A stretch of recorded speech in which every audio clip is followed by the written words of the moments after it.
This is Audible. Podium Audio presents Good Guys Don't Lie, a standalone novel in the Boys series, written by Macaulay Smeltzer, performed by Meg Sylvan and Jeremy York. Prologue. Cree. 1 year ago. The bonfire blazes high, the smell of smoke, alcohol, and sweaty bodies filling the air. I've been hanging with my friends for the last hour or so, currently nursing my second beer. But I'm feeling antsy. Big gatherings like this aren't usually my scene. I only come because I know my friends would roast the hell out of me if I didn't. I can't help it that I'm not a social butterfly. "I'm going to go for a walk," I yell to be heard above the music. My friend Dare gives me a bleary-eyed look. When the weed came out, I passed, but several of the guys indulged. "A what, man?" "I'm going for a walk." "It's a party!" He throws his arms out wide. "Who goes for a walk at a party?" "Me." I stand from the tree stump I was using as a seat. "I'll see you later. Don't do anything stupid." "Me?"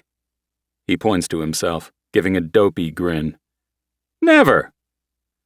Slapping him on the shoulder, I head off away from my friends with no plan in mind. I toss my empty beer in one of the many trash bags along the way. The school turns a blind eye to us using the old football field for parties if we clean up after ourselves. Shoving my hands in my pockets, my eyes follow my feet and the ratty orange Vans I'm wearing. If I keep my head down, there's less chance of someone trying to talk to me. Being in the popular crowd has its perks, but I'm not much for socializing with people I don't know well. It can be a bit much at times, but it comes with the territory. That doesn't make having social anxiety any easier, though. I'm sure it would be shocking to most of the school population to learn how much social situations stress me out, especially considering I play hockey and have no problem being on the ice or interviewed after games. But for some reason my brain catalogs that as something different than this. Looking up, my gaze is drawn to a tall, slender girl swaying beside a tree. A solo cup is clasped in her hand, and long red hair cascades halfway down her back. She's beautiful in a unique way. It's ethereal, the way she moves to the song, Electric Love by Borns. But there's something in her eyes that tells me she's as uncomfortable here as I am. I can't help it as I take the necessary steps closer to her. She startles at my approach, eyes dropping to her drink. "Hey." She bites her lip, tucking her hair behind her ear. "Hi." "Sorry to bother you," I start, rocking back on my heels. "It's just, you looked as out of place as I feel." She laughs in an endearingly awkward way. "Is it that obvious?" "A little." I grin, and she smiles back, her eyes dropping to her shoes. "What's your name?" Hazel eyes twinkle with the reflection of the bonfire. "I don't give strangers my name." I nod my head, trying not to laugh. "Fair enough. What about a fake name, then?" She thinks for a moment, her nose scrunching and making the freckles sprinkled there move. "Daisy," she settles with. "You can call me Daisy Buchanan." My heart skips a beat. As an English major and a fan of novels in general, I've had a special place in my heart for The Great Gatsby ever since I read it in high school. I always reread it every Christmas, sometimes twice a year if I feel moved to. The fact that she's mentioned one of the main characters does something to me. "Gatsby fan?" Her cheeks flush. "Maybe." I hold out a hand to her, bowing with a flourish. I don't know what makes me do it. I'm not normally like this. "I'm Jay, then. Jay Gatsby." "Bad choice," she stage whispers. He dies in the end. She slowly fits her hand in mine, and I bring it to my lips. It's worth it if I get to have a pretty girl like you. She throws her head back and laughs. I've never experienced lust at first sight, but this girl, I'm fucking enraptured. Did you eat a whole bucket of cheese before coming over to me? Because that was extra cheesy. I'm bad with the ladies. She snorts, looking me over. I doubt that. Why? Because you're hot. I try not to grin, but it's pretty difficult not to. You think I'm hot? She thinks it over, seeming at war with herself. Her shoulders straighten with a resolve. Sure, why not? She dumps the contents of her cup in the grass and gets rid of her cup when we pass a trash bag. Extending my hand for hers, she hesitates a second before taking it. Her hand is tiny in mine, her skin several shades lighter and cool to the touch from the night air. This isn't like me, she feels the need to admit. Me either. Not that I haven't had hookups, that would be a lie, but it's rare for me, and usually after at least 1 or 2 dates. I'm not like some of my friends who can sleep with anyone. I blame it on growing up with parents who are madly in love with each other. I can't help searching for the real deal. I reach my old Ford Bronco, painted a sage green color. It's entirely redone, inside and out, and cost a pretty penny, but it was a gift from my grandpa. Daisy arches her brow in surprise. I've always wanted one of these, but my parents would never approve of something that's considered an antique and not a Mercedes. Mercedes is overrated. I give a small shrug. Tell them that. Mercedes or your parents? She smiles at my teasing. Both. The door creaks slightly when I open it. Still gripping tightly to her hand, I help her inside the lifted Bronco. She looks around longingly, and I know it wasn't a line about wanting one herself. What got you into cars? I ask before I close the door. My brother. It's kind of his thing. Do you have any siblings? One, a sister. Younger or older? Younger. She's planning to attend here next year. Is having your little sister around going to cramp your style? Nah. I love her. She's cool. Closing the door, I jog around to the driver's side and hop in. Putting the key in the ignition, Daisy seems to hold her breath, listening with her eyes closed as the engine turns over. So, Jay, she begins, as I maneuver out of my parked spot. Since you don't do this often, what exactly are you assuming this is? I chuckle, grinning at her. Whatever you want it to be. We drive around for a while, windows down. Her hair blows in the wind, and there's a peace in her eyes that was missing before. There's a calmness between us in the quiet, like we've known each other for a long time, but that's far from the truth. Pull in here. Her voice permeates the silence, a purple painted nail pointing to the turnoff for a local pond. I've been here before. It's nothing huge, but it's plenty deep and nice to look at. The tires crunch over the gravel as I park. No one else is here. Nobody else crazy enough to be at a pond at 2 a.m. Daisy hops out, and I follow her to the edge of the water. What are you doing? She smiles coyly, unbuttoning her tiny pair of shorts. The zipper slides down, and she says, I'm living, Gatsby. Do you want to live with me? I don't answer her, not with words. Hooking my thumbs into the back of my shirt, I yank it off and drop it onto the ground at my feet. Daisy is already down to her bra and panties and heading for the water. She lets out a shriek when the cold water hits her toes, but she keeps going, looking back at me over her shoulder. I remember my dad telling me the first time he met my mom, he just knew instinctively. Like every cell in his body recognized her as his other half, and that I'd know too. I've always wanted that perfect love I saw growing up, but I never really believed him. Not until now. I follow her into the water in only my boxer briefs. I'm pretty sure my dick shrivels as soon as the water touches my skin, but I keep going. She swims over to me, wrapping her arms around my shoulders and legs around my waist. Her hair is soaking, looking less red and more brunette now that it's wet. Hi. Water clings to her lashes. Hi, I say back, both of us grinning dopely at the other.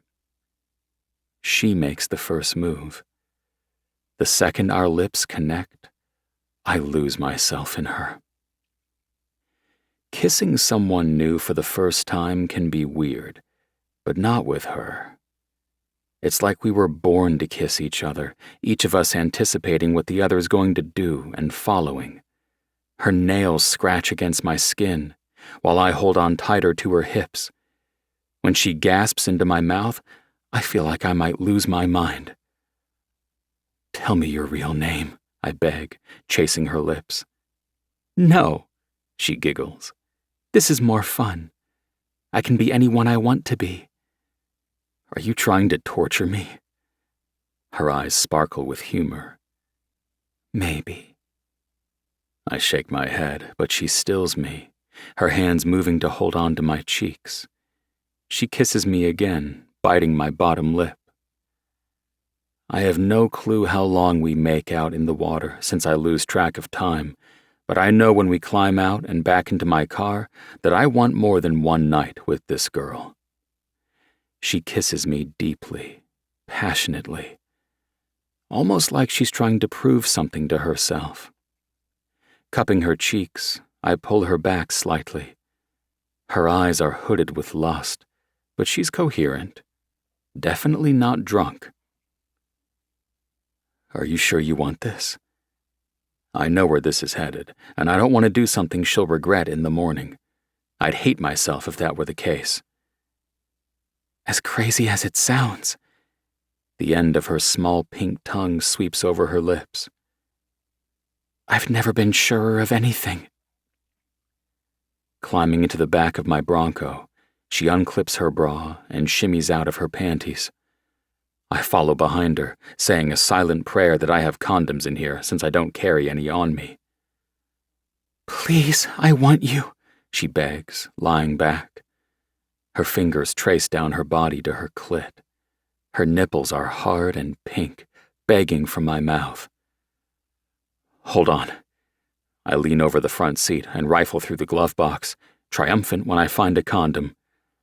Sliding it onto myself, I cover her body with mine. Kissing her neck, she wiggles and pleads with me for more, but I want to take my time. Swirling my tongue around her nipple, I capture it in my mouth. She gasps, her body arching up to meet mine. Don't be greedy, I chide playfully, and her cheeks flush, making her freckles stand out even more. I kiss my way down her body, lifting her hips when I reach her pussy. There's not a whole lot of room in the back of my Bronco, but we make it work.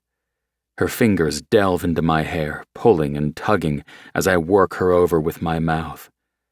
I can tell she's getting close, the way she wiggles and the little noises she makes. When her orgasm hits her, she cries out, "Oh my God, yes! Oh my God, oh my God, oh my God!" She slaps her hand over her mouth, and I yank it away, our eyes connecting. I want to hear what I do to you. Her lashes lower over her hazel eyes, more green than gold now. Double-checking the condom, I guide myself to her entrance and sink inside, both of us letting out long, drawn-out moans. Fuck, you feel so good, I groan into the skin of her neck. She wraps her legs around my waist, pulling me impossibly closer. Fuck me like you mean it. I don't have to be told twice. Lifting her hips, I rock into her. Her head falls back, and she moans. Holy shit! Baby, Your pussy is squeezing me so tight. Her fingers rake down my chest, leaving marks behind. Yanking her body into my arms, I hold her in my lap. Ride me. She smiles at my command. Leaning back as far as she can in the space of my car, she rests her hands on my knees, lifting and lowering herself. I surge forward, capturing one of her nipples in my mouth. With one hand, she clasps the back of my head, holding me there. Wrapping my arms around her back, I lose all control and pump into her hard and fast. Her pussy squeezes my cock, and I know she's close. I say a prayer that she comes before I do, and thankfully it's answered. She cries out, and I kiss her as she does, absorbing the sound into my own body as I come. Her body collapses into mine, both of us damp from the pond and sweat. My arms are still around her, and I hold her against my body. She's so small compared to me. I could nestle her here forever. Pulling back slightly, she gives me a lazy post-sex smile. Gatsby, you sure do know how to make a girl feel special. I chuckle, the movement rattling her body along with mine. I try. After a few more minutes, we extract ourselves from each other and redress. Can you take me back to the bonfire? I'm sure it's over by now. I don't mind taking you to your dorm. I know, but I left my car there. I'd rather get it tonight. All right. We're quiet on the way back to campus, but it's not awkward. The radio plays softly in the background, and Daisy, since I still don't know her name, looks out the passenger window with a soft smile. Her hair whips around her pale shoulders, but she doesn't seem to mind that it's getting tangled. There are a few cars left outside the old field. Which one? The Mercedes SUV. She points to a white one. Ah, right. Your parents are Mercedes enthusiasts. I park beside the big white SUV. So, our night ends, she muses with a tiny smirk. I grin, not missing the way she stares at the dimple in my cheek. This isn't the ending, Daisy. Not by a long shot. She laughs softly, reaching for the door.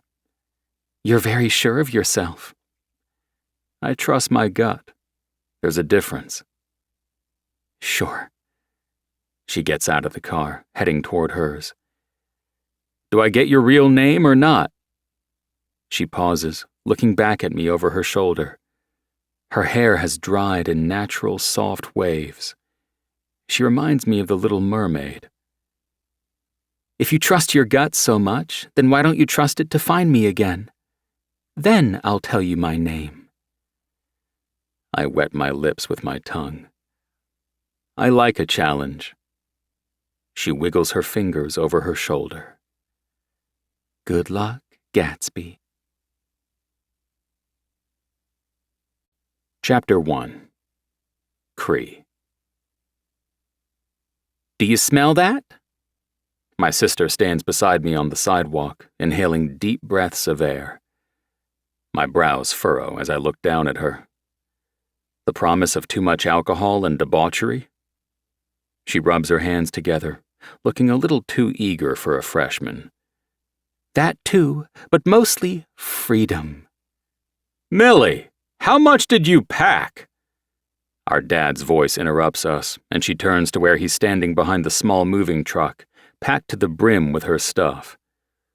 The off-campus house my parents bought when I started college stands in front of us looking a little too picturesque to be in a neighborhood filled with other college kids.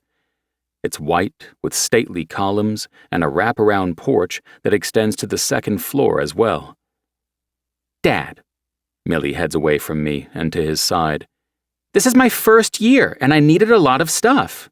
Remember when Cree first moved in? He had even more stuff because the whole house was empty. What I have in comparison to that is really nothing. You should be proud. My mom pulls up then, parking on the street, and hops out with a fresh coffee in one hand and a paper bag in the other. She passes the bag to me, and I peek inside, finding it filled with muffins. I devour one in practically 2 bites. I'm starving. Then again, I'm always hungry, so it's not new. "Let's help your father, shall we?" She smiles at me, eyes the same color as mine crinkle at the corners. She takes the bag back to pass it to Dad and Millie. It takes hours to get everything brought in and set up for Millie. I can't even gripe because she really didn't overpack, but building furniture for her room while my dad mumbles about lost screws and holes not fitting right, had to snicker at that one, made things drag on. Millie's room is down the hall from mine on the opposite side beside what was my friend Murray's room, but since he graduated, it'll now be my friend Jude's room, with a shared bathroom between them. I have the master, and the room beside me is Dare's. It's late by the time we get Millie's room done and order pizza, since none of us feel like cooking. Not to mention that would require a run to the grocery store. We hang out in the family room, the pizza on the coffee table as we all sit around it. Dad has his arm around Mom, rubbing her shoulder. He looks at her adoringly, like he's still in the honeymoon phase, despite the fact they've been together for 30 years. Sometimes my sister and I pretend to be grossed out by them, but I know we're both thankful to have parents who love each other like that. "How are you feeling, Mills?" My mom eyes my sister across from her. I can tell she's worried about her youngest kid going off to college. I'm not a parent yet, not even close to being ready to be one either, but I can imagine it's a strange feeling watching your youngest kid leave the nest. "I'm excited." Millie bounces where she sits. She's always had a hard time sitting still. "I've been looking forward to college for forever." My mom gives a laugh, shaking her head. "It's not all fun and games, sweetie. You have to do schoolwork, too." "And no getting pregnant," my dad adds. "Dad!" Millie cries, her cheeks turning red. "Shut up!" She pretends to gag. "All I'm saying is I'm too young to be a grandpa." "Leave her alone," Mom admonishes, smacking him lightly in the stomach. "You don't say this stuff to Cree." You're right. Then he turns to me with a serious look. "Don't get a girl pregnant." Now we're all groaning at him. "Dad, trust me, I don't think that's going to happen." I've had sex 1 time in the past year. Mind-blowing, out of this world, never going to forget it sex. But damn if I haven't been disappointed I never found Daisy again. "Enough of this talk." My mom stands with her plate. "I'm exhausted and heading to bed. We need to hit the road early in the morning." She taps my dad's shoulder. He rubs a hand over his tired face. "Right. Don't worry about cleaning up. Mills and I can handle it." "Are you sure?" Mom hesitates, eyes bouncing between the stairs and the mess. "Of course, Mom." "All right."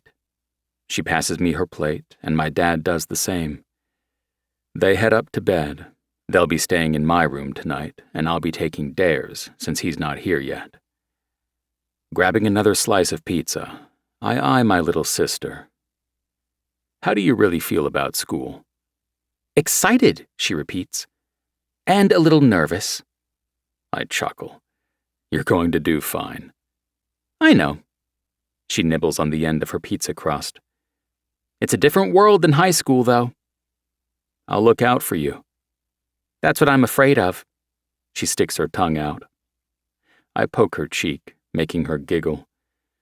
Most guys would probably be pissed they're forced to live with their little sister for their senior year, but Millie and I have always been close. Leaving for university was an adjustment at first for me. Our family has always been close, and suddenly I was on my own. Millie stands, gathering up some of the trash. "Don't worry, big bro. I'm going to be just fine." I shake my head, trying to hide my amusement. "You think so?" "Psh, I know so." Our parents left at the crack of dawn to head back to Massachusetts, which left the two of us to wash the sheets and get things back in order. The house was cleaned once a week by a maid over the summer, so things aren't in too bad of shape, which is nice. But Dare should be getting in sometime today, and Jude has to move in too. I can't believe I'm going to be living with a house full of dudes, Millie grumbles good-naturedly, helping me put clean sheets on Dare's bed since I crashed in here last night. What was I thinking? That you wouldn't have to live in a dorm room? That, she agrees, snapping a corner into place, and the closet space. I chuckle, grabbing the comforter. Mills, you don't even have that many clothes. Doesn't mean I don't want space for them. I shake my head. Sisters. We finish with Dare's bed, and then I move on to mine, sending her to answer the door when the doorbell rings. She comes back a minute later, snickering at my Spider-Man bed sheets. I ignore her amusement. Who's your hot friend that's moving in? Excuse me? I arch a brow. She rolls her eyes. I'm 18 with a pulse, Cree. Give me a break. He didn't introduce himself? No, he just said he was a friend of yours and is moving his stuff in. Sometimes I forget that my college life has been so separate from my home life. But that's what happens when you move too far away for your family to visit you regularly at university. What did he look like? Tall, big shoulders, dark hair, brown eyes? That'd be Jude, I answer. Dare's blonde. But stay away from him. Both of them, but especially Jude. He's not been the same since a bad breakup, and he fucks around. Millie laughs, helping me finish my bed. I like them broken. Means I can try to fix him. Mills, I growl. Kidding. She bats her eyes. But I can still look. I'm only human. I drop my head. Something tells me this is going to be a long-ass year. I trust you. It's him I don't trust. She pauses, giving me a funny look. You don't trust your own friend? Not with you. She snorts, putting one of the pillowcases on. I'm a big girl. You worry too much. She tosses the pillow down and dances toward the door. She pauses, looking back at me. I'm going to see if your hot friend needs any help.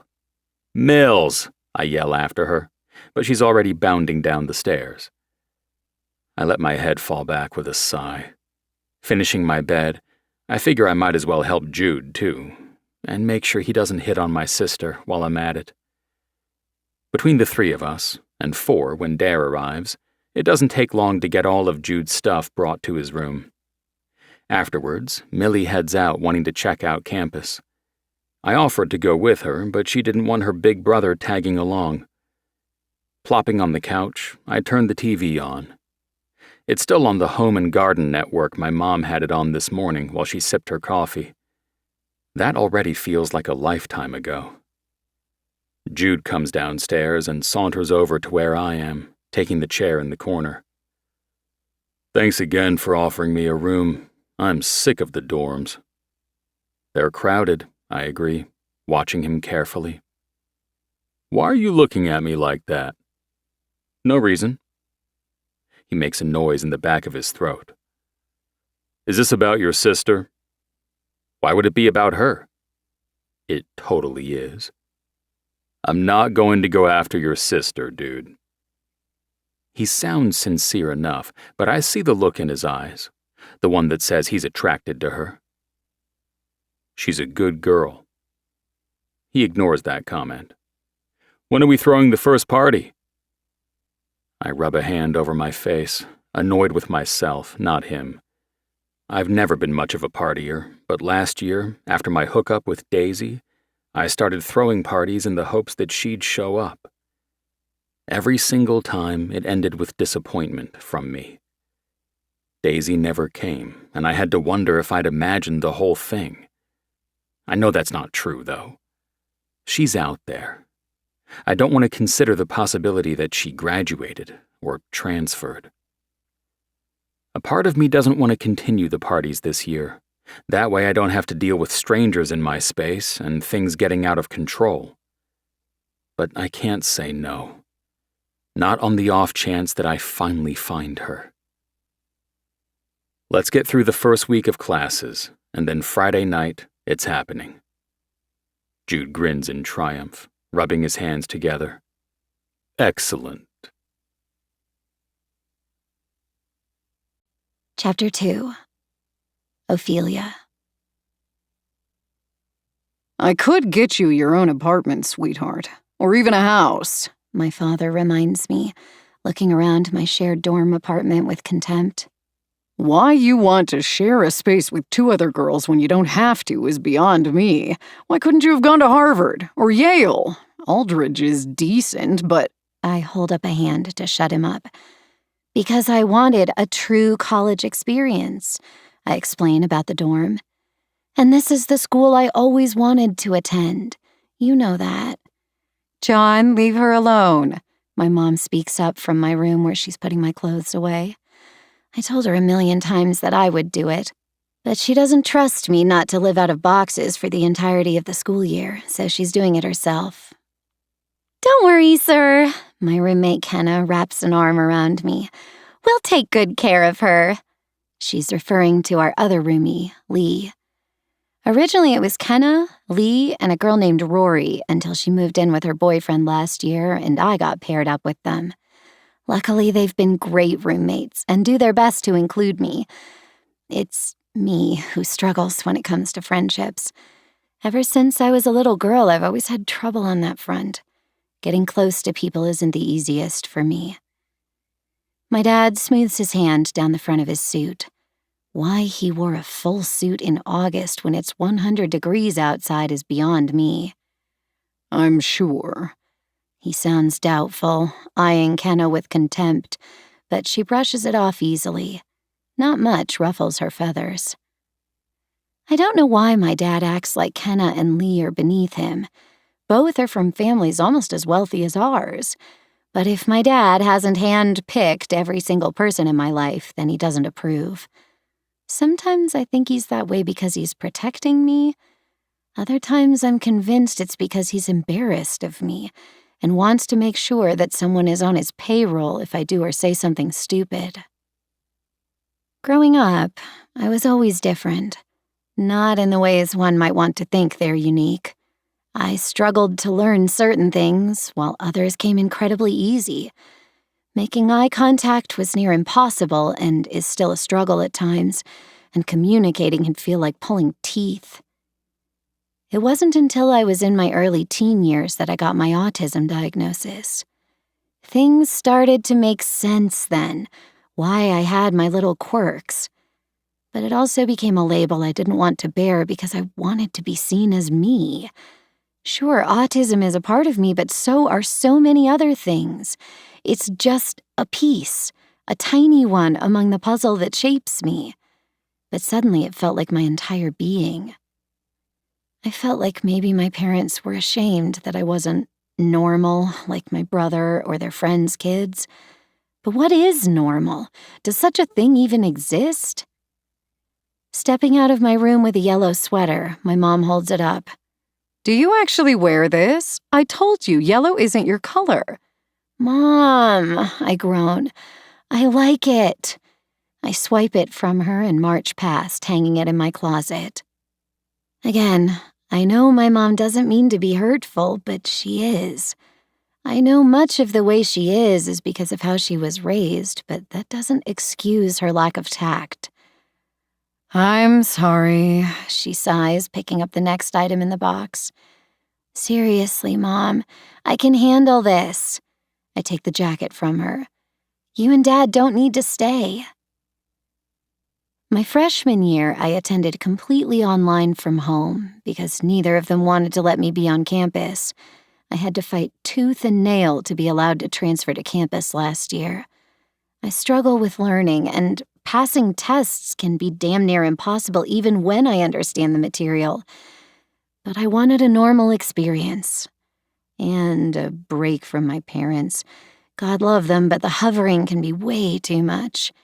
Plus, I hate feeling like a disappointment, especially when my older brother is a whiz. She frowns, picking up another sweater. But we were going to take you to dinner. I bite my lip.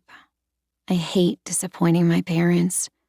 I feel like I always have. I'm not a brainiac like my brother. I don't excel in school and at everything I touch. The only things I've ever been good at are horseback riding and reading, neither of which is going to help me when it comes to my own path in life. Granted, my family owns luxury hotels all over the world, so money is never an issue, but I don't want to be dependent on my parents for the rest of my life. That was the whole point of this, college, living away from home. But even now, my parents don't want to cut the umbilical cord. Rubbing a hand over my face, I sigh. We can do dinner, Mom. I know I should be grateful for parents that care. And I am, but sometimes I want them to look at me and see the adult I've become and understand I don't need their constant hovering. Deciding not to fight this battle today, I help my mom unpack, while Dad takes phone calls and chats with my roommates. Bless them for entertaining him. Are you sure you want all these lights? It might be a bit much, my mom asks, helping me hang up the curtain fairy lights that will be across the entire wall. I'm sure. I do quite like all the plants. Don't forget to water them. She looks around at the various plants I've placed around my room, on the desk, bookcase, my dresser. I won't forget. With the lights up, one of the last things we needed to do, we step back and assess the space. There's a fluffy white rug covering the floor, plush enough to sink your toes into. My bed is elevated, allowing for storage underneath. I've used it for my surplus of paperback books. The bedspread is the same as last year, white with tiny flower detailing, and blanket draped on the end because I like to wrap myself in one like a burrito. On my desk is my laptop, a lamp, and more books. My closet houses the obvious, clothes, and other miscellaneous things. In the corner of the room is a basket filled with more blankets and a fluffy chair I can sink into when I want to get lost in a novel. It's a small room, but it's mine. It's cozy. My mom has to search for her choice of word. I know this isn't her taste at all. She opts for a more glam style. Lots of white, marble, and gold. Thank you, I say, even though I'm not sure it's a compliment. Over the years, I've learned the proper things to say in situations, and now it's automatic to respond the way others expect. She gives a smile, then squeezes me into a hug. We're so proud of you, Ophelia. I'm slow to hug her back, sometimes not entirely comfortable with these nuances that seem natural to others. Releasing me, she pats my cheek and heads from the room, leaving me alone for a blissful moment. I inhale a breath, letting it fill my lungs before I let it out slowly. Do you ladies want to join us for dinner? Dad asks my roommates. They both look to me, not wanting to step on any toes. I give a tiny shrug. I don't care, so I leave it up to them. That would be great, Mr. Hastings, Lee replies. We appreciate the offer. Yes, thank you. Oh, ladies, I told you to call me John. And Alice for me. Don't make us feel older than we already are. My mom giggles. What do you want to eat? Dad lobbies the question at me. I loathe being put on the spot, so I blurt out the first thing I think of. Pizza. We end up at a pizza parlor near campus, the kind with the red and white checkered tablecloths and traditional choices. None of the weird, fancy pizzas you might find at a place my parents would choose. Lee and Kenna sit on one side of the booth, with me stuffed on the other side between my parents. I pick at my Hawaiian, my appetite lacking. Ophelia? My mom nudges me with her elbow. Are you feeling well? I'm fine. I fake a smile. More like bothered by the ridiculously loud music and cacophony of a million conversations going on. I force myself to eat so my mom won't worry so much. I can't afford to give her any excuse to decide that I'm better off doing my studies at home. I need to be out on my own, to grow and thrive. It's hard to do that when you're constantly suffocated with someone else's worry. After we finish with dinner, my dad insists we grab ice cream from a place across the street. I'm so sorry about this, I mumble to Kenna as she looks over the choices. She gives me a funny look. Don't be sorry. Your parents are sweet. Oh, I wrap my arms around myself. Okay, that's great. Cool. Kenna laughs, nudging me with her elbow. Loosen up, Ophelia. We place our orders, and I wait patiently but excitedly for my chocolate with rainbow sprinkles and a waffle cone. I don't think I'll ever outgrow my love of rainbow sprinkles. They make everything better. Sitting outside at a table, we enjoy our ice cream, while my dad regales my roommates with stories of our family. He wasn't this enthusiastic last year, but I think both of them were sick with worry about leaving me. This time, they're still not thrilled, but they do feel better about it. I lick happily at my ice cream, deciding it wasn't such a bad idea to get dessert. How are you girls feeling about your junior year? My dad asks, mixing chocolate chips around in his strawberry ice cream. I'm happy to get to focus on my major, Lee responds. It feels like I'm finally going to do what I came here for. It's a step closer to graduating, Kenna shrugs, more focused on her ice cream than my dad's questioning. He hums, nodding. I remember when I was your age. John, my mom laughs, tipping her head in my direction. Don't embarrass Ophelia with any more of your stories. Dad chuckles, setting his cup on the table. All right. But what about the time? John. After hugging my parents goodbye, I say goodnight to my roommates and shut myself in my room. I close my eyes, savoring the blissful quiet that washes over me.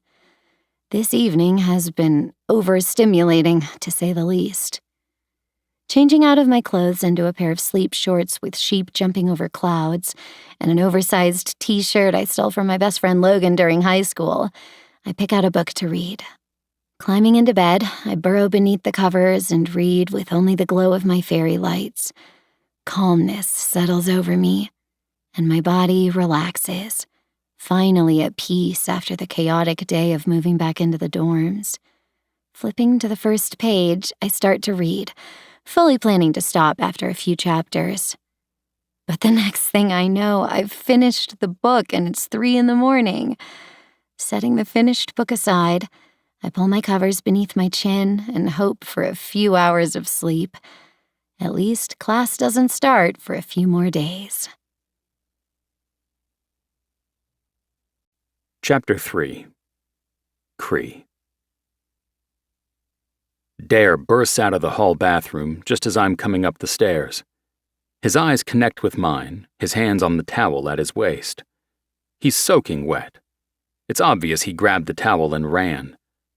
Dude, he glares at me, holding up a purple razor. Why the fuck does your sister need so many razors? There are like 12 in there, and half of them are on the floor of the shower. I cut myself. He turns, showing me his heel. It's barely bleeding, he's just being dramatic. And why does she even need them in my shower? She's supposed to be sharing a bathroom with Jude. Calm down. I shake my head, pausing outside my room. I've seen you bleed worse on the ice. Yeah, but that's fun. Stepping on a razor isn't. I'll tell her to get rid of them and clean her stuff up. I don't know why she's using yours. I pinch the bridge of my nose. Dare runs his fingers through his wet blonde hair. You do that. Millie is cool and all, but living with a chick is weird. He shudders. There's so much hair around the drain, I thought there was a rat for a second when I got in. Dare only has brothers and was raised by a single dad. His experience with women extends to the physical kind, and that's it. This final year spent living with Millie will be eye-opening for him. I chuckle, amused at his disgust. You better get used to it. One day you'll be living with a chick permanently. Nah, he smirks, shaking his wet hair at me like a dog. I'm an eternal bachelor. We'll see. He laughs like the idea is ludicrous, closing the door behind him. Bypassing my room, I knock on Millie's door. Come in. Opening it, I lean against the doorway. I hear you have a ton of razors in the bathroom. A bathroom that isn't even yours. Not a ton. There's like 3. One for my legs, the backup for my legs, and the one for my lady bits. Ugh, Mills. I gag like I sucked on something sour. I don't need to hear about your lady bits. Why are you asking me about my razors? She arches a brow, her face highlighted from the glow of her laptop on her bed. Because Dare cut his foot on one. Aww. She mock pouts. Should I kiss it and make it better for the poor widow baby? Don't even joke about kissing my friends in any way. My friends are great, until it comes to the idea of one of them with my sister, then they're public enemy number 1. Just keep your razors picked up and hair from going down the drain. Oh, and all in your bathroom. I point a finger at the closed door that connects her bedroom to the Jack and Jill bathroom between her room and Jude's. Rolling her eyes, she waves her hand in a shooing gesture. Ugh, but I hate sharing a bathroom with him.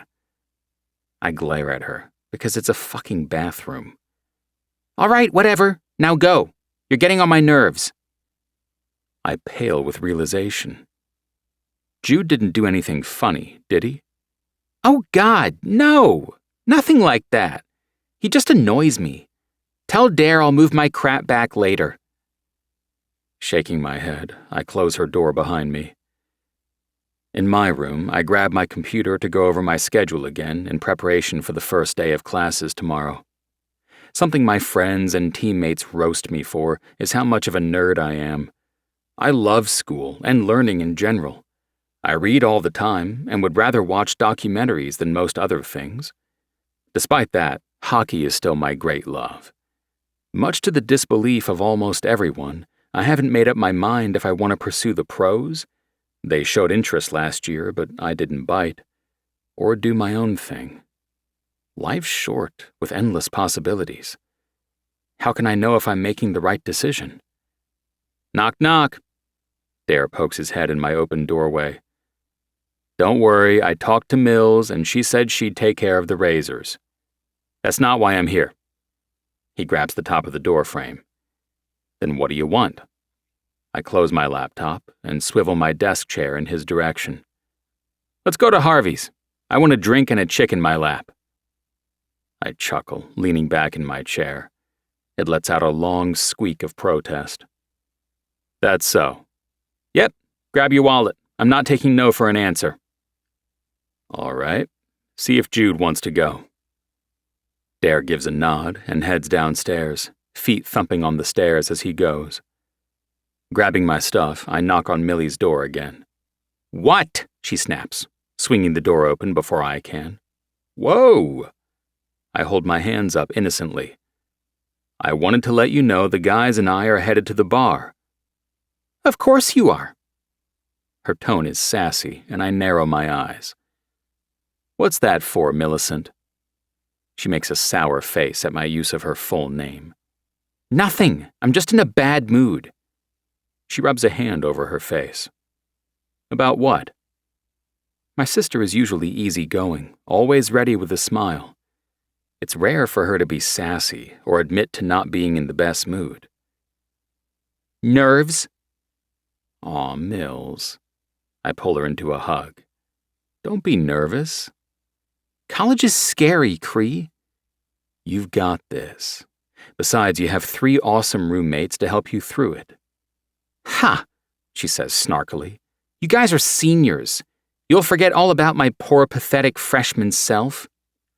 She looks away, staring off into the distance. She's really in her head about all of this. Not a chance. I ruffle her hair. I gotta go, but text me if you want me to bring you back something. I have a car, she rolls her eyes, and I'm capable of using the kitchen. Hey, it's just an offer. Take it or leave it. I throw my hands up in an innocent gesture. She laughs, stepping back into her room. Have fun with the boys. Downstairs, I meet the guys in the kitchen where Jude's making a sandwich. Dude, why are you eating? I chuckle, eyeing his monstrosity of a sandwich. It's turkey, ham, lettuce, pickles, and what looks like ketchup, mayo, and mustard. Barf. Can't you eat at Harvey's? I'm starving, that's why. He takes a massive bite. Besides, the Uber is still 20 minutes away. You called an Uber? Duh. Crumbs of food fall out of his mouth. I don't think any of us wants to be the designated driver. I shrug indifferently. I'm not a huge drinker, so it doesn't matter much to me, but if an Uber is already on its way, I'm not going to complain. Millie comes down before we leave, eyeing us suspiciously on the way to the fridge. You guys haven't left yet? Uber's late, I explain. Ah. She bends over, grabbing a LaCroix. I have no idea how she drinks the nasty stuff. Enjoy your night, boys. I catch Jude checking out my sister as she leaves the kitchen and slap the back of his head. Dude, you can put your dick anywhere you want, but not in my sister. Don't look at her like that. Dare laughs, nearly falling out of his chair. Don't ask for trouble by fucking your friend's sister. It's in the bro code, dumbass. Jude rubs the back of his head, mumbling something under his breath about how he was just looking. Asshole. I'm really regretting the decision to let him move in. When I asked him if he'd want to room here, I didn't think about him being around Millie. I'm not typically the overprotective type, but when it comes to Jude, I'll do whatever the hell it takes to keep him away from her. He's not the sort of guy she needs to get tangled up in. Too much baggage he needs to deal with. Jude's phone vibrates. Car's here. Harvey's is packed with students, but as soon as we enter, the crowd parts like we're a bunch of gods. Dare and Jude eat it up, but I keep my head down as we head back to our usual horseshoe-shaped booth in the back. Some guys are already there and quickly make room for us. Hey, I clap hands with Caesar when I settle beside him. He's a cool guy on the football team with Jude, and we hang out some. How was your summer, creature? He chortles at the nickname the guys on the hockey team gave me. Not bad. Spent a lot of time on the water. Lucky bastard. He picks up his glass of beer, downing a long gulp. My parents shipped me off to my grandparents' farm to help out. Manual labor is a bitch, but those country girls sure are nice. Whatever you say. Oh, it's true. He waggles his brows. What do you want to drink? He lifts his hand, signaling the waitress. Just a Sprite. He blinks at me, and down at the other end of the table, Jude slams his hands onto the wood surface. This is why I got an Uber. Eat, drink, be merry. I sigh, scrubbing a hand over my face. I'll have a Guinness. Yeah, I'm giving in to peer pressure, but one drink would be kind of nice. I'm feeling stressed about this year and the decisions I need to make. Not to mention, it's been a year since my run-in with the mysterious Daisy. I still find myself thinking about her. Even though I haven't meant to, I've already been searching for red hair in the bar on the off chance she's there. It's pathetic, and I need to get over it. I know what my friends would say if I told them about this. After they recovered from laughing their asses off, they'd tell me to get laid and get over it. You look like you have a lot on your mind. Dare sits on my other side, looking over the menu, even though we have it memorized after 3 years. Want to talk about it? Nah. The beer should help. And like a beacon in the dark, the waitress appears with drinks for us and refills for some of the others. Things already seem quieter this year, he says only to me. It's weird having Mason, Cole, Teddy, and Murray gone. Yeah, it does feel weird. Teddy and Murray always made things interesting. I sip slowly at my beer, and the next time the waitress comes by, I order tacos. Tacos? At a bar? Sacrilegious, Caesar chortles, emptying his drink. I like tacos. There's a commotion at the end of the table, and then Rory, Mason's girlfriend, and her 2 friends join us. Where's Mason? He's not on guard duty tonight? Jude calls out, already on his 2nd beer. There's a girl beside him getting cozy, her lips suctioned to his neck.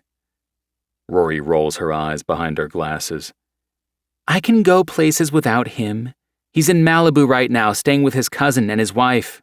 They had a baby not long ago, and he wanted to meet her. Oh, do you have pictures? The girl who was sucking on Jude's neck extracts herself to ask. I love babies. She eyes Jude eagerly, like he'll whip his dick out and say, All right, let me give you one. Instead, he gets a haunted look and scoots away from her. Sure, Rory chimes, oblivious to Jude's discomfort, and gets her phone out, showing off photos of the baby. Aw, wow. She is precious. Look at all that dark hair. Don't you think she's cute? The chick tries to show Jude, but he stares blatantly at the table, ignoring her. Rolling her eyes, she gives the phone back to Rory. Thanks for showing me.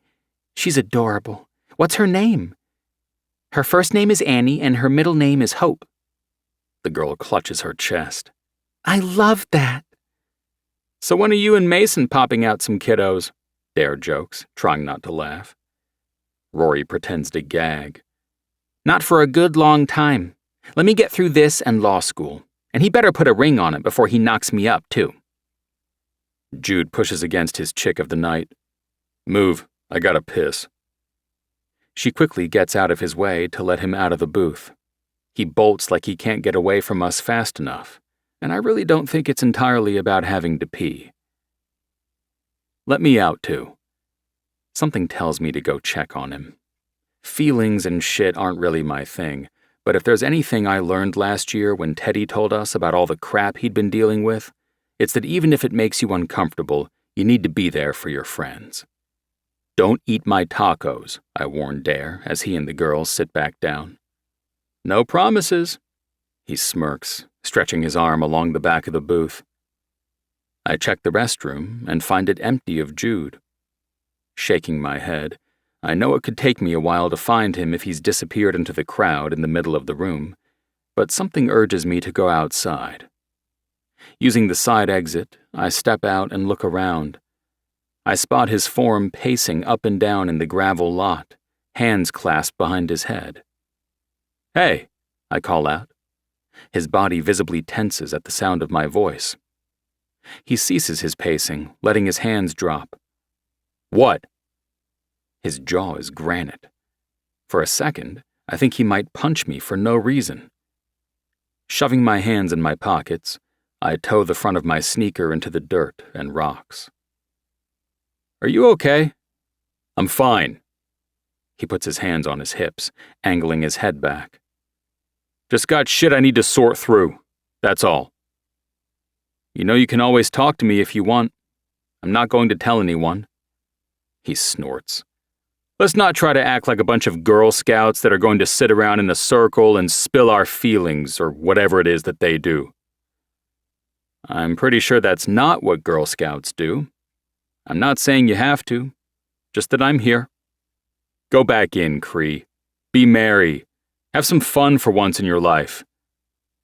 And what are you going to do? Jaw pulsing, he looks to the side. I called an Uber. I'm going home. Are you sure you're all right? He makes an okay gesture with his hand. Fucking dandy. Oh. He rifles through his pocket and pulls out some cash, smacking it into my hand. For my drinks. I would have paid for them. It's fine. He waves me off when I try to give the cash back to him. Lights streak across the lot, and a minivan pulls up front. That's my ride. He doesn't give me a chance to say anything else before he strides for the car and gets in. I watch it pull away, puzzled over what the fuck just happened. Chapter 4. Ophelia. Are you sure you don't want to come with us? Rory's meeting us there. Kenna adjusts her tank top, making sure her boobs look even better than they do already. Harvey's is great. You'll love it. I don't think so, but thank you for the invite. The last place I want to be is a loud, crowded college bar, but I hope neither of them stops inviting me. It feels good that despite me turning them down all of last year, they keep trying. I couldn't have asked for better roommates when it comes to Kenna and Lee. I lucked out in so many ways. One of these days, Kenna wags a finger, you're going to say yes. Not likely. Maybe, I say instead. Her smile is small, like she knows it probably won't happen either. But Kenna is a bright ray of sunshine that can't help but try. If you need us for anything, just text. I brighten. Can you bring me back an order of potato skins? She laughs, shaking her head. What is it with you and potato skins? I shrug. They're yummy. I get up to grab my wallet, but she waves me off. Don't worry about it. I'll text you when we leave the bar. Thanks. I really do appreciate her effort. Over the years, I've found that most people don't put in the time or energy it takes to get to know me. I find it difficult to open up, afraid that if people know the real me, they won't like what they find. The door closes behind them as they head out. That leaves me with the entire dorm to myself. As much as I know I've been blessed with good roommates, being here by myself is my favorite thing. Back home, my parents rarely left me without either their company or the housekeeper, even when I was in high school. I felt like I'd committed a crime just by breathing if I always needed supervision. I know my parents didn't mean for it to feel that way, but that doesn't change the fact that it did. Grabbing a blanket from my bedroom, I burrow onto the couch in a cozy cocoon and put on the first Hunger Games movie. I don't know why the books and movies have always been a comfort of mine.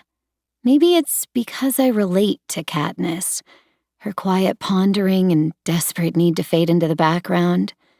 But then I envy her poise in handling the spotlight and her strength, wishing I could channel that. The first movie starts, and I lay with my head pillowed on my hand. I only make it halfway through before I'm interrupted with a FaceTime from my best friend Logan. I'm already smiling before I swipe to accept his call. There's my girl, he says right away when my face appears on screen. My heart warms at his greeting. Logan and I have been friends for a long time. So long, in fact, that at one point we tried to be together. We realized after a handful of hours that we're friends and nothing more. That's just the way it's meant to be. How are you doing? Logan is off at Aldridge's top rival school when it comes to sports. We had originally planned to attend the same college, but there was no way my parents were ever going to agree to let me go all the way to Harding University in Alabama. So I ended up at Aldridge, and Logan stuck with the original plan. Good, he chants. He's in his room in his tiny studio apartment above the pottery place he works at. Logan doesn't have to work. His family is paying his school tuition and gives him money, but Logan always does his own thing. Just had dinner with a couple of friends. My chest pangs at the mention of friends. Friends I haven't even met. I barely saw Logan this summer.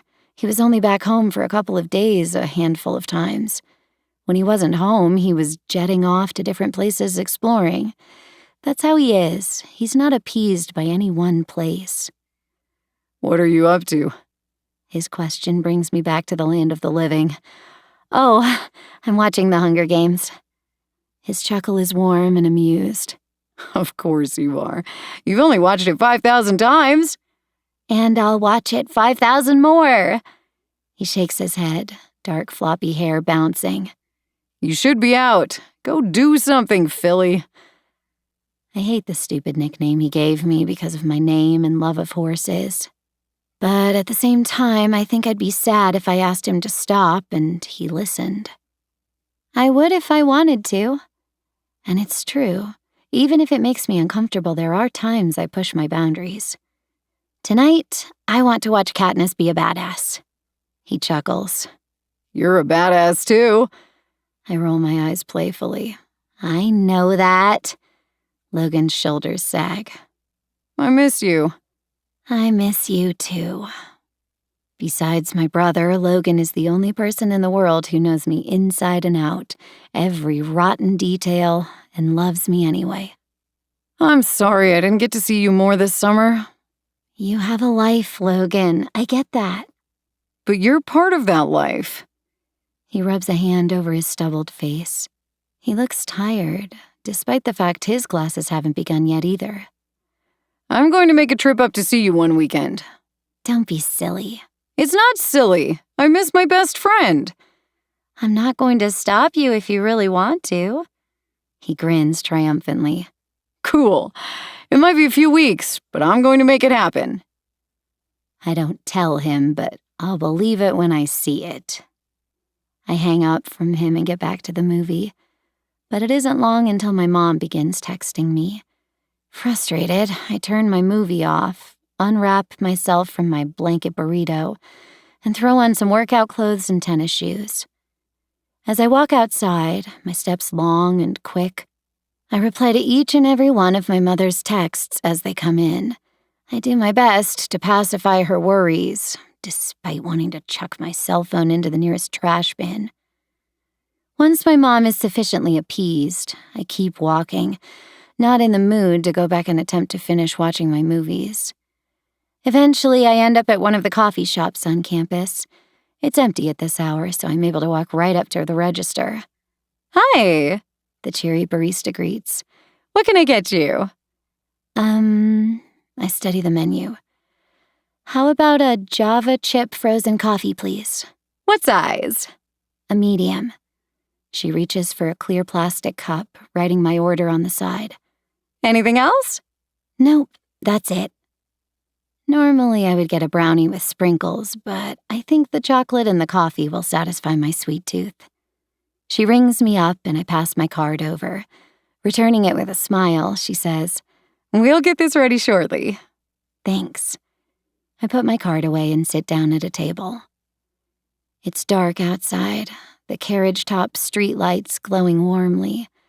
I've always liked the golden glow they emit versus the stark bright white of the ones in other places.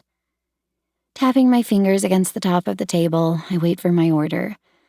A few more texts come through from my mom, and I respond as kindly as I can, despite her wearing on my last nerve. Not for the first time. I wish I was normal like my brother. That way neither of our parents would worry so much about me.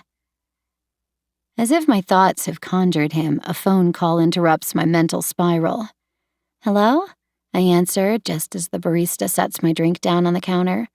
I take it, mouthing a thank you, and head outside to make the trek back to my dorm. Hey, sis. I just wanted to check in. I close my eyes, letting my brother's soothing voice wash over me. Gus, short for Augustus, is the best big brother on the planet. Of that, I'm certain. Settling back in, nothing too exciting. Classes start tomorrow. Ophelia, he says, his tone playful but still warning. You don't have to sugarcoat things with me. I'm not mom and dad. I'm doing okay. I take a deep breath, sitting down on a bench while I talk to him. I just picked up a coffee. What about your friends? Well, you know Logan. You know I'm not talking about Logan. What about your friends there? My roommates went to the bar tonight, but you know that's not my thing. Gus's weary sigh echoes over the phone. I want you to try to put yourself out there more. Get to know new people. Make actual friends. I wish it was easier said than done. I'll try, I vow. And for Gus, I mean it. I love you. Remember, you're more than you think you are. You're not different. You're you. Thank you. My voice cracks annoyingly with emotion. I love you too. I've got to go, but I'll talk to you soon. Bye. Hanging up the phone, I close my eyes and tilt my head back, letting the cool night breeze wash over me. You're more, I say to myself, echoing his words. Stop letting other people's insecurities turn you into a shell of who you really are. You are light. You are magic. Chapter 5. Cree. Leaving my first class of the day, British literature, I head for the dining hall. I want a snack and some coffee. Glancing at my phone, I find a string of texts from Millie that I missed while I was in class. Millie, this campus is huge. Millie, GIF attachment. Millie, I think I'm lost. Millie, how hard can it possibly be to find the science department? Millie, dude, help me. Millie, I bet you have your phone off in class, you goody two-shoes. Millie, never mind, I was in the right place all along. Ta-ta. Shaking my head in amusement, I get in line and text her back. Me, glad you got it all worked out. She replies back almost instantly. Millie, no thanks to you. Me, I was in class. Millie, and I needed help. Me, you better pay attention to your class. Millie, meanie. Returning my phone to my pocket, I grab a sandwich and bottle of water. Scarfing the sandwich down, I head to the nearest coffee shop. After ordering a black coffee with 1 creamer, I find a quiet seat and pull out the latest book I'm reading. Technically, it's a reread, but I never get tired of the Percy Jackson series, despite being 21. Flipping the book open, I tuck my head low and start reading. I have time to kill before my only other class of the day, and don't feel like going back home for such a short amount of time. After my next class, I need to hit the gym, too. There's a home gym in the basement of the house, but I still prefer the campus one for athletes. A flash of reddish-hued hair catches my eye, causing my gaze to jump from the pages of my book to the cafe around me. The girl breezes behind the counter, and I realize her hair isn't the right shade.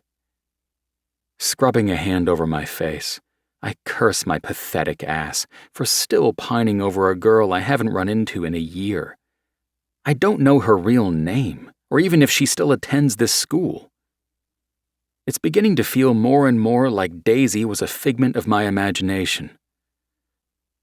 Taking a long swallow of my coffee, I force my eyes back to the pages of my book, but I can't fucking focus anymore for the life of me. Slamming the book closed, I shove it back in my bag. It's the first day back on campus, and I'm already losing myself to thoughts of her again. I can't let this be my ruination. Throwing my bag over my shoulder, I shove my way out of the shop, earning more than a few glances of concern at my weird behavior. I haven't gone very far when I'm stopped by my name being called. Cree! Hey, Cree! I groan internally when I see Rosie Thomas waving as she walks toward me. Raven-haired, curves for days, and downright gorgeous. She's most guys' dreams, and she knows it too. She's been with most of the guys on my team, and that's cool, she can do whatever she wants, but where I draw the line is putting up with her endless pursuit to get with me. Hi, Rosie. I keep it short, my tone implying I'm not in the mood for small talk. She laughs like I've said something so funny as she comes to a stop in front of me. The black V-neck tee she wears shows an abundance of tits, and yeah, I can't help but take a look. I'm a guy. Sue me. She smirks, having caught my glance despite my quick diversion. How was your summer? She puts a hand on her hip. I miss seeing you around. She smooths her hand over my shirt, pressing against my chest. It annoys me that she thinks she can touch me without my permission. My parents raised me to always respect a woman's personal space, to never assume something without asking or her telling me she wants it. But Rosie doesn't understand personal space. Grabbing her hand from my chest, I let it drop. Immediately, she pouts her bottom lip. I'm sure she means it to look somehow seductive, but she looks like a toddler about to throw a tantrum. It was fine. How was yours? I hope I don't sound as pissed off as I feel. Or maybe I do, because she might be more likely to leave me alone. It could have been better. There's a seductive glint in her eyes. A part of me says I should go for it and take what she's been offering for the better part of 2 years now, that it might help me erase Daisy from my mind. But I know it's a lie. If anything, it would make me feel worse. Sorry to hear that. We should catch up sometime. Maybe over coffee or dinner? I commend the girl for putting herself out there, but I don't want what she's offering. Thanks, but my schedule is pretty packed. You should hit up Dare. She wrinkles her nose, and her full lips turn down like the thought of seeing Dare is sour on her tongue. Some other time, then. I'll see you around. She doesn't wait for me to respond before she's trotting off, eating up the attention when a guy literally turns around to check out her ass in her tight denim skirt. I walk around campus for a while before I can't stall any longer and have to go to class. My creative writing class drags by. I've never been that great at writing unless it's an essay. It's like there's a block in my brain that doesn't allow me to be imaginative. Despite reading the books I do, when I sit down to write something of my own creation, I freeze. I love reading about fictional worlds, but creating them? It doesn't seem like I can. When class ends, I feel exhausted over the prospect of what I might be enduring over this semester. But no matter, this is my last year to get through. Dare beats me to the gym, already changing in the locker room. I see you survived. He yanks his shirt off over his head. Barely. I set my bag down and yank out the shorts I'm going to change into. No point bothering with a shirt. I'll soak it with sweat quick enough. Hey, hey, hey! Caleb Richardson and the goalie on our team cajoles as he strolls into the room. If it isn't the dynamic duo. He gives both Dare and me a shove. What trouble have you been up to already? Not much yet, Dare laughs, slamming the locker closed. But there's gonna be a party Friday night at our place. Spread it around. Caleb fist bumps Dare. I fucking missed your parties, man. He turns to me, giving his fist as well. I bump it back. Glad to be of service. At least some people like the parties, even if, ironically, I'm not one of them. Changed, I head into the gym and start my warm-up. Some teammates are already there, and I give a head nod in greeting since they're busy. Dare isn't far behind me and joins me in my corner of solitude. I'll give the guy credit. He's always known without me saying that I prefer the quiet, and for the most part respectful of that. After warming up, we start on sprints, an integral part of our training for endurance on the ice.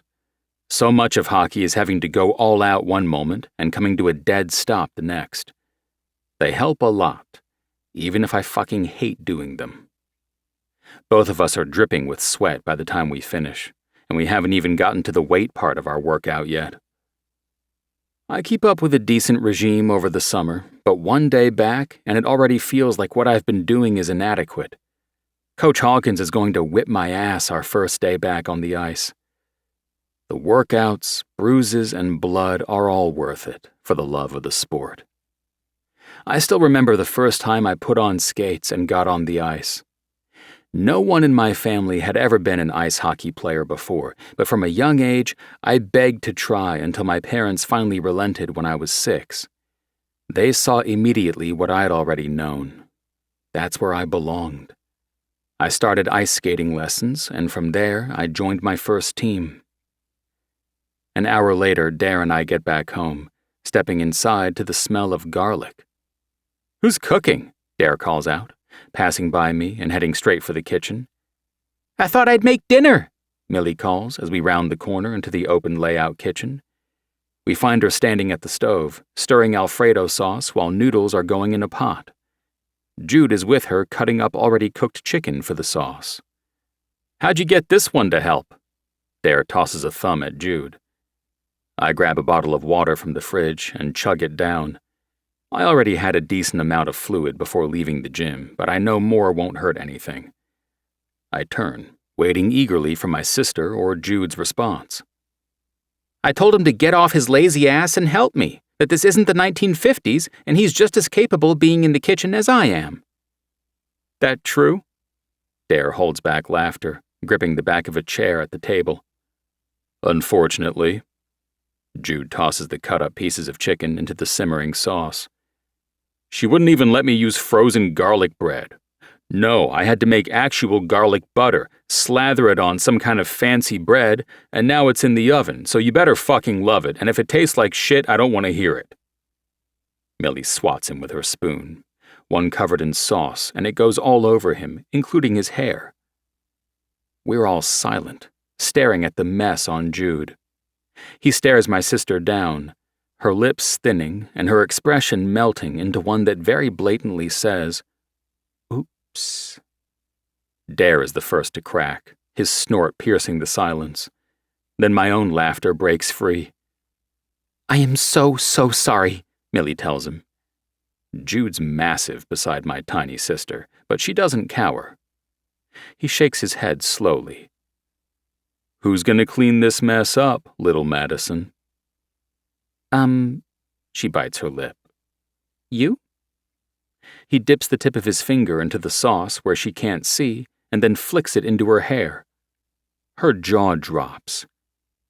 "I know you did not just get sauce in my hair!" She shrieks and lunges at him. The next thing I know, Dare and I are ducking out of the way. Millie chases Jude out of the kitchen, swatting at him with a dish rag. "I just washed this hair! Do you know what that means? I shouldn't have to wash it for 3 more days, but thanks to you, I have to wash it again!" Their feet pound up the stairs, voices growing distant. Dare glances at me, shrugging. "Guess we're finishing dinner then, huh?" Chapter 6. Ophelia. Mud squelches beneath my boots, squishing with every step as I make my way to the barn. No matter how many years I've spent around horses, I've personally never gotten over the smell. Some people love it, but I'm not one of them. What I do love is being in the presence of a horse. Even when I was small, their big forms were never imposing or scary. I've always found them magical in a way. They're extremely intelligent and warm. Smart, too. The first day my parents ever brought me to a barn to see if I'd be interested in lessons, I knew this was where I belonged.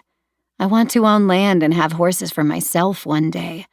They're hard work, but that's another reason I love them. When I'm tending to a horse, my mind quiets. It's one of the few times it's not buzzing with chaos and worry. "Ophelia!" Mary cries out, the older lady who owns this farm with her elderly husband, Tom. They don't have much help around here, can't afford to, but luckily the farm is small enough that they've been able to manage with help from their grandson, Callahan. "Oh, how I've missed you." She sets down a bucket filled with water and closes the distance between us, hugging me. Holding my face between her wrinkled hands, she smiles. "It's not the same without you." I missed you too. I really did. Mary and Tom have treated me like family, and being around Callahan makes me feel like I have another brother. "Are you able to stay for dinner?" She bestows upon me a smile that reminds me of the sunshine, extraordinary and warm. I don't have plans. "Great." She steps back. "The horses have missed you too." She winks, picking up her bucket. "I'm certain you share some sort of secret language with them. It's amazing to see." Maybe I do. Mary laughs, waving over her shoulder as she walks away. "You know what to do and where everything is. Nothing's changed. I'll see you later, dear." A year ago, I saw a flyer looking for help on their farm. When I came to inquire about it, Mary told me she was sorry, but circumstances had changed and they didn't have the funds to pay for an employee. I explained, practically begging, that I didn't want nor need to be paid. She still tried to turn me away, but when I continued, I think she sensed my desperation to be near the animals and relented. She's tried to slip me cash, which I always refuse or find a way to give back if she sneaks it into my bag. She doesn't understand what being around the horses does for me. Besides, getting to have her home-cooked meals is payment enough. Walking up to one of the stalls, I smile when I see my favorite horse. "Hello, Calliope." She grunts in response, almost like she's trying to say, "It's about time you showed up." "I know," I reply, holding out my hand and watching her cues before I touch her. "I had to go home for the summer, but I thought about you every day. All of you." I give the horse Indigo in the next stall a smile. His coat is a blue-black, which is how he got his name. Calliope is an Appaloosa. Her muzzle and most of the front of her body is a silvery gray, where the rest of her is white with gray spots. I think she's beautiful, and her spots make me feel more confident about the freckles that cover my body. She finally lowers her head, letting me pet her muzzle, and I nearly cry the moment my hands make contact with her. The feeling that washes over me is indescribable. It's calming and grounding, stilling everything inside me. I close my eyes, soaking up the feeling. A loud noise startles me, and my eyes pop open to find Mary has returned, the empty bucket hitting the dirty floor. Her hands go to her hips. "The bond you have with them is incredible." She pauses, watching me. "But get to work." I throw my head back and laugh as she walks away. "You got it, Mary." I'm hot and sweaty, my shoes and jeans caked in mud by the time I finish up with my duties and take Calliope for a ride. I kick as much gunk off my shoes as I can before giving up and removing them on the porch stairs. I knock on the door, and I'm not surprised when Mary hollers, "Ophelia, I've told you time and time again that you don't have to knock. Just come inside." Opening it, I inhale the scent of a home-cooked meal. Heading back to the kitchen, like always, I pause for a moment to take in the family photos that litter almost every surface of wall. Mary and Tom have lived a long and exciting life. With 5 kids and tons of grandchildren, they've always been busy. It makes me feel sad that despite this huge family, Callahan is the only one who helps them out. Reaching the kitchen, I smile at the image in front of me of Tom cutting up the pot roast Mary has had cooking in the crock pot all day, the oldies station playing softly in the background from the radio plugged into the wall. Callahan sits at the table, watching them with amusement. He hears my steps and smiles my way. With wavy brown hair bleached blonde on top from time in the sun, green eyes crinkled at the corners from all his laughter, and a smile that can make any girl go weak in the knees, he's exactly my type. But I refuse to cross that line, despite his flirting, because I love and value my time here too much to risk it. Except that one time we made out by the stream in the back, but that's beside the point. "Hey, Ophelia," he says in his exceptionally deep voice. He waved earlier from the tractor when he spotted me, but our paths haven't crossed other than that today. "Cal," I say, dipping my head. "How was your summer?"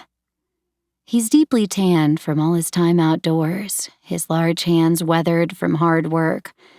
It's been so long since I've been with another person that the idea of his roughened hands on my bare skin sends a shiver down my spine. But no matter, it won't be happening. "It was good." He rubs his fingers over his mouth, looking me up and down. Tom reaches over and swats Cal on the back of the head. "Boy, we taught you better than to check out a lady so blatantly. Granddad," he rubs the back of his head. "Was that necessary?" "Yes," Mary answers for him without turning around. "Grab a plate, Ophelia. You first." I know better than to argue with her. Mary always gets her way. Plates are already sitting out on the tiled counters along with utensils. I grab what I need and pile my plate with enough pot roast and veggies to feed 3 people. That's another thing about Mary. She's going to make sure no one leaves her house hungry. With my plate full, I sit down beside Callahan. He bumps my shoulder playfully with his, giving me his signature dopey smile. Missed you. I warm at his words, sensing the sincerity in them. Oftentimes, I doubt my importance to people. But there are moments when I see the genuineness and all my doubts melt away. Emotions can be one of those things that's tricky for me to decipher. Cal gets up for his plate, joking with his grandparents about his late nights out. I'm sure he's quite the ladies' man. Another reason for me to stay far away and keep things platonic. Once everyone's seated, we eat. I missed Mary's cooking more than I originally thought. I might have to come over for dinner every night. Mary smiles at the compliment. You're welcome any time. You know that. We love having you around. Yeah, Ophelia, you're fun to have around. Callahan winks, and my cheeks heat, reminded of our kiss last year. After dinner is finished, I have to fight Mary to help wash the dishes. They don't have a dishwasher, Mary claiming that she has 2 good hands to wash things with, and that's more reliable than a machine. How's school going?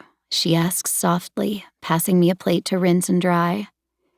I confessed to Mary last year that sometimes I struggle to learn the material. It's not that I don't understand, but applying it can be difficult. We're not even done with the first week, so not much to report. I stand on my tiptoes to put the dried plate away before taking the next from her. What are you going to do when you graduate and get your fancy degree? I always thought maybe I'd be a teacher, I admit quietly. I hate that my shoulders automatically curl up in protection, like I expect her to tell me there's no way I could be a teacher. But this is Mary, and she'd never say that. I think that's a wonderful idea. She scrubs the sink while I put the final plate away. I can see you making a great teacher. Really? I tuck a piece of hair behind my ear, shy beneath her praise. Mary, who's even shorter than my 5'4" stature, grabs me gently by my shoulders, forcing me to look down at her. I would never lie to you. You're a beautiful, smart, capable young lady. Nothing, and I mean nothing, is stopping you from realizing any dream you have. You're going to make me cry. She scoffs, pulling me into a hug. We can't have that now, because then I'll cry, and I don't cry, I blubber. It's ugly. She pats my cheek before letting me go and stepping back. I wish you saw yourself as you truly are, and not what you've deluded yourself into believing. I'm getting there. She grips my hand, eyes crinkling with a smile. That you are, my girl. Chapter 7. Cree. The party rages in the house, all the downstairs rooms packed with bodies. I keep the upstairs strictly off-limits, and that rule has always been followed. Not without some reinforcing, but it's rare for anyone to try to go up there now. Still, I urge everyone to lock their doors because you never know. Sitting on the couch, I nurse a beer. It's warm and doesn't taste that great, but I don't feel like getting up for a new one. My eyes scan the room, ghosting over every girl. I don't only search for red hair because I know Daisy could have dyed her hair since that night, but none of the girls I see are her. It's like she's a myth, some figment of my imagination. In the front window, the green lava lamp mocks me for my stupidity of thinking it was so fucking perfect when I saw it to put it there like a beacon for my mystery girl. Stupid. Stupid. Stupid. I swallow another mouthful of beer as the song changes over and some of the girls start singing it. My eyes close and I pinch the bridge of my nose.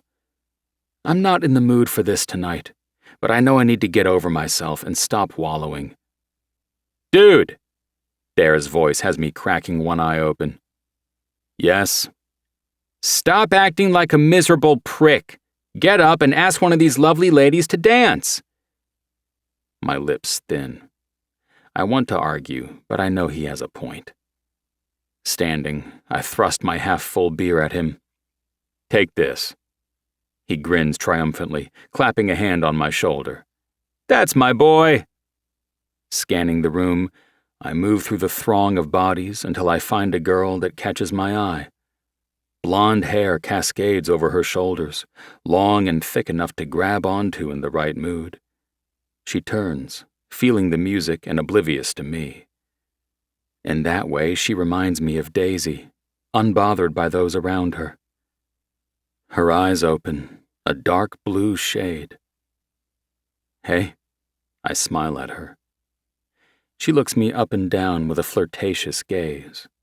She drapes an arm over my shoulder, moving her body to the beat of the song. Her hips sway sexily. Reaching out, I place my hands on them, moving with her. I try my best to let myself get lost in the song, in the moment, in this nameless girl. I have to give things a real shot if I have any hope of giving up on my ridiculous quest. The girl moves even closer to me until I'm not sure where my body ends and hers begins. Her breasts press into my chest, and her eyes suggest if I wanted to move things up to my room, then she'd be more than willing. But while she feels nice in my arms and I'm enjoying dancing with her, there's no desire stirring inside me. I don't want to kiss her, and I definitely don't want to fuck her. She turns in my arms, shimmying down my body and shaking her ass. The girl knows how to dance and move her body, but I still feel absolutely nothing. I close my eyes, focusing on the way she feels against me. The song changes, and with it, she moves her body differently. I groan, and that excites her, but not for the reason she believes. I think my dick is broken. Opening my eyes, my surroundings come into focus once more. I'm Ariel, she says, swinging around to face me. Her arms twine around my neck. And now I'm thinking of Daisy again and her little mermaid hair. Cree. Cool name. So's yours. Fuck, I have no game whatsoever. If Dare is somewhere watching me right now, then he's fucking cringing at my inability to flirt. Ariel must sense my awkwardness because she's determined to dig us out of this hole. I haven't seen you around before, and trust me, I would have remembered you. Too bad. I'm not helping her get me out of this whatsoever. She giggles, running a finger down my chest. Nothing inside me stirs. You need to loosen up, she croons, batting her eyes. You're tense. Relax. Her hips grind into mine. I'm just a girl. You don't need to be afraid. Standing on her tiptoes, she whispers huskily into my ear. I don't bite, but you can. I'm sorry. I take her hands and gently push her away from my body. She looks at me quizzically. Recent breakup? No, nothing like that. I run my fingers through my hair. Gay? I laugh. Definitely not. Wetting my lips with my tongue, I force myself to say, it's cliché, but seriously, it's not you, it's me. She throws her head back and laughs. Definitely cliché, but I'll forgive you. Have a good night, Cree. She wiggles her fingers in a wave as she walks away from me. I sigh, the kind that's heavy with frustration. What the fuck? Dare comes up, tossing his arm around my shoulders. She was hot. I can't believe you're letting her leave. I shrug his arm off. There was no attraction. But she was fucking gorgeous. How can you say she's not attractive? I glower at my best friend, wishing he'd lay off my case. I didn't say she wasn't attractive. She's fucking gorgeous. but I'm not attracted. There's no feeling of want or desire. He frowns. You sound like a chick. I don't care. I flee from the room, but he follows me anyway. In the kitchen, I grab a fresh beer from the fridge, also off limits to guests. They can drink the shitty keg beer. I don't get what's up with you. You were suspicious last year, but we've barely been back, and you're even weirder this year. Suspicious? What kind of word is that? He crosses his arms over his chest. Don't try to deflect. I scrub a hand over my face, knowing I've avoided this conversation with my friend for too long. Fine, but I'm not having this conversation here. I look around the kitchen where people idle, drinking and laughing, not giving a fuck about anything. Dare follows me out onto the back deck and down to the edge of the yard where there aren't any people. Tell me what's up, because I'm tired of your weird behavior. He leans against the fence. It's stupid. I take a swig of beer, bracing myself for his inevitable hysterics.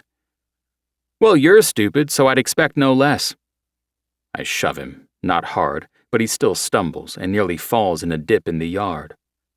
Asshole, he grumbles. There was a girl last year at the bonfire party. We hit it off and hooked up. We didn't exchange real names and said if it was meant to be, we'd meet again, but we never have. I started these parties in the hope that she'd come to one, but she never has. You're going to think I'm crazy, dude, but no other girl makes me feel this weird thing that I do. It's not love. That would be crazy. It's something different. Like, my soul recognized hers. That maybe we've met in another life. He stares at me, mouth parted. He blinks again. His brain must be having a reboot. I think you've been reading too many books. Don't mock me. Listen to yourself, Cree. You've been, what, abstinent since you hooked up with this chick? One, I might add, you don't even know the real name of. You've just been sitting around waiting for her to appear. It's pathetic. I was going to say odd, but yeah, pathetic works too. He chuckles, shaking his head. Pining for a girl you don't even know? It's kind of weird. It does sound weird. I cross my arms over my chest, annoyed with how much of a fool I've been. But that night, it was... I can't describe it, but it was like my dad always said about my mom. He just knew. He scratches his head, eyeing me skeptically. Maybe it's because my parents are divorced, but I can't relate. I've never felt insta-anything for someone. Well, he frowns, looking down at his boots. Insta-hate with Rosie, but that's not what we're talking about here. Running my fingers through my hair, I mumble.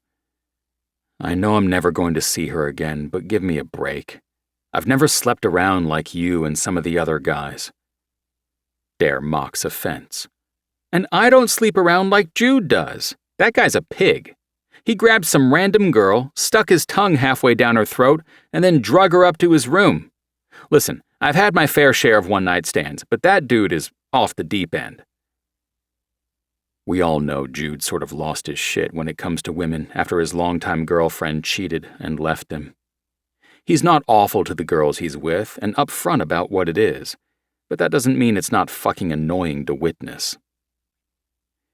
Anyway, good chat. Dare claps me on the shoulder. I'm going back in to have fun. You do whatever it is you do. He waggles his fingers at me, loping off toward the deck.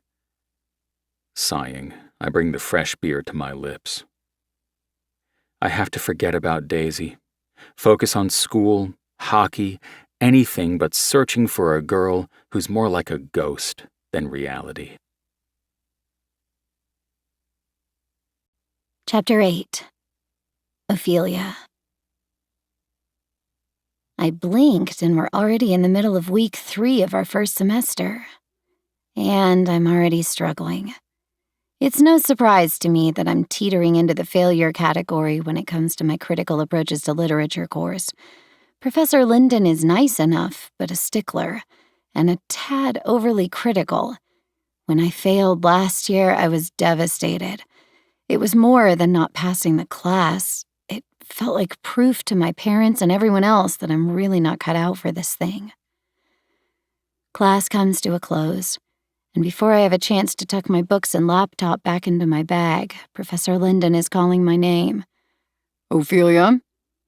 My head jerks to attention like one of those cute bug-eyed meerkats on Animal Planet. Yes? Please come see me before you leave. A few of my classmates glance my way questioningly, but mostly I'm ignored. With a sigh, I heft my backpack on and trek down the stairs to him. He looks up from his papers, pulling his reading glasses off. Miss Hastings. His voice is gravelly.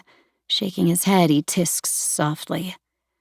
I was hoping this year you'd be better prepared for my class, but I fear not, and your failure is imminent. If you have no plans to change your degree, then I'm afraid you're dependent on passing this class. I know. My voice comes out annoyingly small. I try to keep my shoulders back, my head held high, but on the inside I feel like crumbling. His face softens. Look, I know this material can be difficult for some to grasp. I wince, and he frowns, probably realizing that his attempt to be kind is anything but. I'm not making any promises here, he presses on, but I'm going to reach out to a former student. He's a senior now, and I think if he's able to tutor you, it'd be a great help to you in understanding the material. I bite my tongue, tears stinging my eyes. I don't want to cry in front of my professor, for him to realize how badly this is getting to me. Clearing my throat, I say, "That would be great. I appreciate you reaching out to him on my behalf." Of course. He dips his head. I know I can be a bit of a stickler, but Ophelia, I never want to see any of my students fail. I nod, knowing if I open my mouth, I'll start crying. He seems to sense this and returns his attention to his cluttered desk once more. I'll email you tonight if I hear back from him. Taking a couple of steps back, I give out a timid, "Thank you." Rising up the stairs, I burst through the doors and dash to the nearest exit, where I inhale gulps of fresh air. "You are enough," I remind myself, trying not to break down. "You are enough." I chant it over and over, hoping to drill those 3 words through my skull. Professor Linden emailed me last night with the good news that the student agreed to meet with me today to see if he'd be able to help me. He didn't want to say yes right away, which worries me, but I guess it makes sense to see if we even get along. If he's some stuck-up, know-it-all prick, I know there's no way I'll be willing to let him tutor me. Trekking across campus, I keep my eyes trained on the cobblestone pathway. We're supposed to meet at the main coffee shop on campus at 3. It's 2:55, and I loathe being late. It doesn't set a good first impression. I tap my finger impatiently against my book clasped in my arms. Today's choice is a retelling of Beauty and the Beast. I reach the coffee shop at 2:58, which leaves me with 2 minutes to order a drink. The only kind of coffee I'll drink is the frozen, practically dessert kind, so I can't exactly call myself a coffee drinker. Regardless, I need something to help with my jitters. While I wait in line, my eyes dart around the room trying to figure out if my tutor is already here. He said he'd be at a table in the back, but what if all those tables are full and he had to pick another one? I hate this. I do notice a guy that is indeed at a back table, his head lowered as he pores over a book, and I have a feeling this is who I'm looking for. Once I have my coffee, I trek carefully to his table, nervously biting my lower lip. If this isn't who I'm looking for, I'm going to be embarrassed and feel terribly sorry for disturbing his reading time. Stopping beside the table, I clear my throat, readying to introduce myself. Ice blue eyes move from the text on the yellowed book pages to me, his face emptying of color, lips parting. His eyes get bigger, and his expression is the definition of shock. Those blue eyes light up, getting even brighter while a grin breaks over his face, revealing dimples in his cheeks. "I've been looking for you." His words make sense considering we're supposed to be meeting up, but his expression and connotation to his words leads me to believe he's saying more than that. Yes, I'm sure you have. I'm a few minutes late, but not much, so hopefully you haven't been waiting too long. "Daisy," he murmurs, his eyes gliding over my body in a way that sends a shiver down my spine. No, I'm Ophelia. Did Professor Linden give you the wrong name? "Professor Linden?" He repeats slowly, forming the name carefully in his sensual lips. Yeah? I stutter, and it comes out sounding like a question. He emailed you about tutoring me. I pause again. For critical approaches to literature. The guy's brows furrow, and he appears thoroughly confused. He seems to be thinking something over before coming to some sort of resolve. "Yes." He smiles, nodding slowly. "He did contact me. Sit, please." He waves his hand at the empty chair in front of me. I pull it out and plop down, laying my book on top of the table and my frozen coffee beside it. He glances at the cover, a slow smile spreading. My shoulders hunch, bracing for some sort of judgmental comment on the fantasy romance I'm reading. But he shocks me by saying, "I love that series." I sit shocked for a moment, absorbing his words. You've read it? I shove my finger against the cover. This? He nods. "All of them." And you liked it? He chuckles, his long fingers wrapping around his hot cup of coffee. I take a moment to study him. Chiseled cheekbones, long nose with a slight bump like it has been broken in the past, veiny hands that connect to arms that are even more veiny and muscular, lips that aren't full but aren't thin either, but somewhere in the middle, dark brown, almost black hair that has a natural wave and falls over his forehead in an annoyingly effortless way. He's without a doubt the most gorgeous guy I've ever seen. So much so that I feel my breath catching and my heart rate speeding up. It's been a while since I've felt attraction this acutely. Longer than a year, easily. "I loved it." I frown, racking my brain to remember what I'd asked him. Oh, the book. Even the romance bits? "Especially the romance bits." He smirks, my stomach dipping with excitement. Tucking a piece of hair behind my ear, nerves easing slightly, I take a sip of my chocolate chip frozen coffee. As much as I love talking about books, I place my hand over the red and yellow cover. And truly, I could go on about them all day long, but I really need to know if you're willing to tutor me. I failed this class last year, and I can't afford to not pass again. Vulnerability sinks into my chest as I wait for him to answer. I know plenty of people fail classes for various reasons and need extra help, but it doesn't stop me from hating that I'm put in this position. He waves his fingers lazily through the air. "Not a problem, Daisy." I told you, I say slowly, like maybe he didn't understand the first time. My name is Ophelia. He grins. "And what a beautiful name it is." He cocks his head to the side, looking at me funny. I hate being scrutinized in such a way, like a bug beneath a microscope. "Jay and Daisy, remember?" I stare blankly at the guy in front of me. Is he sane? What is he talking about? "The Great Gatsby." He supplies, pausing for a breath. Almost desperately, he adds, "Remember?" But I don't remember. I haven't met this guy before, but he seems to think he knows me. I open my mouth to tell him he's mistaken, but then I shut it. I'm not a liar, never have been. But if him thinking he knows me helps this tutoring thing, then maybe I should.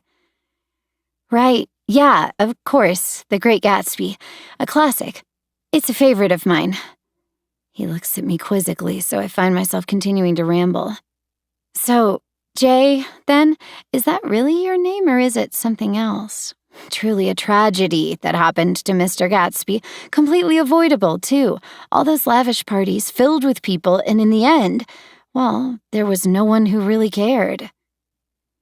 Jay, though I'm assuming that's not really his name, watches me with a look of awe, one I've never seen directed my way before.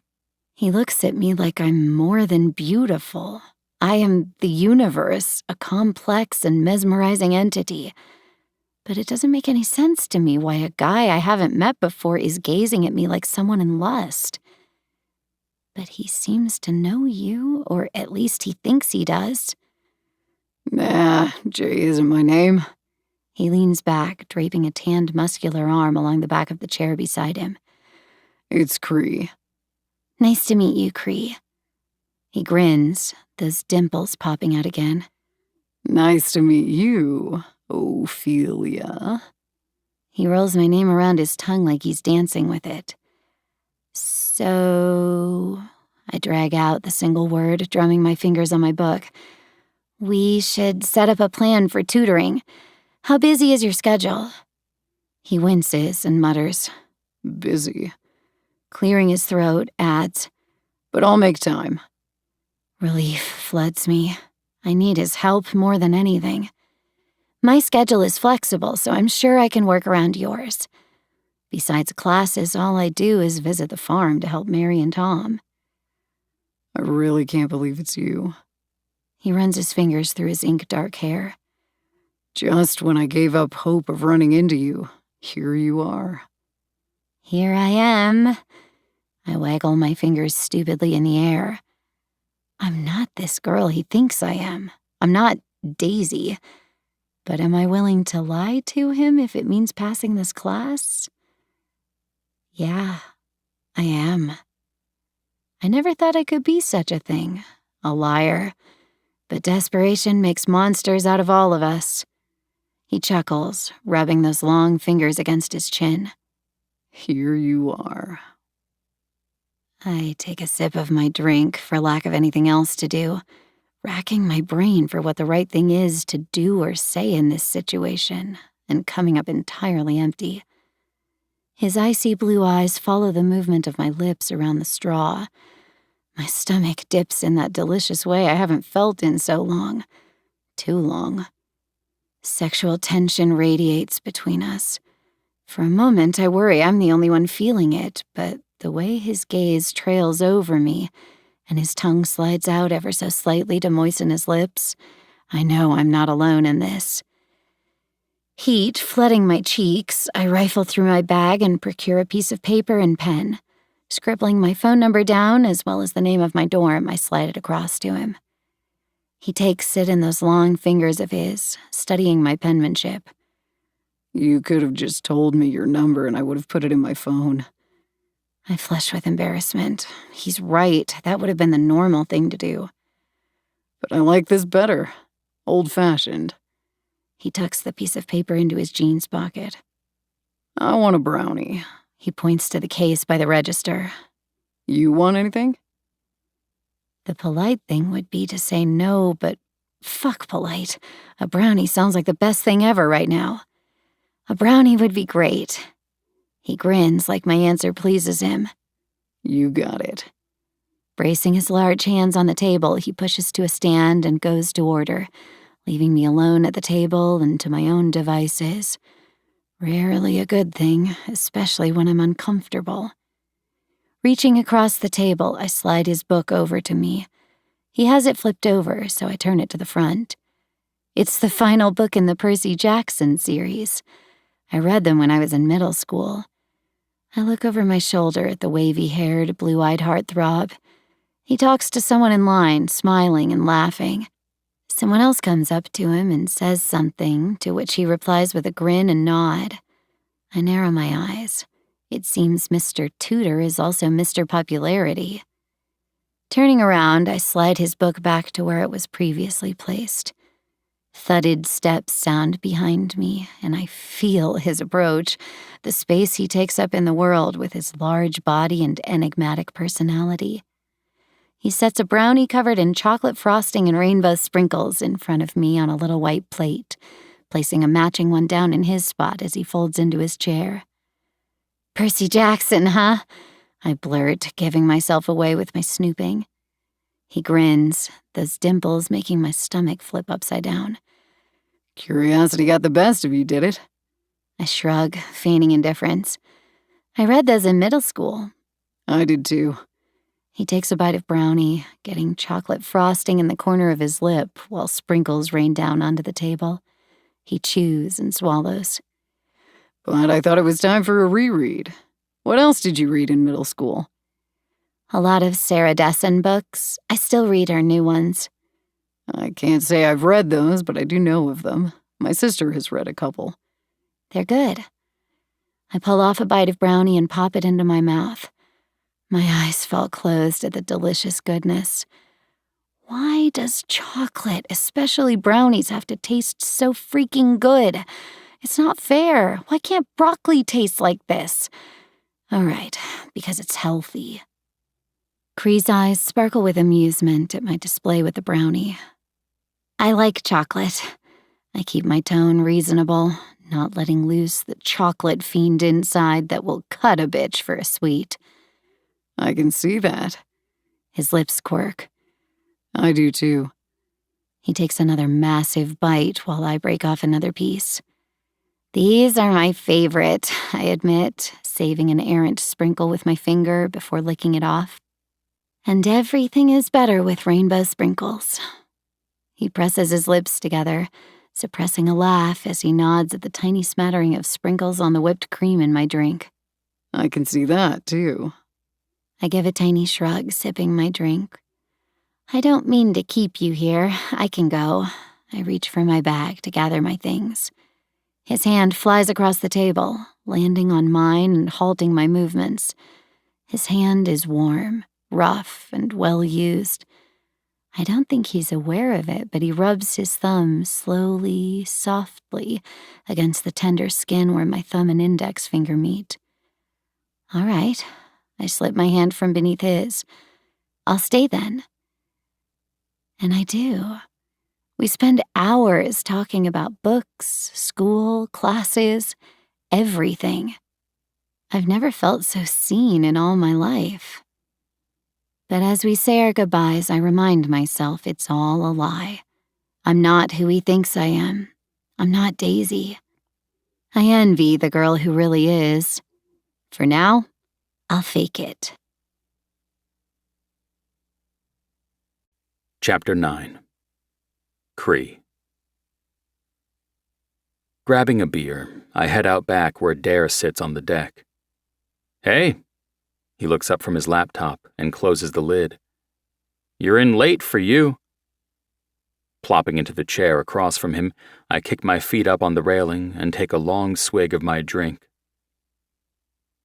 I found her. "Who?" His brows knit together. "Daisy. The girl." His eyes widen, mouth dropping open. "Well, fuck. Talk about an eventful day." He takes a drink. "What are the odds that I give up on looking for her, and today she walks into the coffee shop and sits down across from me?" I shake my head, still flabbergasted and reeling. To be honest, I've had to pinch myself a few times to make sure I didn't dream the whole thing. She thought I was the tutor she was looking for, and dude, I know it was wrong, but I said I was. So, looks like I'll be tutoring this semester. He eyes me skeptically. "You got time for that? And isn't it kind of fucked up to pretend to be her tutor?" "I'll make time.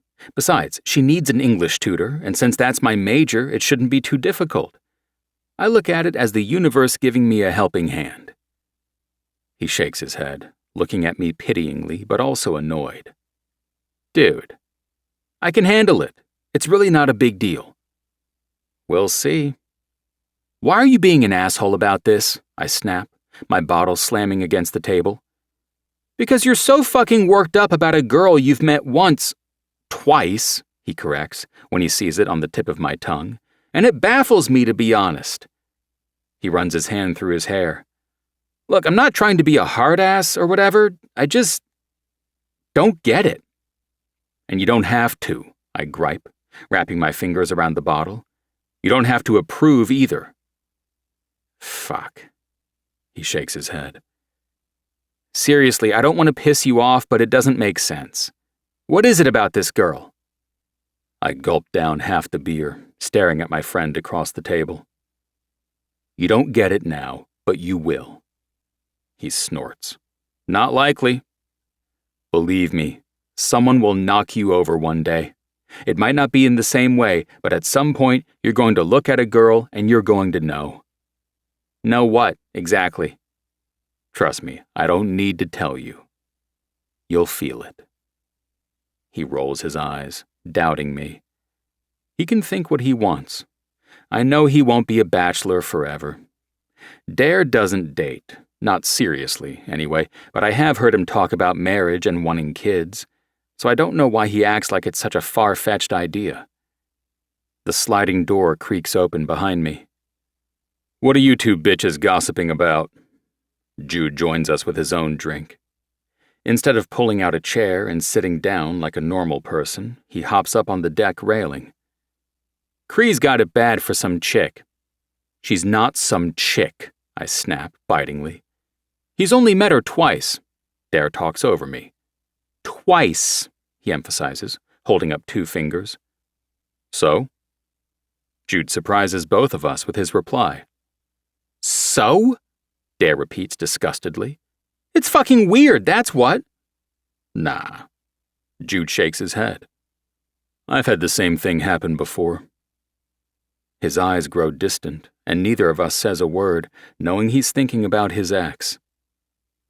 Just because you haven't experienced it doesn't mean it doesn't happen.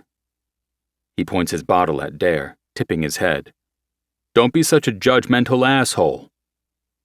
Dare snorts. Yeah, but look how that shit turned out for you. Jude's eyes narrow dangerously. It went to fucking hell. I know, I was there. I lived it.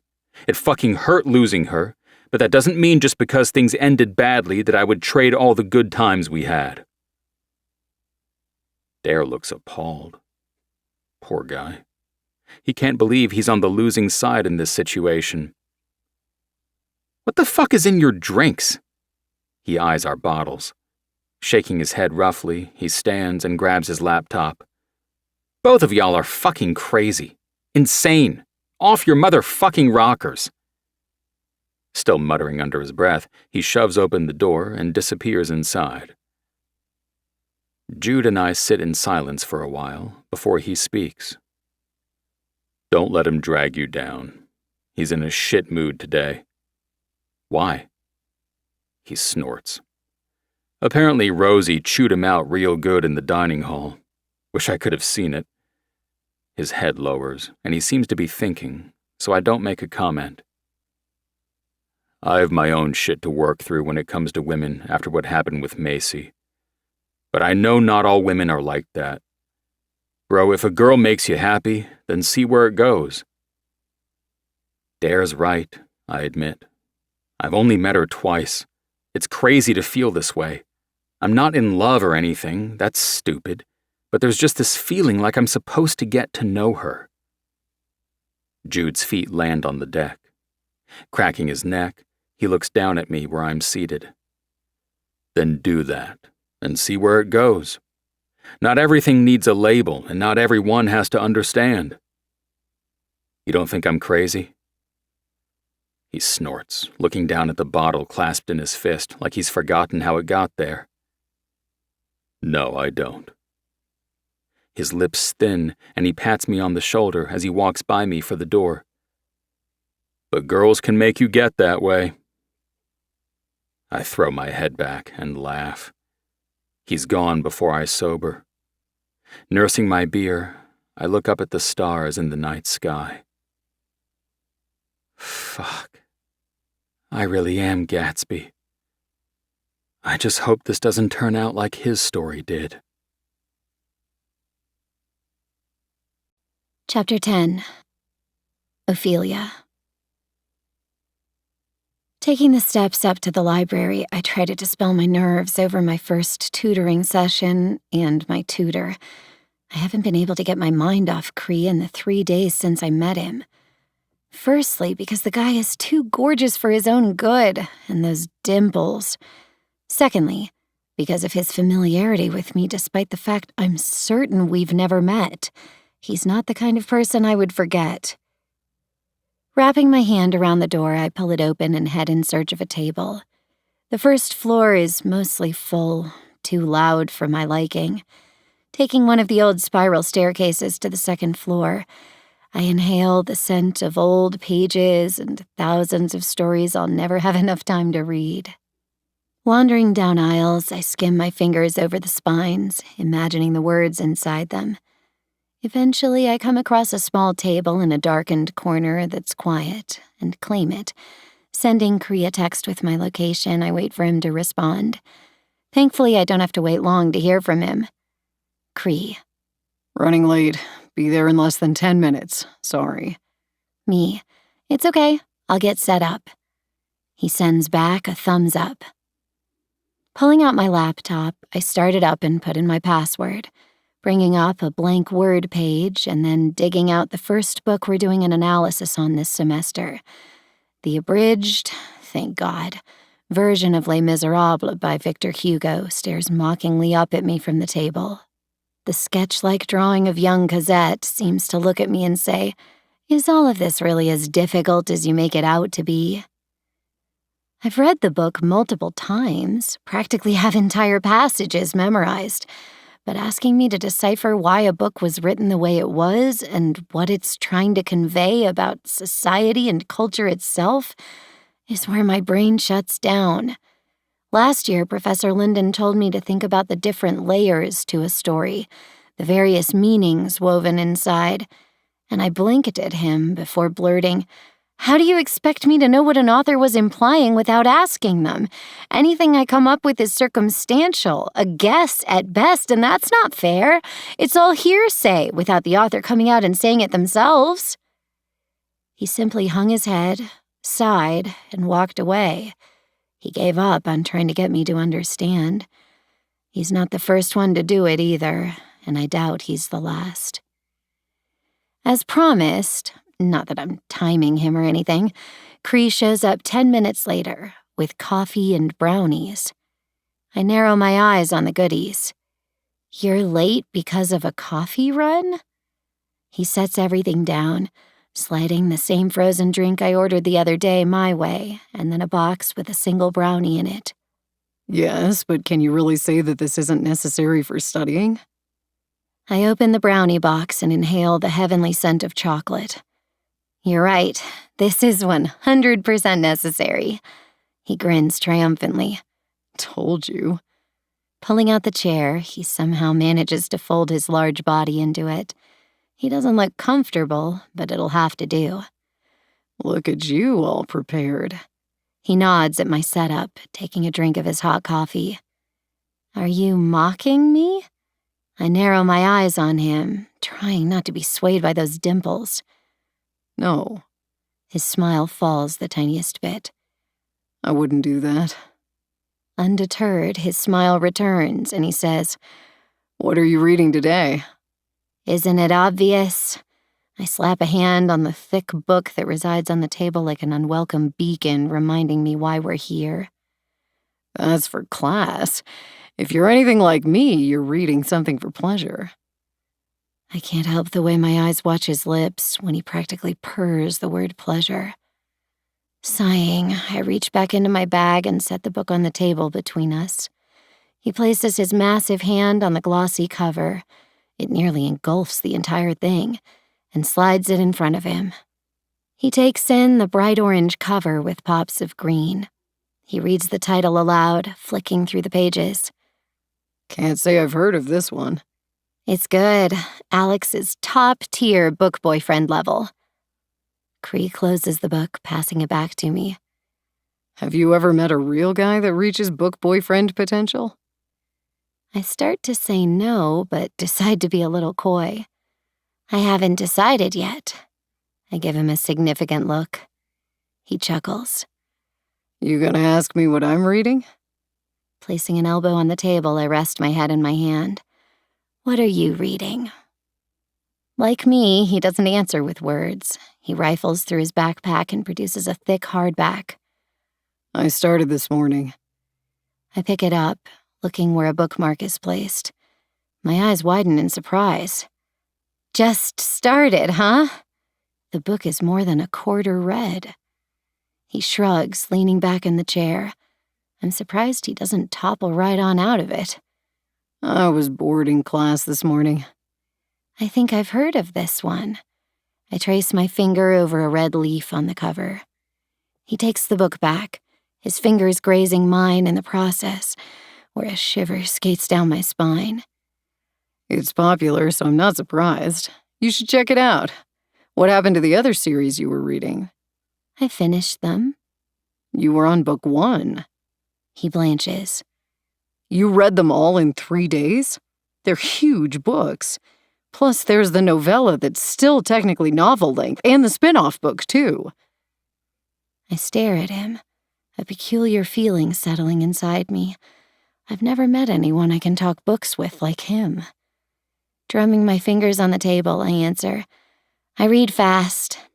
Years and years of feeling like an outcast has helped me master the craft of speed reading. What did you think of them? I loved them.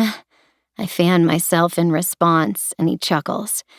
Anything with a dark-haired, brooding hero who you think is the bad guy but turns out to be good gets me every time. I can't believe you've read them all already, and I thought I was a fast reader. He hangs his head in mock shame. Not everyone can be as talented as I am, I joke, feeling like I've accomplished something monumental when he laughs in response. Sobering, I exhale a sigh. As much as I could sit here and talk books all day, I really do need the tutoring help. Oh, right. He shoves a massive bite of brownie, practically the whole thing, into his mouth. I suck at this. I've never actually tutored before. My brow arches. And Professor Linden still thought you'd be a good fit? His chest puffs out. Yeah, he squeaks, voice higher than normal. I'm good at this. This what? I prompt, hopefully playfully. English and stuff, he says awkwardly, bowing his head. That's probably why your professor thought of me. Well, I pat the top of Les Miserables. Let's get started then, shall we? Chapter 11. Cree. Dare's annoyed with me. That much is obvious. He skates furiously down the ice, barreling toward me. I'm fast, but not fast enough, and he rams me into the board. The reverberation zips through my entire body, and now I'm gonna feel that for the rest of the week. No doubt I'll be icing my ribs tonight. Motherfucker! I yell after him, the curse muffled by my mouth guard. Some players think you're being a pussy if you wear one, but I'd like to keep my teeth in as decent shape as possible. Hockey players are notorious for losing teeth. The on-ice fights are legendary. I catch my breath easily enough and get my head back in the game. Today's our first day on the ice to prepare for our upcoming season start, and everyone's eager to be back together. Adjusting to the loss of players from the previous year and getting used to the feel of the new arrivals is always interesting, and practices like this are exhausting but necessary. Madison! Coach Rogers yells at me. You gonna let him get away with that? I play the right wing position, meaning I'm on the offense and typically stay on the right side of the center forward player. On our team, that's Jake Boworth, or Bowie, as we call him. My position means I'm also a forward, and it's my job to focus on the puck and scoring. Whereas Dare is a defenseman, and his job is to keep the other team from scoring. He's a fucking beast at what he does, the best defenseman I've ever played with. But that doesn't mean I'm cool with him taking his anger out on me in practice. I don't understand his mood since nothing I'm doing affects him, but he acts like I've screwed him over. He doesn't even know Ophelia. By the time practice has finished up, I'm pretty pissed off at my so-called best friend. And since each breath I take burns my ribs from where he slammed me into the boards, it's impossible for me to get over it anytime soon with that constant reminder. Ridding myself of my gear takes longer than normal, but I don't let a single grimace slip through. The last thing I'm willing to have happen is dare to feel satisfied that he fucked me up. Bowie opens his locker beside mine, his gear dropping to the floor. "You down for a beer tonight, creature?" I roll my eyes good-naturedly at the nickname. "Nah." "Oh, come on," he cajoles, slapping my shoulder. I have to bite my lip not to make a sound. Apparently that part of my body took a hit too. "We're celebrating being back on the ice."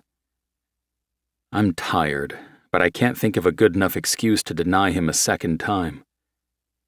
"All right, sure, but first round is on you." He chuckles. "Whatever you say." "You two better not be plotting anything dangerous." Justin Stevenson, also known as Stevie and the Beebs, is our team captain and left winger. Just some drinks at Harvey's. Join us, Cap." Stevie shakes his head, fighting a smile. "Fuck, I can't turn down a drink, but no overdoing it. That goes for all of you," he bellows. "If I hear about any of you fucking around this year and not taking shit seriously, then you'll have hell to pay." I know he's not kidding either. Stevie will kick the ass of anyone who steps out of line. He's a scholarship student, dependent on the team performing above and beyond this year so he can get drafted. Grabbing my towel, I shed the last of my gear and head to the showers. Maybe a drink won't be such a bad idea. Harvey's is packed. Not shocked about that, but what does surprise me is Jude's absence, since he's usually hanging here most nights, and Dare's sullen expression. He's been nursing the same beer since we got here, so I know he isn't drunk. Shit's going on with him that has nothing to do with me, but if he wants to keep being an asshole before he fesses up, then that's on him. Beneath the table, I pull my phone from my pocket and shoot a text to Ophelia. "Me. How's your night going?" I grin when she replies quickly. Ophelia. "Did some studying. Now I'm in bed reading." Me. "And what's your choice of reading material tonight?" Ophelia. "My namesake, Hamlet by the one and only William Shakespeare. It's for my playwright class." Me. "Good old Willie." Ophelia. "What are you up to?" Me. "At the bar with my team. I'd rather be home." Ophelia. "Then why don't you leave?" I frown at her text, taking a second before I reply. Me. "I guess I didn't think I could." Ophelia. "You're a big boy. You can leave when you want." Me. "Good point. Maybe I'll order some food to go." My stomach growls with approval at this thought, but I shouldn't be eating the crap Harvey sells. I decide to head out and not overthink things, or I might end up here all night. Slapping some cash down on the table, I say my goodbyes and head out to my car. Dare's eyes follow me, but he doesn't make a move to do the same. Blasting music on the way home, I'm in a marginally better mood by the time I arrive. I've only been inside the house for 0.3 seconds when Millie storms toward me, fury written all over her face. Her hair is in a wild bun on top of her head, her glasses she wears in the evenings perched on her nose. "He has to go!" she shrieks, stomping her foot like she's 5 years old. "Who?" I ask dumbly. I didn't expect to be ambushed like this before I can even close the garage door, so my brain isn't firing on all cylinders. "The football-playing, womanizing, annoying, dick-headed motherfucker upstairs!" Her fists sway at her sides. "Language, Mills," I chide, shutting the door and edging toward the kitchen so I can search for some dinner. She storms after me. Don't fucking reprimand me when Casanova over here is running a brothel. I share a bathroom with him. She reminds me of the Jack and Jill bathroom between their rooms. I got out of the shower to some chick peeing. I was naked, Cree. Sure, we share the same bits, but I don't need some stranger seeing all of them. I slam the fridge closed. What? I blink at her, fury building inside me. Not at her, but my friend. I know, I should have remembered to lock his side of the door, but in my defense, who expects a strange girl to be there peeing when they know someone is in the shower? Besides, there's a hall bath, too. I hold up a hand, silencing her. I'm not mad at you, Millie. Oh. I see some of the fight go out of her. Is the girl still here?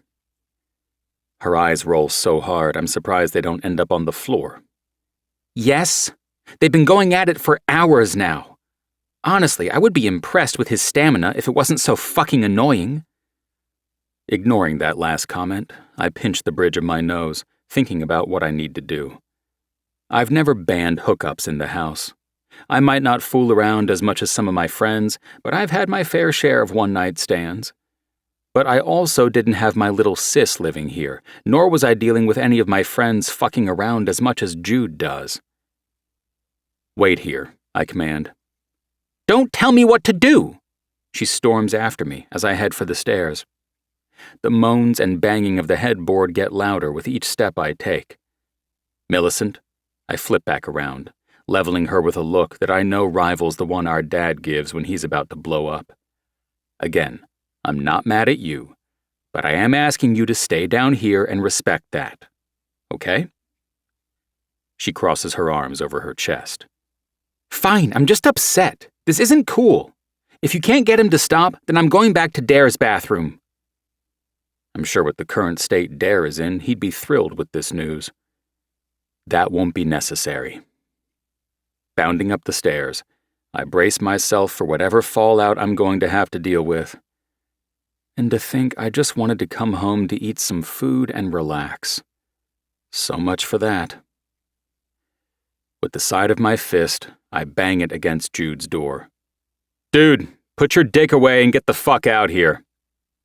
They keep going at it, undeterred. I bang again. Dude, I'm fucking serious. I'll kick this door down right the fuck now and don't think I can't. I knock again, but they just keep going at it. All right, you asked for it. Kicking down a door isn't easy, and it's going to be especially difficult since I'm sore after practice, but I'm pissed, so at least I have anger on my side. Bracing myself, I slam my right foot into the door, and it rattles on the hinges, groaning. I can't fucking wait to explain this shit to my dad. I kick again, and this time the sounds inside the room quiet. Regardless, I get ready to kick again, figuring another strike or two will get the door off. My foot is about to slam into the wood when the door swings open and I hit air instead. What the fuck, dude? Jude snaps, looking at me like I've lost my mind, which maybe I have, but I'm not down with this amount of drama. Tell your girl she needs to leave. His fingers tighten around the blanket he tossed around his waist. She's not my girl. She's a girl and she needs to leave. She walked in on my sister in the bathroom. This isn't cool, and I won't tolerate your toddler bullshit of fucking everything that moves. So your ex screwed you over? It's been 1.5 years, Jude. Get the fuck over it already. His jaw flexes at my rant. See a therapist, because pussy isn't helping you. I don't see his fist coming until it slams into my face, rocking me back a few steps. And then, the whole world goes dark. Chapter 12. Ophelia. Feeling Calliope beneath me, the power in her body as she runs through the pasture, sends a feeling of calm through me that I can't find anywhere else. Horses have the ability to put me at ease. Sometimes I wonder what would have become of me if I hadn't discovered my love for them. And it's not just riding that I love, It's the horses themselves, all the varying personalities among them, and even the hard work that goes with it. Mary watches me, her arms draped over the fence. Her head shakes, a small smile on her lips. I tried for years with that one, then you showed up and look at her. I ride up the fence with Calliope, bringing her to a halt. She's a good girl. I pat her neck in her favorite spot. She just needed the right person. Not that it was an overnight success story getting her to trust me. She threw me off more than a handful of times. But we've gotten here, and that's all that matters. We all need the right person. I'm glad she found you. Mary's words send warmth through me. I am too. Are you staying for dinner tonight? She asks, shielding her eyes with her hand from the sun. Mary refuses to wear sunglasses, despite desperately needing them on the farm. I can't. Sadness fills me at the loss of one of Mary's delicious home-cooked meals. As soon as I finish up with Calliope, I have to meet up with my tutor. Why don't I make up some Tupperware to go for you and your tutor? Do you think she'd like fried chicken? What kind of monster doesn't love fried chicken? I dismount from Calliope, keeping a hold on her reins so I can guide her back to the stable. And I'm pretty sure he'd love some. He? Mary's brows rise with interest, walking alongside the fence with me. I roll my eyes. He's only my tutor. Don't go getting any ideas. I would never. She laughs in a way that I know means trouble. Our paths dissect when she heads for the house, while I guide Calliope into the barn. I've finished up with her, and I'm exiting the barn when I run into Callahan. Hey. He grins, but it's a little more subdued than usual, his hands shoved into the pockets of his worn and dirtied jeans, a ratty baseball cap pulled low over his eyes. His shoulders are drawn up, head tilted to the side. I heard you can't stay for dinner. No, not tonight. I rub at a spot of dirt on my shirt. I'm not sure if I'll have enough time to run by the dorm and change before meeting Cree, but I hate the idea of showing up sweaty and gross. Plans? I give him a funny look. I'm studying. My grandma said you have a date. I can't help the awful-sounding snort that comes out of me. A date? No, I'm meeting my tutor to study. But if she said I was on a date, why are you asking? In other words, I can't understand why he wouldn't have believed her. He shrugs, his jaw pulsing. Don't know. My eyes narrow on him, trying to decipher the emotions warring across his face. Sometimes they're not easy for me to read or understand. I think you do know. Why don't you be honest with me, Cal? He removes his cap and ruffles his hair before replacing it, backwards this time. I was jealous. Jealous? I blurt incredulously. What were you jealous of? Baffled doesn't even begin to describe how I feel. Sure, we've kissed and flirted some, but it's all seemed so harmless and never led to anything more. His chest inflates with a hefty sigh. Of the idea of you on a date. The obviously is implied, while I continue to stand there blinking at him like some frozen, wide-eyed cartoon. I don't understand. He chuckles, but it's lacking the normal humor. I like you. I was jealous of the idea of you on a date because I want to be the one to take you on a date. Oh, I gasp. Me, a date? Whoa, wow. When he laughs this time, it's light and carefree, amused. I see I've rendered you speechless and I haven't even asked yet. He reaches out, grasping a strand of hair that escaped my braid and wrapping it around his tanned finger. Ophelia, I'd love if you'd go on a date with me. I'm shocked, flabbergasted, lost for words. Callahan is a good-looking guy, kind, a hard worker. There's no reason to say no, except I feel nothing. No spark, no crackle, not even a small flicker. I've only been around Cree, not even kissed him like I have Cal, and he sets my whole body on fire. But maybe flames are a bad thing. Flames burn, obliterating everything in their path. It could be better to feel next to nothing. Is that a better foundation to build upon? But if I go out with Cal and it ends badly, I don't want it to affect my time here on the farm. It's one of the few things I look forward to. I'm sorry, he says, shaking his head. I've sprung this on you. No, it's okay. I'm just surprised, is all. Yeah, he's flirted with me over the past year, but I figured he just has a flirty personality and that it has nothing to do with me when it never went anywhere else after our kiss. Rubbing a hand over my face, I look up at his familiar face and start nodding. Sure, yeah, let's go out. Yeah? He seems shocked that I agreed. Frankly, so am I, but I think it's the fear of that fire I'm feeling around Cree that makes me do it. Yep, I nod with more surety. Cool. I'll text you with the details when I have them. Great. That's great. Can you get any more awkward, Ophelia? Callahan sends a disarming grin my way before he goes into the barn. I can't move for a full minute, still trying to figure out what just happened. When I finally get my feet to move, they carry me to the house, where Mary is already coming out the door with those Tupperware containers she promised me. Cal ran out of here so fast when I mentioned you were going on a date. Mary smiles triumphantly like this is amazing news. I think my grandson might have a crush on you. Why do you tell him I was going on a date? I told you it's my tutor. Her smile grows impossibly larger.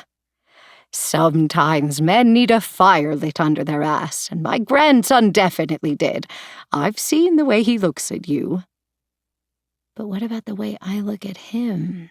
Does that matter at all? I don't think I've looked at him in any particular way that would lead anyone to think this is a good idea. I close my eyes for the briefest of moments, recentering and refocusing myself. Thank you for the food, Mary. I take the paper bag from her that she has everything in. I need to go. Good luck with the studying, dear. I give her a tiny smile, walking down the driveway to my waiting car. I set the bag on the floor in the back seat, using a sweatshirt left there to keep them from sliding around too much. Starting up the car, I turn my music on and let it distract me on my drive back to campus. I don't really have the time to spare, but I run into my dorm and take the world's quickest shower and put on fresh clothes. I tell myself it's because I was sweaty and dirty, not because I want to look put together for Cree. Dashing back out to my car, I drive over to the Student Commons building he asked me to meet him at today, since it's close to the ice rink and he had practice. The irony that I'm being tutored by a sports player isn't lost on me, since they're notorious for needing the help, not the other way around. Grabbing the bag of food and my backpack, I carry everything inside. After my conversation with Cal, I'm feeling particularly exhausted. Encounters like that suck the energy out of me. Inside, I find Cree already waiting at a corner table by the windows, overlooking one of the many pathways lined with trees that snakes through campus. His hair is damp from a shower, curling against the collar of his blue polo shirt that matches the color of his eyes. My stomach dips, that fire crawling up my spine. He turns from the guy he was chatting with and looks over his shoulder at me. Is it possible he can sense my presence? That charming grin of his surfaces, along with his dimples. Butterflies take off inside me. Attraction slams into me, pulsating through my body. It's entirely unfair that my hormones have to choose the guy I desperately need in order to pass this class to want to bang. "Hi," I say breathlessly, setting the bag on the table. "I hope you're hungry. I work for this older lady and her husband on their farm sometimes, and she's always cooking, so when she found out I was headed for tutoring, she boxed up some food for us." I'm rambling, embarrassingly so. I flatten my lips together as I plop into a chair. The guy Cree had been chatting with is walking toward the exit. "Friend of yours?" Just someone who wanted to chat hockey. I gasp when he turns the other way a bit. "What happened to your face?" I finally get a good look at the left side of his face and nasty bruise he's sporting. "Is that from hockey too?" This. He tenderly brushes his fingers over his face. Altercation with one of my roommates. "Oh, wow, that's awful. I take it you two don't get along?" I pull the containers of food from the bag to busy my hands. I'm not surprised to find that Mary has included utensils. She thinks of everything. He's actually a good friend of mine. We just had a disagreement. He adjusts his position in the uncomfortable plastic chair. They're all white, as are the tables. The Commons building is new, and I think the old school was aiming for a more modern look, opposed to the original buildings, which are usually rich with warm woods and classical detailing. But I hate this clinical look. It looks like we're in a hospital, not a learning facility. A disagreement about what? Now that the food is set out, I grab my books and laptop. My stomach rumbles, reminding me I need to eat first before I think about studying. I was pissed at him about something and said some not nice things, so he clocked me. I think I deserved it. Did you hit him back? I crack open my container of fried chicken and then the mashed potatoes she put in another. Not a veggie in sight. I'm not mad about it either. He chuckles like he finds my question amusing. No, despite the sport I play, I'm not keen on violence. I keep it on the ice and that's it. So now you're stuck with that? I wave my fork at his bruised face. While he has nothing? Well, he's banned from having chicks over to the house, so I think he's suffering enough. Tragic. I take a bite of the homemade mashed potatoes, the monster in my belly settling the tiniest bit. Aren't you hungry? I wave my fork at the containers he hasn't even opened yet. His smile spreads, lips tilting upwards. Right now, I'm enjoying watching you too much.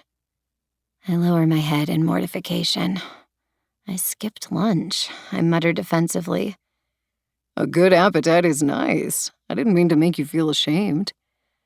Sorry, it's just, as you've probably noticed, I'm very thin. I've been called all kinds of names growing up. Girls accused me of having an eating disorder all through middle and high school, spreading rumors of me throwing up in the bathrooms after lunch. Shaking my head at the awful memories I forge on. I got called to the guidance counselor's office so many times because of it.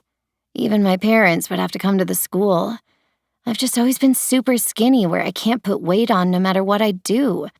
And I think people assume if you're thin, then life's great and dandy, just because the media seems to value skinny people over average-sized human beings. But I would give anything to put on even 10 pounds. Cree stares at me with a tender-hearted expression.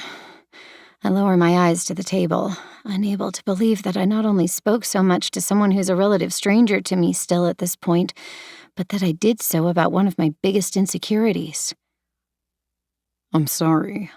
He opens his Tupperware filled with chicken. I didn't mean to make you feel like you had to defend yourself. That wasn't my intention. I know it wasn't. It's just a sore topic for me, and I get too defensive about it. Ophelia. He says my name softly, carefully, like a lover's caress. There's nothing wrong with sticking up for yourself. But I know you didn't mean— Shh. He hushes me, an electric current sliding down my spine at the touch of his finger to my lips. No, I didn't mean anything by it, but it triggered something for you, and you have every right to express that. He pulls his finger away, and doesn't seem nearly as affected by the touch as I was. Now, He picks up a drumstick. let's eat this delicious fucking food and study. I can walk you back to your dorm, Cree offers, holding the door open for me as we leave. That's okay. I drove over since I didn't want to walk with the food and my stuff. Oh, of course. He ducks his head almost shyly, which surprises me. He seems like such a confident guy. Do you need me to walk you to your dorm? I volley back. He grins in amusement. If I lived in one, I'd take you up on it, beautiful. He winks, sending my stomach spiraling and twisting through my body. My parents bought a house off campus, so I've lived there since I started here. That was nice of them. My parents would have done the same in a heartbeat. I had to beg to live in the dorms, to have any sort of normal college experience. Are you free to study tomorrow? I want to make sure I pin down this first paper so Professor Linden will stop breathing down my neck. He knows I'm trying, but I end with a shrug. Cree worries his bottom lip between his teeth. I have a late practice, but I can help you after. Just have mercy on me, I'll be tired. Thank you. I can't afford to fail this class again. He looks me over carefully, something in his eyes I don't understand. I won't let you fail, Ophelia. Not on my watch. Sighing, he looks at his phone. I have to get going. That's fine. I hold out my hand for the bag of containers and leftovers, but he steadfastly shakes his head. I can still walk you to your car. I'm just over there. I point to the SUV. Cree's long legs carry him in that direction, and I hurry to follow. Well, maybe hurry is an exaggeration, because I can't help but take in his delectable ass and thick thighs in his jeans. Clearly, hockey is good for the body. I've never been on the ice before, I blurt out, thanks to the trajectory of my thoughts. He pauses, glancing at me over his shoulder with an arched brow. You know, ice skating, with the blades and stuff. His lips quirk, one dimple winking at me from his cheek. I'll take you sometime. You would do that? I stutter in shock, not expecting him to offer. It was just a random thought I had about never having been, and— You're cute when you ramble. Did Cree just say I'm cute? I'm not sure I can handle him flirting with me and Callahan asking me out all in the same day. I've rendered you speechless. He muses, walking backwards to his car. Interesting. I don't tell him, but the interesting part is the fact that I speak so freely around him. Normally I'm quiet, shy. I keep to myself, and it's hard for me to get to know people because I don't talk. But there's something about him that pulls words from me. Unlocking my car, he sets the bag on the floor of the passenger side. The door closes, and he turns, studying me. There's a look in his eyes like he's trying to puzzle me out. What? I prompt, feeling like a bug pinned beneath a microscope. It's nothing. He runs his fingers through his thick hair, now dry from his shower. Have a good night, Daisy. This time, when he says Daisy, it triggers something. A crackle in my memory, a flash of fire, literal fire. But before I can grasp onto it, it's gone again. I open my car door and look at where he stands and wait on the sidewalk. Night, Jay. I back out, the headlights of my car fanning over him. Baffled. That's the only way to describe how I feel. Chapter 13. Cree. I straighten everything up downstairs as best I can. I already cleaned my room in case I end up having to study with Ophelia in there, but I figure right now staying downstairs is the safest option. As much as I'd love to recreate the night we met, I know she actually needs the help with her class, and besides, since I like her, it's probably best to dial things back and get to know her better. take things slow, and see if she actually wants the same things I do. The weirdest part is it's like she doesn't remember that night at all. I guess she could be embarrassed about it. Like me, she might not do casual hookups often, and since I'm tutoring her, she doesn't want to toe that line. I respect that, but I wish she'd give me some sort of acknowledgement that she feels this too. Whatever this is. As much as I don't talk to my dad about girls anymore, I'm realizing I might need his advice in this situation. "What are you doing?" I scream at the sound of Millie's voice, tossing the pillow that was in my hand. "Jesus fucking Christ, Mills! Don't sneak up on people!" She rolls her eyes. "I wasn't sneaking. I'm going to grab a drink. You're the one who's being weird." She's right, I am. I think between Dare being a dick to me because of Ophelia, as well as feeling confused about these feelings for someone, I hardly know I'm a fucking wreck. I set the pillow down and follow my sister into the kitchen. She opens the fridge, grabbing a Sprite. The can hisses when she pops the tab. "The girl I'm tutoring is coming over tonight," I say by way of explanation of my erratic behavior. She tries not to laugh. "Is that what the cool kids are calling it these days, bro? Tutoring?" "Mills," I groan. She clucks her tongue. "I'm going back up to study. Have fun, tutoring." She makes air quotes with her fingers that aren't wrapped around the can. I don't have a chance to argue back with her because the doorbell chooses that moment to ring. At least Dare and Jude are out for the night at Harvey's. Glancing up the stairs where my sister disappeared, I go open the door before Ophelia has to knock again. Swinging the door open, I find her standing there towing her shoes against the welcome mat my mom left there. Her backpack is on her shoulders, and whatever book she's reading for pleasure today is clasped to her chest. The freckles sprinkled across her nose are highlighted from the glow of the porch light. "Hey," I greet, stepping aside to let her in. "Did you find the place okay?" "It wasn't hard." She looks around the foyer, taking everything in. The house is an older build that was remodeled before my parents bought it, but the people who owned it before left behind things like the molding and some intricate circle medallion thing above the chandelier. I'm sure it has a proper name, but I've never bothered to find out. That's what captures Ophelia's gaze, and she stares up at it, studying the tiny details. "Do you mind studying in the living room?" I gesture to the space to my right. "That's fine." "What's the book today?" I point at the one she holds close to her heart, leading her into the living space. She sits down on the edge of the couch, placing her book on the coffee table and her bag on the floor. She's still busy looking around, and I wonder what this place looks like from her perspective. It's not decorated like your typical bachelor pad, but that's because my mom handled all of that before I moved in freshman year.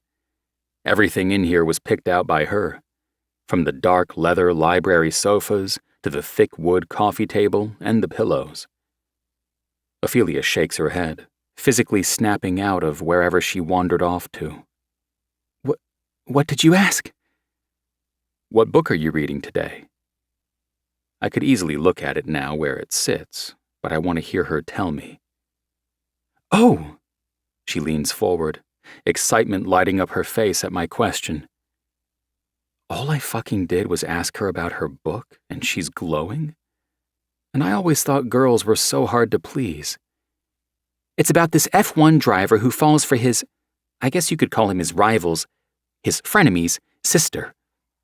She rambles and realizes I missed the first part of what she was saying. "I started it this morning and I'm almost done. I can't put it down. Thank God there are 3 more books in the series about the other drivers." Where do you fit all these books? I've only ever seen her read paperbacks, not read on her phone or another device. Setting her laptop up, she keeps her eyes focused on that, almost like she doesn't want to look at me. "I fit them wherever I can. Under my bed, the closet, shelves, stacked on the floor. I try to go through them regularly and donate ones I know I won't reread. And sometimes I ship some back to my parents so I can make room for new ones I order." "How many books do you read in a year?" She purses her lips. I don't really track it, but I'd guess somewhere between 300 and 500. Holy fuck. The words fly out of my mouth. That's a lot of books. There are a lot of lives to live inside pages and not enough time.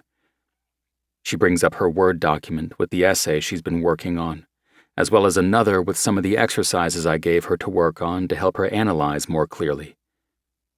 How many books do you read? Not nearly that many, I admit, pacing the room. I'm fucking nervous at having her here, in my home, in my space. Maybe 50? 50? That's not a lot. I gasp in mock offense. Ophelia, there are people who read 0 books a year, and you're telling me 50 isn't a lot? Not compared to how many I read. She has me there. Do you want anything to drink before we study? Water's fine. Or Diet Coke, if you have it. Let me check. In the kitchen, I take a moment to catch my breath and give myself a much-needed mental pep talk. I can't believe I'm letting a girl make me lose my cool, but here the fuck we are. Rifling through the pantry, I grab some snacks, chips, goldfish crackers, and some of those cheap zebra cakes that are so bad but so good, before getting her drink and returning to the room to dump my bounty onto the table. Whoa! Her eyes widen. Snacks too? 5-star service. Where should I leave my review? Will Yelp suffice? Are you sassing me? She laughs, picking up her notebook she likes to scribble notes and doodles in. Maybe a little. We could order pizza, too, or Chinese, whatever. If you're hungry, that is. I'm okay right now. I just want to study. Unless you're hungry, then by all means order dinner. I'm not hungry yet. Where should we start? You're the tutor, you tell me. I clear my throat. I'm royally botching this. Playing hockey in a stadium full of screaming fans and scouts watching is no big deal compared to tutoring the girl I've harbored a crush on. Let me look over that exercise I gave you last time. Sure.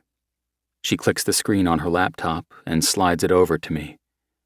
I do think it helped, but I still struggle with this kind of stuff.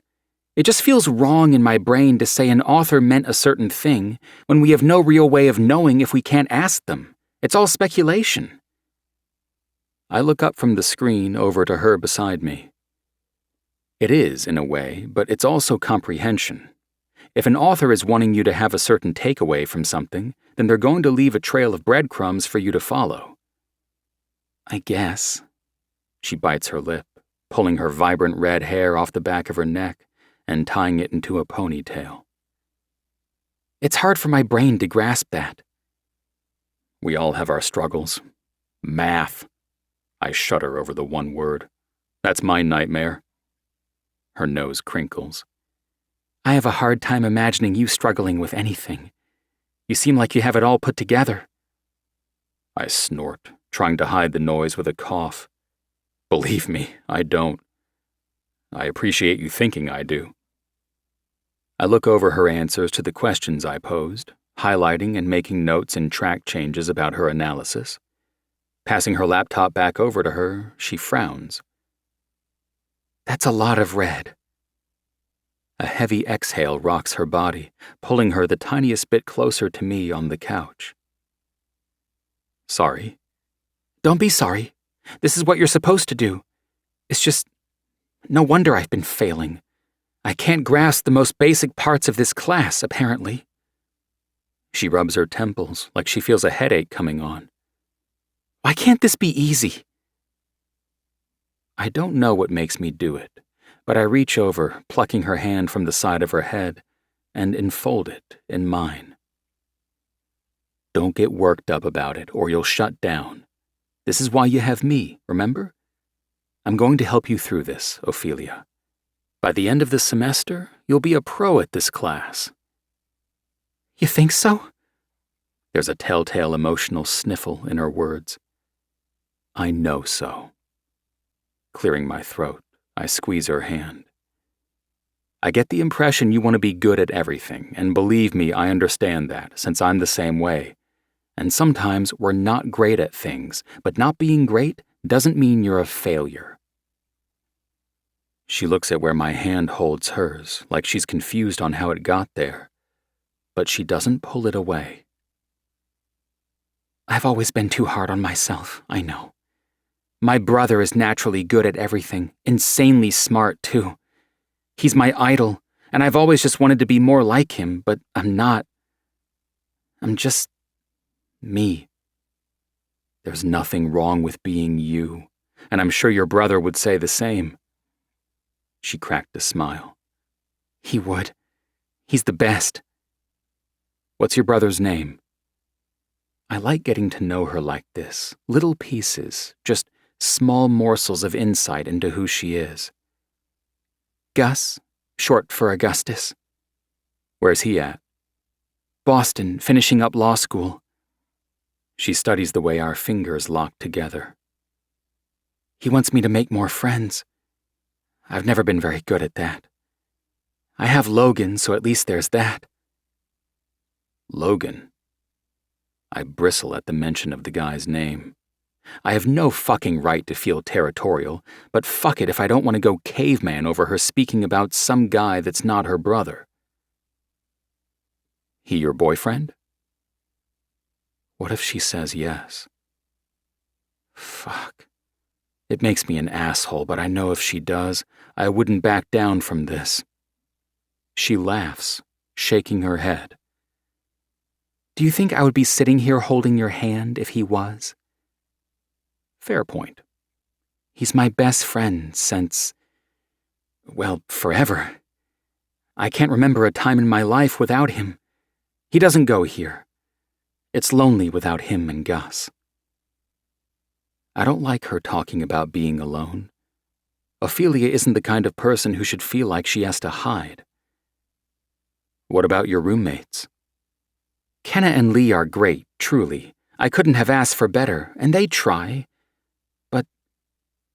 She shrugs, her eyes distant. I'm not good at talking to people.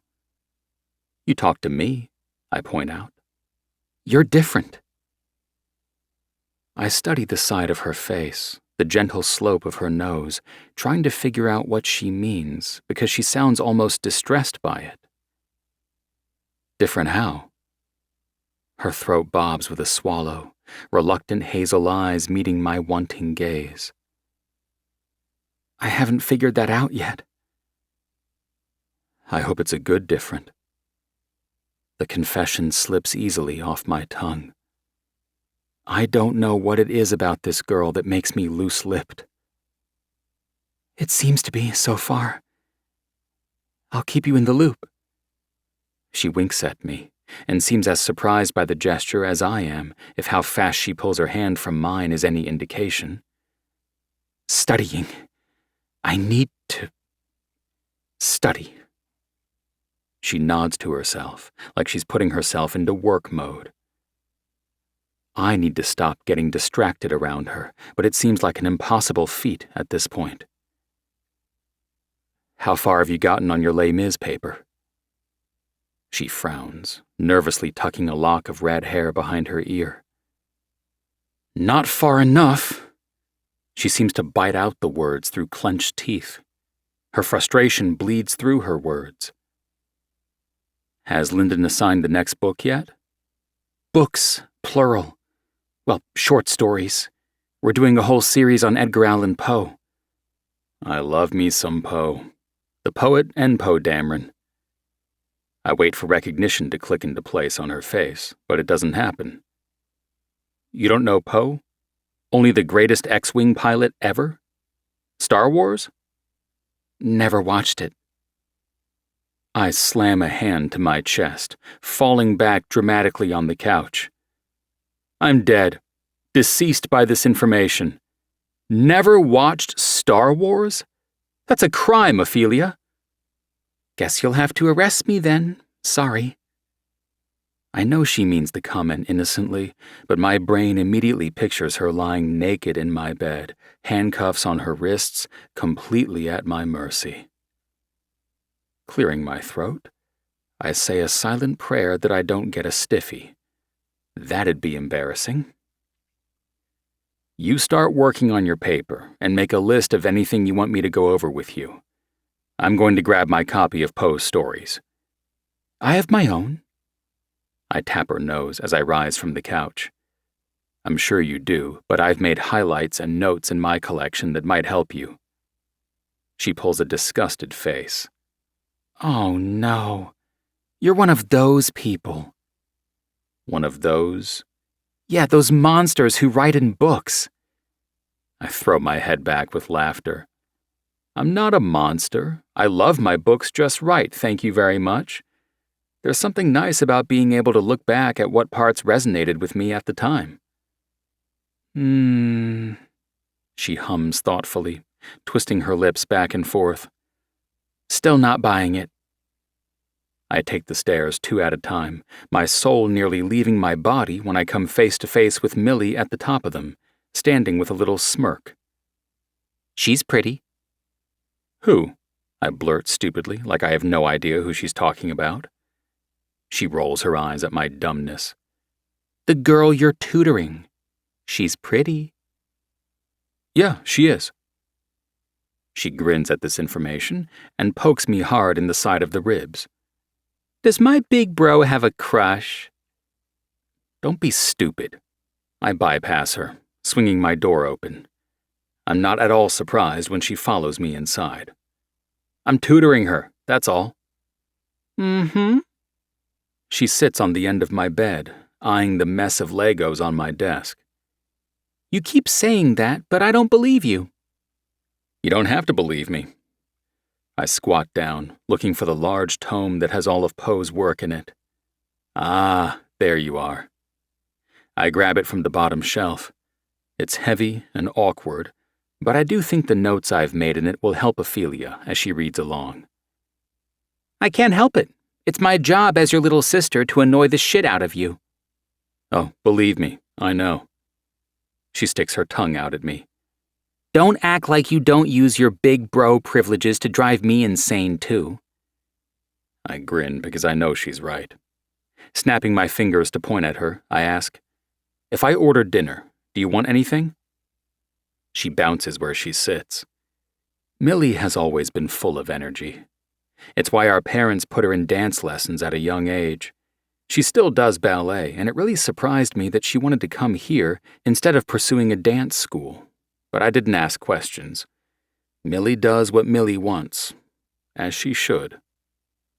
I'll never say no to food. Should have known. Millie follows me out of my room and goes back to her while I take the stairs down to Ophelia. Her eyes widen at the sight of the big book. Geez, that thing is huge. Thanks, darling. I wink.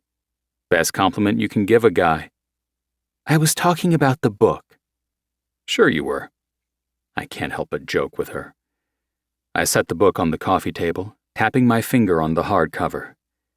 It's got everything you need in here, and like I said, I highlighted quotes and made notes in the margins.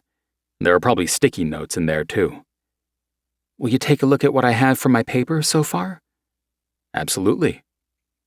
I take her laptop, sitting back down beside her, closer than I was before. Her perfume hits me, something floral and fruity, but not overbearing. It suits her. The desire to lean in and taste her nearly overwhelms me. It's been over a year since I got laid, and fuck if my body isn't feeling it. Pushing those thoughts from my brain, I scroll up the first page of her essay and start reading. It's not bad. In fact, I'm a little impressed. I flag some things as I go that I know Professor Linden will have an issue with, and pass it back to her to correct them. I'm going to order dinner now. I'm starved. She's already been here over an hour, and my stomach has come to life with a vengeance. If I don't eat soon, I'm going to end up in a bad mood. Are you hungry yet? A little, she replies in a small voice. Mills! I call upstairs, and Ophelia's head whips in my direction. I'm ordering Chinese. Do you want the usual? Yes! She yells back almost instantly, her voice muffled through her closed door. "Who's Mills?" Ophelia asks, giving me a funny look. "Oh, that's Millie, my little sister." "Right, I think you mentioned her before. Is she hiding upstairs because of me? The guys, too?" Instantly, I feel like crap that Ophelia would think I'm, what, embarrassed of her or something, that I'd make my sister hide upstairs while we study? What? Fuck no, I curse. She's doing schoolwork. She's not banned from coming down here, but she knows we're studying and to stay quiet. The guys, Jude and Dare, are out at the bar tonight.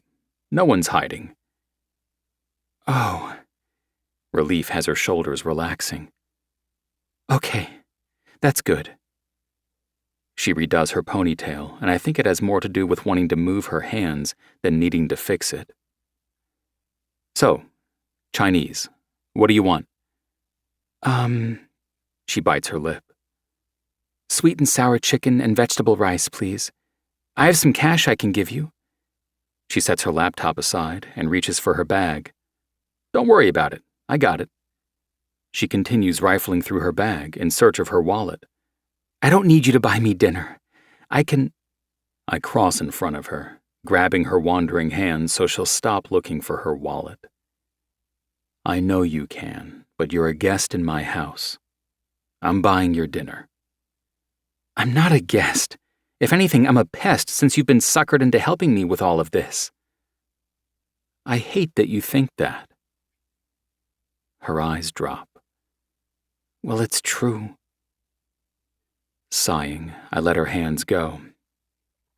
I'm going to order. You get back to that. I snap my fingers at her computer.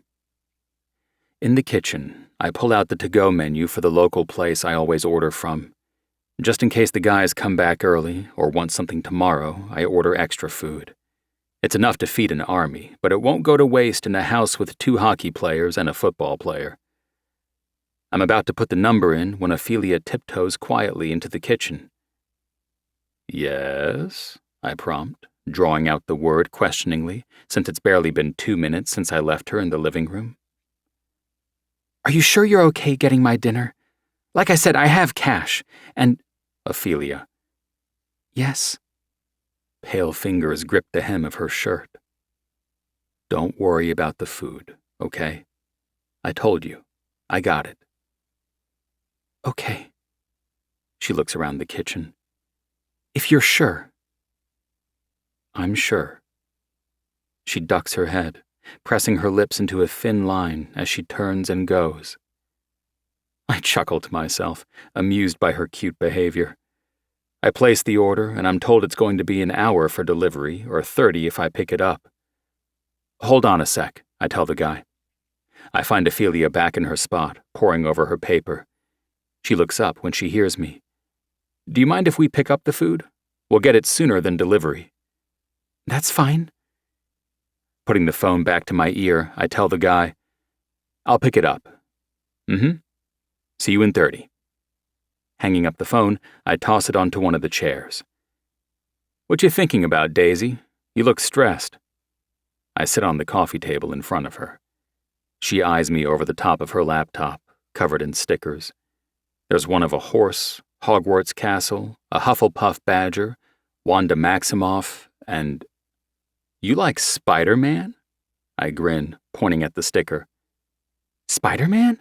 He's my favorite Marvel hero. Well, second favorite. Wanda is first, forever and always. I love Spider-Man. I bite my tongue, because I don't need to tell the girl I like that I have fucking Spider-Man sheets. She might not let me live it down. Wanda's great, too. Why Spider-Man? She closes her laptop, her eyes lighting with excitement. I figured guys like you would say Captain America. Or Thor. My shoulders shake with amusement. Why would you think they'd be my favorite? I don't know. She sets her laptop beside her, so it doesn't slide off the pillow she's using to prop it up. I just figured big, beefy, athletic dudes would also pick the big, beefy comic heroes. She shrugs at her explanation.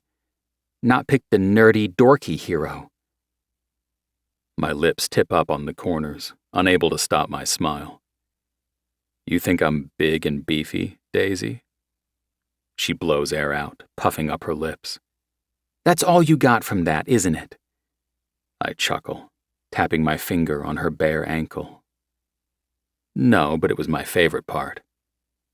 So tell me then, big, beefy, athletic dude bro. Her rambling only makes my smile grow. Why is Spider-Man so special to you? I rub my hands on my jeans, thinking about my answer. Because he's normal. Because despite his powers and abilities, he's still this dorky teenager who fucks up and is trying to figure things out. He doesn't see himself as this powerful being. He's just Peter. Also, I tap her knee this time. I was a bit of a dork myself back in the day. Back in the day, huh? She arches her brow. In what? Preschool? Chest shaking with laughter, I manage to compose myself and say, no. He had braces until he was a sophomore in high school. I hang my head as my sister bounces down the last few stairs, carrying an empty can of Sprite. I have pictures on my phone if you want to see.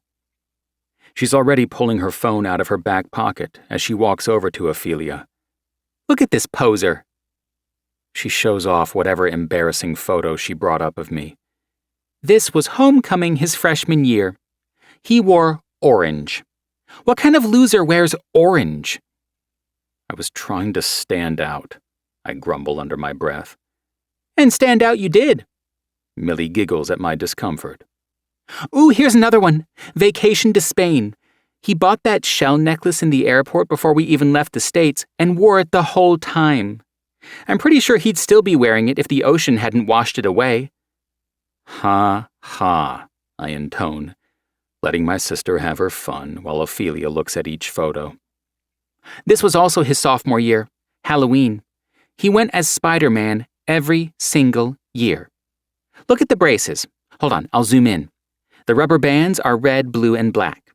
I bet the tech wanted to kill him when he asked for that. My head drops, shaking back and forth.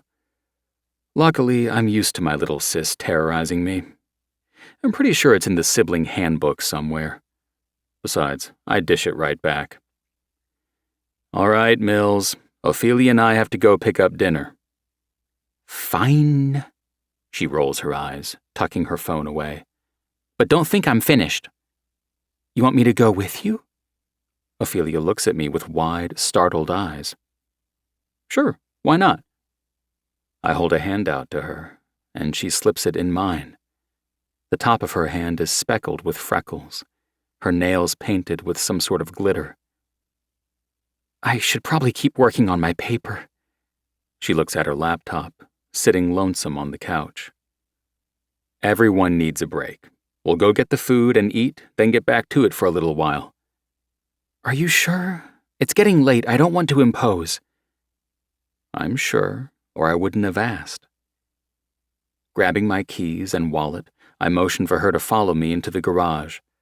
I open the passenger door of my Bronco and she hops in, admiring the interior.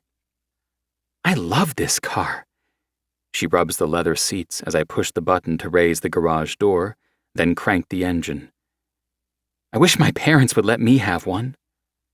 That's what she said last time, I chuckle. Or something close to it. She gives me a funny look, brows knitted as I drive down the street. Last time? The night we met? I don't know why it comes out as a question. Ah, the night we met, she repeats, nodding along. Jay and Daisy. I give her a funny look. You remember, right? She scoffs, biting her lip. Of course I remember. Why wouldn't I remember? That would be crazy. She looks out the passenger window, the streetlights reflecting into the car and haloing her in an orange glow. It's getting dark out, but not fully there. In a few more weeks, it'll be pitch black at this time of night. You okay over there, Daisy? She rubs her hands over the top of her jeans. I'm great. She seems nervous, more so than usual. You know, I'm not going to kidnap you. Her head swivels quickly in my direction, but I keep my eyes on the road. I didn't think that before, but now... She trails off. Chuckling, I turn onto the street the restaurant is on. Trust me, I just really want dinner. This would be a convenient cover, she muses, back to staring out the window. But I suppose I trust you somewhat, or I wouldn't be in the car with you. Parallel parking the Bronco, I leave the engine running. I'll be right back. I'm not going anywhere. Crossing in front of the car, I head inside the restaurant. It's packed with college students and local residents.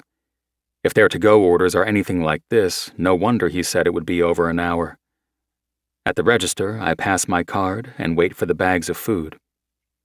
Over my shoulder, I look through the window and can easily see my car with Ophelia inside. I grin to myself when I see her reading her book. I hadn't even noticed she brought it with her. Here you go. My card is handed back to me along with the bags of food. I toss in some extra packs of soy sauce. Thanks. See you next time. When Ophelia sees me coming, she hastily tucks her book away, giving me a good chuckle. Setting the bags on the floor in the back, I jog around and hop in. My buckle clicks into place while I eye the girl beside me. You want anything else while we're out? She shakes her head rapidly. No, this is enough. She turns around, her mouth falling when she sees how many bags there are. Are we feeding an army? I shrug, pulling back onto the road when it's clear. I'm starving. There's food for you, my sister, and I went ahead and ordered some stuff for my roommates so they can have it whenever. That was thoughtful of you.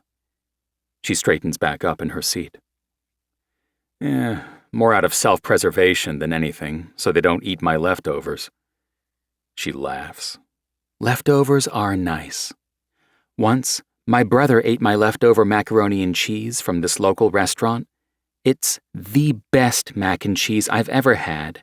And when I tell you I cried when I found out he ate it, I mean, I sobbed. I also threw a book at his head. Then I cried because his hard head dented my book. I snort at the visual of Ophelia throwing a book at her brother. Millie's thrown a shoe at me once. More than once. Why do you brothers have to be so annoying? It's in our DNA. Apparently so. By the way, I clear my throat, turning left onto the road that will take us back to my house. I wasn't kidding yesterday. About what? Taking you to skate. Teaching you. We can do it this weekend, if you want, if you don't have plans. Be cool, Cree. You act like you've never spoken to a girl before. Seriously? Her surprise bothers me for some reason. Does she think I lied about teaching her? Yeah, Daisy. Oh. All right. Yeah, I'm free all weekend. Just let me know what time works best for you. I glance over at her, finding her fidgeting nervously again with her shirt.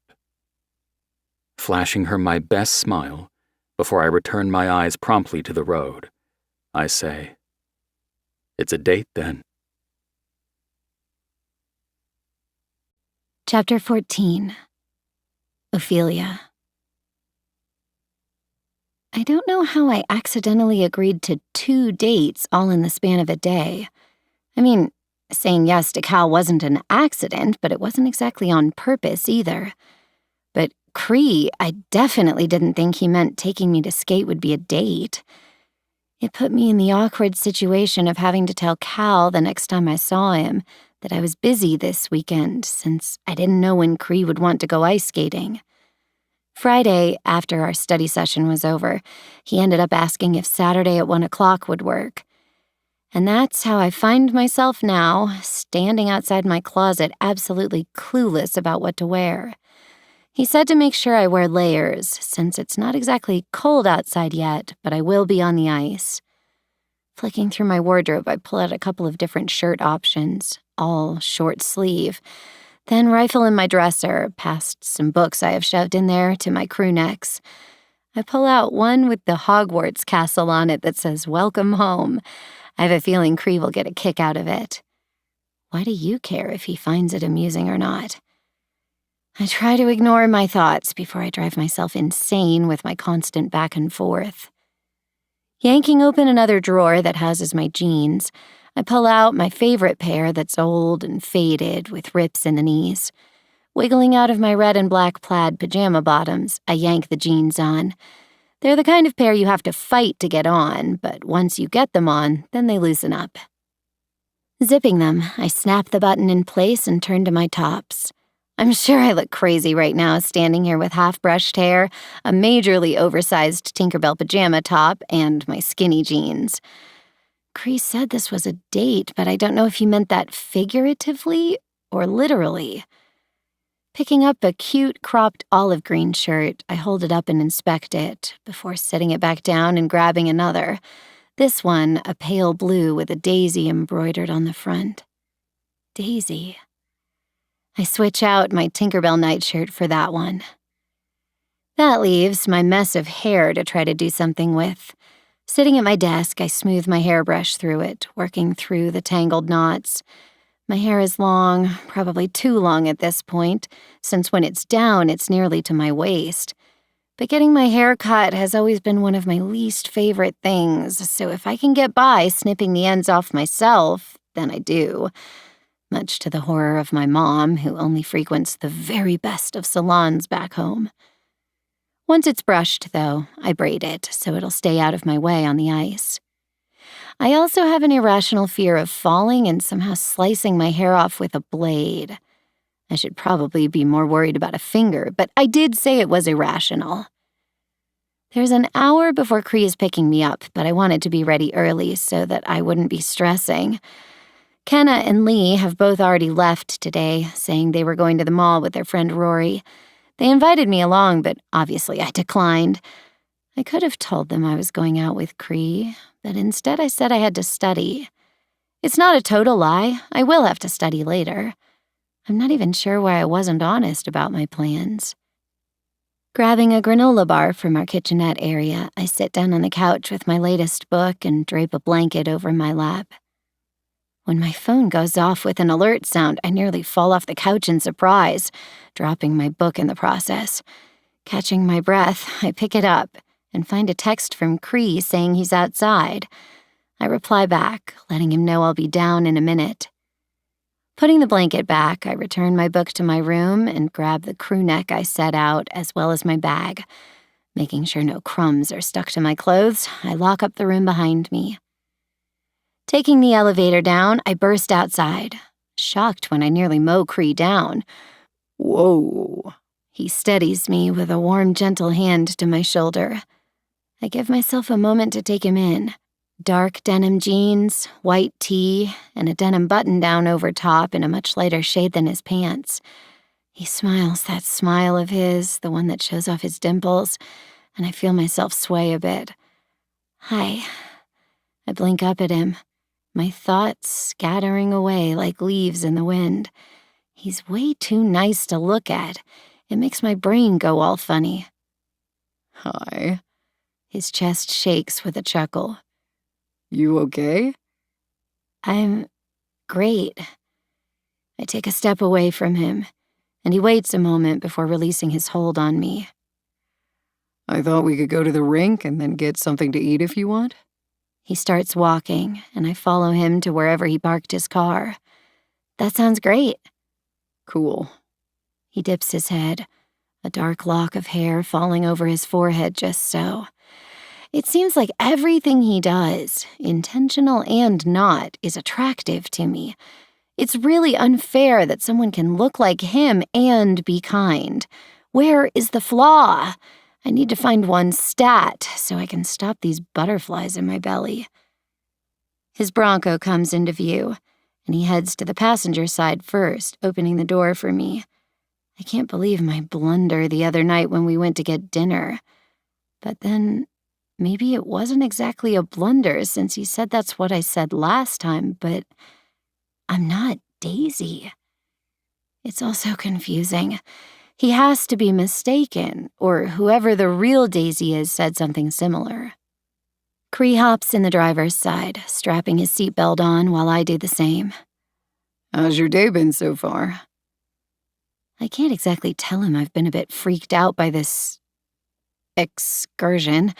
I don't want to use the word date, because that would make me look pathetic. Good. I pull at one of the frayed edges on the knee of my jeans.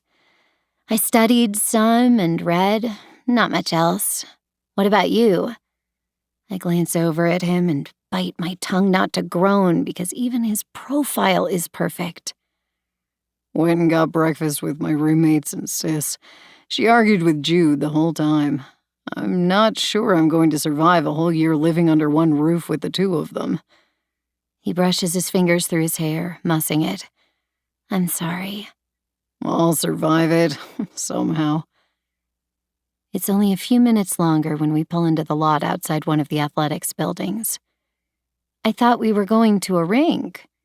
I hold on to the seatbelt pressed firmly to my chest as he parks right up front. The lot is mostly empty, with it being the weekend. We are. Here? His blue eyes sparkle, his lips twitching as he tries not to laugh. Yeah, here. Are we allowed?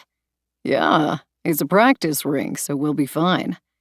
He unbuckles his seatbelt, reaching for the door, when I gasp, I don't have skates! Daisy, he says slowly, like I'm an animal he's terrified of startling into running away. I have skates for you. They're my sister's. I think they'll fit you, and if they don't, there are always spares inside. Oh.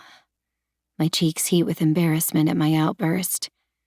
Reaching over, he plucks my hand from where I'm squeezing the seatbelt in a death grip. You worry too much. Relax. Enjoy yourself. Enjoy myself. I can do that. All right. He gives me an encouraging smile. This time he manages to make it out of the vehicle, grabbing a duffel from the back seat. He opens the passenger door and holds out a hand in case I need it, since the Bronco is lifted. I take the offered hand, and even once I'm out and steady on the ground, he keeps a hold on it, curling our fingers together as he leads me to the main doors of the building. I guess this is like home away from home for you, huh? Sort of. He leads me through another set of doors, then down a long hall. After yet another door, I feel the cold as we enter the area of the rink. Cree leads me right up to where we'll step on and sets his bag down, letting go of my hand for the first time since I got out of the car. Go ahead and sit down there. He points to a bench. And take your shoes off. I'll see if these skates work for you. He pulls out a pair that looks practically brand new. Taking my shoes and socks off, I set them beside me on the bench. I hold my hand out for the skates, but Cree surprises me when he grabs my ankle. So much so a tiny squeak leaves my throat, making icy blue eyes flick up to mine with amusement. He rubs his thumb and forefinger against the back of my foot on the tendon there before slipping the skate on. Perfect fit. He grins, balancing my foot and the heavy skate on his thigh. He laces it up nice and tight before doing the same with the other. What if I fall on my face? I bite my bottom lip nervously. I'm not going to let you fall. You can't promise that. He chuckles, sitting beside me as he puts his own skates on. Fine, I'll do my best to not let you fall. Does that suffice? Okay. I look over my shoulder at the rink. If you didn't play hockey, what do you think you'd do? He thinks seriously about my question before he replies. Maybe lacrosse, but honestly, I'm not really that into sports other than hockey. It's my passion. He stretches his arms above his head, flashing a bit of taut stomach and dark hair leading down from his navel. So if I didn't have hockey, I'd probably focus on my other hobbies I already do, reading and Legos. His cheeks heat, like he's shared something really embarrassing. You like Legos? I poke his side. That's cute. He groans, covering his face with his hands. Don't say cute. That's like the kiss of death for guys when it comes to girls. What kind of Legos do you build? Any kind, or... I prompt. I really don't know much about Legos, but I know I've seen all different kinds as far as fandoms and other things. I like to do buildings and monuments. His cheeks get even redder when he adds, Spider-Man. Star Wars ones, too. You'll have to show me sometime. He stares at me in surprise. You want to see my Legos? Sure, I shrug. Why not? Cool. Yeah, I'll show you my Legos. I giggle, impressed I've flustered him, since Cree seems unflappable. He stands and walks over to the entrance onto the ice, making it look way too easy to balance on the blade guards and walk at the same time. Come on. He crooks a finger, beckoning me to stand and waddle over. I stand up, take one step, and promptly tip over. I'm only saved from smacking my face into the floor by Cree's quick reflexes. His body shakes with laughter as he holds me upright and doesn't let go. You know, I expected you to fall once you got on the ice, not before. Be nice. I lightly punch his arm. I don't have good balance. Where's your sweatshirt? His eyes narrow, just now realizing I don't have it. I smack my forehead. Oh no, I left it in your car. He shakes his head in amusement and has me sit back down on the bench. Shrugging out of his denim shirt, he hands it to me. But you need your shirt. I'm used to it. I'll be fine. But put the shirt on, Ophelia. Oh, I like his bossy tone. Probably a little too much. I slip my arms into the long-sleeve shirt. The sleeves are way too long for me, but before I can roll them up myself, he's already doing it for me. His fingers graze my wrist, eyes on me the entire time. He moves to the other sleeve, doing the same. My breath catches in my throat. I don't think I'm imagining the sexual tension between us. It's practically a visible thing existing in the space of our bodies, vibrating with energy. Cree is the first to move. Clearing his throat, he steadies his hands on his thighs and stands back up. Let's try this again. This time, he holds out both his hands. I put mine in them, letting him pull me up. He helps me waddle over to where I need to step onto the ice. Put your hands here and hold on, he instructs, guiding my hands to the barrier around the rink. I clasp it so tightly my knuckles turn white. He slips his blade guards off, and then he's on the ice.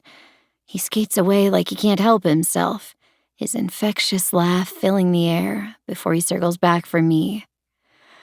All right, I'm going to hold one of your hands to balance you while you remove the guards. Oh, okay. My voice trembles embarrassingly, but he doesn't seem to notice. Once my guards are off, he helps me onto the ice. Oh, this is weird. I don't like this. Cree! I shriek his name. His laughter booms around us, skating backwards while holding on to me. He makes it look so easy. You're fine. Just breathe. I'm gonna fall. I would never let you fall. He sounds hurt that I would think he would. Not on purpose! A scream tears out of my throat when he skates faster. How are you going so fast? You're going backwards! He chuckles, squeezing my hands. Hockey, remember? Is this where I confess I've never watched a single game of hockey? Shame. He scolds. We need to remedy that. How? I keep trying to run my mouth to distract myself from the fact that I'm gliding across ice on what's practically razor-sharp knives. You'll come to one of my games. They haven't started yet, but when they do, I'll get you a ticket. Crowds, screaming fans, buzzers. No, thank you. No. He arches an amused brow. I'd rather watch from the comfort of my bed. But it's so much better in person, he argues passionately. You get to see every bit of action and be in the midst of things.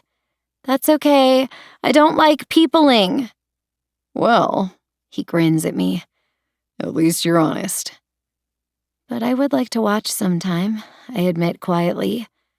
His dimples pop out. You can watch from your bed, and maybe if you feel like sort of peopling, you can come see a practice. I would be allowed to do that?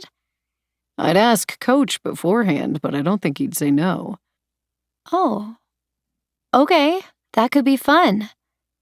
It really would be interesting to see in person, since I have no idea what really goes on with hockey. Want to try on your own? He questions, arching a brow. No! I panic, gripping onto his hands even tighter. Don't you dare let me go! I won't. Not until you're ready. He seems sincere, so I hope that means he's not going to try to pull a dad move and let me go anyway. The skates feel funny on my feet, tight and heavy. It's also a strange sensation gliding over the ice, but not unpleasant either. Cold seeps up from the ice, and I'm thankful Cree offered me the extra layer of his shirt since I left my sweatshirt behind in the car. Despite that, I still feel sweat forming under my arms, but I think that's more from nerves than actual physical exertion. Cree pulls me around the entire rink for several laps before I finally get brave enough to try on my own. You can let go. His eyes widen with surprise. Are you sure? I bite my lip, double-checking with myself that I'm not going to majorly regret this, and nod. I'm ready. I'll be right here. His assurance makes me smile. There's an edge to Cree, one I'm not sure other people notice, but I see it from time to time. However, he really is sweet. He cares. It's more than I can say about a lot of other people. Slowly, finger by finger, he releases me. He stays close in case I lose my balance. My arms go out to my sides, and by some miracle, I manage to stay upright. Moving forward on my own isn't easy, and I'm far from graceful, but it doesn't matter because I'm doing it. Tears prick my eyes, and I hope Cree doesn't notice because I don't want to explain why I'm emotional. He lets out an excited scream and claps his hands. Fuck yes! Look at you go! My smile grows larger with his praise. I manage a few more feet before I get wobbly. Grab me, please, I cry in panic. His hands are right there, grabbing onto me immediately without any sort of hesitation. He pulls me closer to him than I was before, until his arms are wrapped firmly around my body. You did it. His eyes crinkle at the corners with how big his smile is. I did it, I echo. My breath catches when he kisses the end of my nose. Our eyes connect, and the moment seems to stretch out endlessly. I think he might kiss me, really kiss me, on the lips. But then he looks away and the moment is gone. Clearing his throat, he says, Let's grab something to eat. I'm starving. The cafe Cree brings me to is a few blocks from campus, in walking distance, but he drives us. It's small but cute with a moon and stars aesthetic. Handmade paper stars dangle from the ceiling on fishing wire. Menus sit in the middle of the blue-tiled table. I pick one up, perusing it, while Cree already seems to know what he wants. Do you know what you'd like? He asks when I put the menu away. I was going to get the avocado toast. I'll go place our order. He jumps up, heading to the register. He's not there long when he returns with a numbered card. How do you find this place? I look around at the various art prints of constellations. He shrugs. I was on a run one day and doing my cool down. I saw they sold coffee and came in. The rest is, as they say, history. It's usually quiet in here and the food's great. Coffee, too. Clearly, I need to get out more. He fiddles with the pepper shaker, like he finds the need to keep his hands busy. I can help with that. Resting my elbow on the table, I lay my head in my hand. Thank you for taking me ice skating. It meant a lot to me. Anytime. Is there anything else you've never done before that you want to? Twisting my lips together, I think before answering. It's silly. I would never think that anything you want to do is silly. I've always wanted to sleep under the stars. Being in here reminded me of that. I point to the ceiling full of stars. Like camping? I guess, or even just the backyard. It doesn't have to be some big deal. Tell me something else you want to do. He seems almost desperate for information. I don't know, lots of things. I scoot back when I see the girl approach with our plates of food. Thank you, she smiles, so I return the gesture. Thanks, Cindy, Cree says over his shoulder since she's already walking away. My avocado toast looks amazing. I dig in immediately. Apparently, ice skating gives you quite the appetite.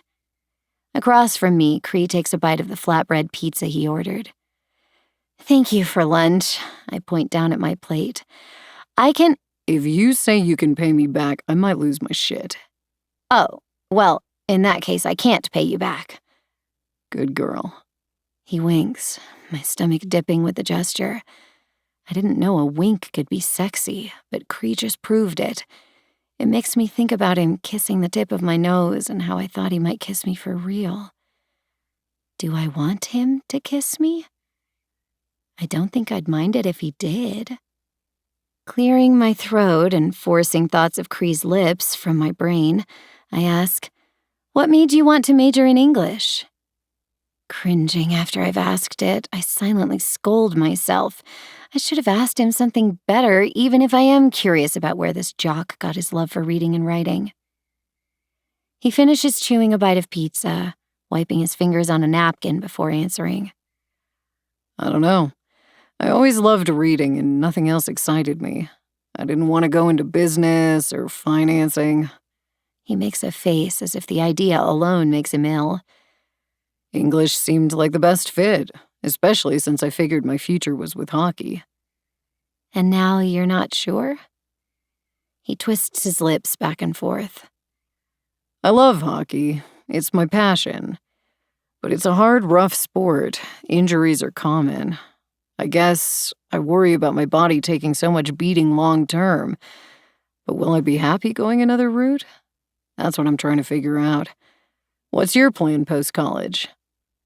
I laugh humorlessly. That's a loaded question, one I desperately need to figure out. It's hard to decide what you want to do the rest of your life. It's a lot of pressure. You're telling me. I finish my toast, pushing my plate to the end of the table. I thought maybe a teacher, but I'm not so sure anymore. I just want to be happy with whatever I do. You have time. You'll get it figured out. I hope so. Cree finishes up as well and tells me to sit tight. I watch him with narrowed eyes when he heads back to the counter to order something else. He waits there for whatever it is, and I practically bounce off my seat when he carries over a frozen coffee for me, a coffee for himself, and... These brownies are even better than the ones on campus. No sprinkles, but you'll have to trust me. He sets the small plate between us on the table. I reach forward and pull off a corner, popping it into my mouth. That's incredible. He grins in amusement as I reach for another piece. Aren't you going to have some? Nah, I'm enjoying watching you too much. Say no more. I pull the plate all the way to my side, thoroughly enjoying my brownie. I have to get another one of those to take home with me. He produces a small paper bag I somehow missed and slides it across the table to me. Already ahead of you. Wow, keep treating me this good and I might ask you to marry me. He laughs, his eyes glittering with amusement. He looks me over, those dimples popping back out. I wouldn't say no. My breath catches, which makes me nearly choke on brownie. Somehow, I manage to recover before I make a fool of myself and need the Heimlich maneuver in the middle of the cafe. Brushing crumbs off my lap, Cree and I stand to leave. We're quiet on the drive back to school. I'm surprised when he parks at my dorm and hops out, coming around to open my door. He walks with me up to the entrance and pauses. You gonna go on another date with me, Daisy? This was a real date. Do you want to? He bites his lip, trying to hide his smile. I wouldn't ask if I didn't. Then, yeah, if you're sure you're not sick of me with all the tutoring and stuff. Ophelia, stop trying to convince the hot guy not to go out with you. I'd never get sick of you. A startled breath escapes me when his warm fingers brush gently over my cheek. He leans in, and I'm certain this time that he's actually going to kiss me. I brace myself for it and everything. But then he clears his throat and takes a step back. You might eventually. And isn't that my biggest fear? That the people I love and care about will get sick of me and I'll be left alone? It's why I do everything I can to not be a burden. I promise you that's not going to happen. His Adam's apple bobs, a curse flying out of his throat. Fuck it. In the blink of an eye, the span of one single second, his big hands are on my face, nearly swallowing it in his grasp. Then his lips are on mine. His lips are on mine. My body folds in on itself. No, not on itself, but into him. Like he's the sun and I'm a flower absorbing his warmth. On their own accord, my arms go around his neck, pressing into him like I think I can sink inside. He groans low in his throat, his body vibrating with pleasure. The kiss deepens, his tongue sweeping inside my mouth. More. I want more. His hands are firm on my face, but not hurting me. It's like he's afraid I'll turn to mist and slip away. Something inside me awakens, a tiny sound escaping me. Cree swallows that sound with one of his own. We're making out in front of my dorm. Normally, that thought would scare me enough that I'd stop this. I hate attention and don't like making a scene. But I can't bring myself to break this. I want it too much. My lips are sore when he pulls back slightly, his mouth hovering over mine. Our breaths are heavier than normal, my heart beating a whole new song. Alive. I was living before, but now I feel alive. Like something inside me has woken up and said, this is what life is about. This is what all those books I've read were telling me. I thought it wasn't real, just words on a paper, something I was incapable of feeling. But it's there, existing in the space of our bodies, this new awareness of him, of myself. Tears prick my eyes because I realize I never thought I'd feel desire. It was just a word, one I knew the definition of, guessed the feeling of, but it didn't exist to me. Now, it does. Looking up into his icy blue eyes, I decide a lot of new words might exist for me with his help. I've kissed other guys, had sex, even had a few short-term boyfriends in high school. But it was just a thing I did because I thought I was supposed to, that it was what was normal and expected of me, not because I had feelings for them. I grip onto his arm, his skin warm beneath my hands. You have no idea how long I've been waiting to kiss you. I blink up at him, unable to keep the surprise from my face. Really? His thumb rubs over my bottom lip. It's all I could think about. He presses a small, quick kiss to my mouth again. My thoughts are a whirlwind I can't even begin to decipher. All I can focus on is the emotions planting inside me, taking root, growing. And that's not to say I've never felt certain things. I have.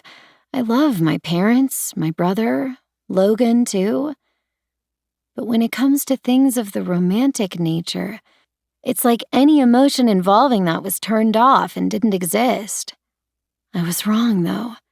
They were there, just waiting for the right person. His tongue slides out, wetting his lips. I have to go, but I can see you tomorrow to study if you want. I nod. It's the only thing I can make myself do in that moment. He laughs like he knows. You can come over to my place again. Another nod. His grin is brilliant, clearly pleased with his kissing skills. So cocky. But that doesn't even bother me, because he has every right to be cocky when he can kiss that good. My hands shake the tiniest bit from adrenaline when I tuck my hair behind my ear. "Thank you for today," I call after him, not letting any passing glances from people walking by bother me. Cree tips his head. You're welcome.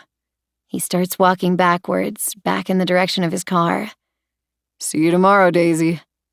I smile, rocking back on the balls of my feet as excitement floods me. Tomorrow. Chapter 15. Cree. I'm grateful the house is empty. Jude's out with his football buddies, Dare went with Bowie to some sort of truck rally, and Millie's working on a project at the student center. The doorbell rings right on time, and I open it, probably way too quickly, to Ophelia standing there looking not nearly as awkward as she did the other day. There's a new confidence in her, this glow, and yeah, it's fucking selfish, but I like to think it's because of me. Did you have a good night? I step aside to let her in. Yes. Her hazel eyes are more green than gold today. She takes off her backpack, sitting it down by her feet. It was made even better by the extra brownie. Thank you again. No problem. I lock up the door. Do you want to study in the living room or my room? The question comes out before I can stop it. Keeping her in the living room is the safest bet. There's no bed nearby, not that you can't fuck on the couch, but especially because if she goes into my room, she's going to see my explosion of nerdy stuff. She spins around, her hair flowing out behind her. I kind of want to see your room. I think bedrooms say so much about a person, what they surround themselves with when they sleep. Her cheeks turn a shade of red at her admission, her eyes darting down to the ground. I clear my throat, nodding at the stairs. All right, up you go. I scoop her backpack up before she can and follow her upstairs. First door on your right there. She peeks at me over her shoulder with a smile that seems more like the Ophelia I met a year ago than the one I see now. She was still shy then, but there was a freeness to her that night. She walks right into my room, stopping in the middle so she can spin it around and take it all in. Shelves of books, Legos, and trophies. My bed made, but it's ruffled since I was laying on top of it earlier. The chair in the corner with the basket on top of freshly washed clothes I haven't bothered to fold. At least they're clean. I deserve some credit for that fact. There's a Spider-Man poster, one my parents had custom made for me from this really cool artist, hanging above the chair. I notice her lips twitch with amusement, her eyes circling back to the bed. The covers are folded back, exposing my Spider-Man sheets. You really are a fan of Spider-Man. I shrug. There's no use in denying it. And you weren't kidding about the Legos. I do cringe at that because there's an embarrassing amount of completed ones around my whole room, and this doesn't even include the ones at my parents' house. The one I've been working on is spread out on my desk. She walks over there now, picking up a random Lego from one of my sorted piles. Turning to face me, she holds it up. Would you ever let me help you? I stare at her, absorbing what she asked. You want to help me put together my Legos? Sure, it looks fun. Besides, I need to get a new hobby other than reading. Not that reading is bad, it's not, but I need other things to occupy my time. I tried embroidery, but I kept stabbing myself with the needle. Then it was crochet, but I got bored with that. Yeah. After we study, you can help if you want. Sounds fun. She sets the Lego back in the pile I had it in. The Legos, not the studying. Not that studying is bad, just tedious. I chuckle at her rambling. You want to sit on the bed? I can pull the chair up. She rolls her eyes at me. We're both adults. I think we can sit on the bed together. Something comes over me, and I stalk over to where she is. I stop beside her, lowering my lips to her ear. Roll your eyes at me again, and I'll spank you. Her breath catches, eyes dilating, and I grin because I know she doesn't mind the idea of that at all. But now isn't the time for that. We really do have to study. I pass Ophelia her bag, and she sits down on my bed, adjusting the pillows behind her. Are you feeling any better about this class? She sighs, unzipping her bag. Yes and no. I feel like I'm understanding the material better, but I won't know for sure until I get my grades back from Professor Linden. Because while I think I'm getting it, he could completely obliterate that if he doesn't like the things I've turned in recently. Besides the essay she's been working on, there was an extensive worksheet on the last book they focused on. You'll have to let me know what he says. Oh, I will. She pulls her hair back, securing it with an elastic. When her hair is back from her face, she pats the space beside her on the bed. I don't bite. I chuckle. But what if I do? Her cheeks turn a vibrant pink, making her freckles even more prominent. Be good, she warns. I can't fail this class again. I'll be on my best behavior. For now. A couple of hours later, Ophelia's done all the studying I think her brain can handle, and her essay is almost done. I read over it again, point out a couple of things I think she should change and explain why, before telling her to email it to me tomorrow, and I'll give it a final read. I'm ordering pizza. I roll off the bed, searching for my phone. I find it on the floor, halfway under the edge of the rug. I'm starving. What kind do you like? Hawaiian. She packs up her stuff, seeming relieved to be done. I do a slow turn in her direction, giving her a dramatic look.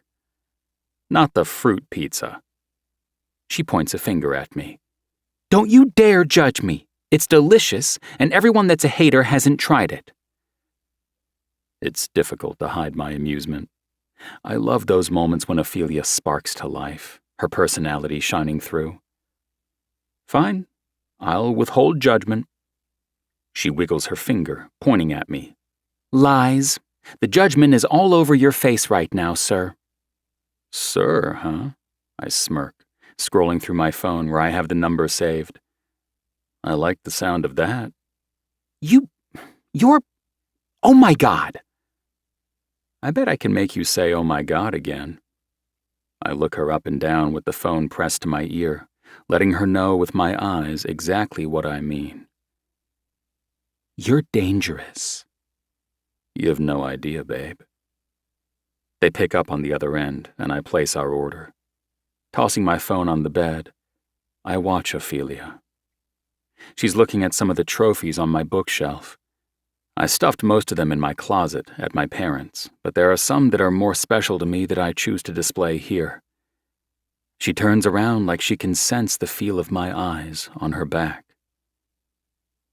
You must be really good at hockey. I shrug, the picture of nonchalance. I'm okay. Don't lie, she scolds playfully. The NFL wouldn't be interested in you if you weren't amazing. Laughing, I close the distance between us, placing my hands on her hips. I dip my head, brushing my nose lightly against hers. It's the NHL, babe.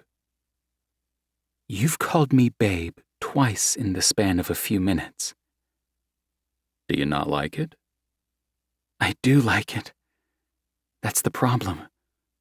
Her eyes drift closed. How's that a problem?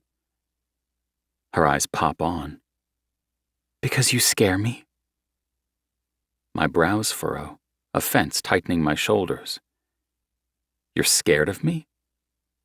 She tugs on the bottom of her t-shirt with a faded print of the Deathly Hallows symbol on it. I didn't say I was scared of you. Relief floods me with that declaration. Just that you scare me. This. She wags a finger between us. Whatever this is, scares me. It's intense, right? I nod, because she's not kidding. I still think about that night we first met. It's not like I looked at her and 2 seconds later thought, damn, that's the girl I'm going to marry. But I knew she was someone I wanted to get to know, and the more I do, the more I like her. Tension builds between us again, my eyes going to her lips, thinking about the kiss outside her dorm yesterday. I'd be lying if I didn't say it turned me on and made me want more. It is, I finally answer her, my words rough with want. I shouldn't. You're my tutor. I don't want to ruin things. I shake my head roughly. We won't. It won't ruin things. I won't let it. You can't promise that. Her hands form into fists at her sides, her nails digging into her palms. I cross the short distance between us in just a few steps. My right hand delves into the soft locks of her hair, now freed from her ponytail, my other hand going to her hip. I can, and I will. It doesn't have to be complicated. What are you saying? Just sex? I shake my head. I'm not sure I can have just sex with you, Ophelia. What does that mean? Her breath puffs against my chin. It means, if you want this. I press into her, and she gasps. We figure it out as we go. Her eyes dart up to mine, the green now nearly swallowed by gold. Her lips are redder than normal from rubbing them together. A tiny sound leaves her throat as she sways into me. I don't know who breaks first, but suddenly her mouth is on mine, and I'm picking her up, her legs wrapping around my waist. She gasps when her center lines up with mine, feeling me hard and ready. I can't help it. I'm half hard any time she's near me. Her hands are on my cheeks, and I'm thankful as fuck that I shaved before she came over. Now I don't have to worry about marking up her skin. For someone who's quiet and fairly reserved, Ophelia sure knows how to kiss, and isn't shy about expressing herself with tiny sounds and subtle movements. I turn us around, lowering her back to the bed, and following her so my body is a cocoon around her. Our tongues tangle together, one of her legs pressing into my back and forcing my body even closer to hers.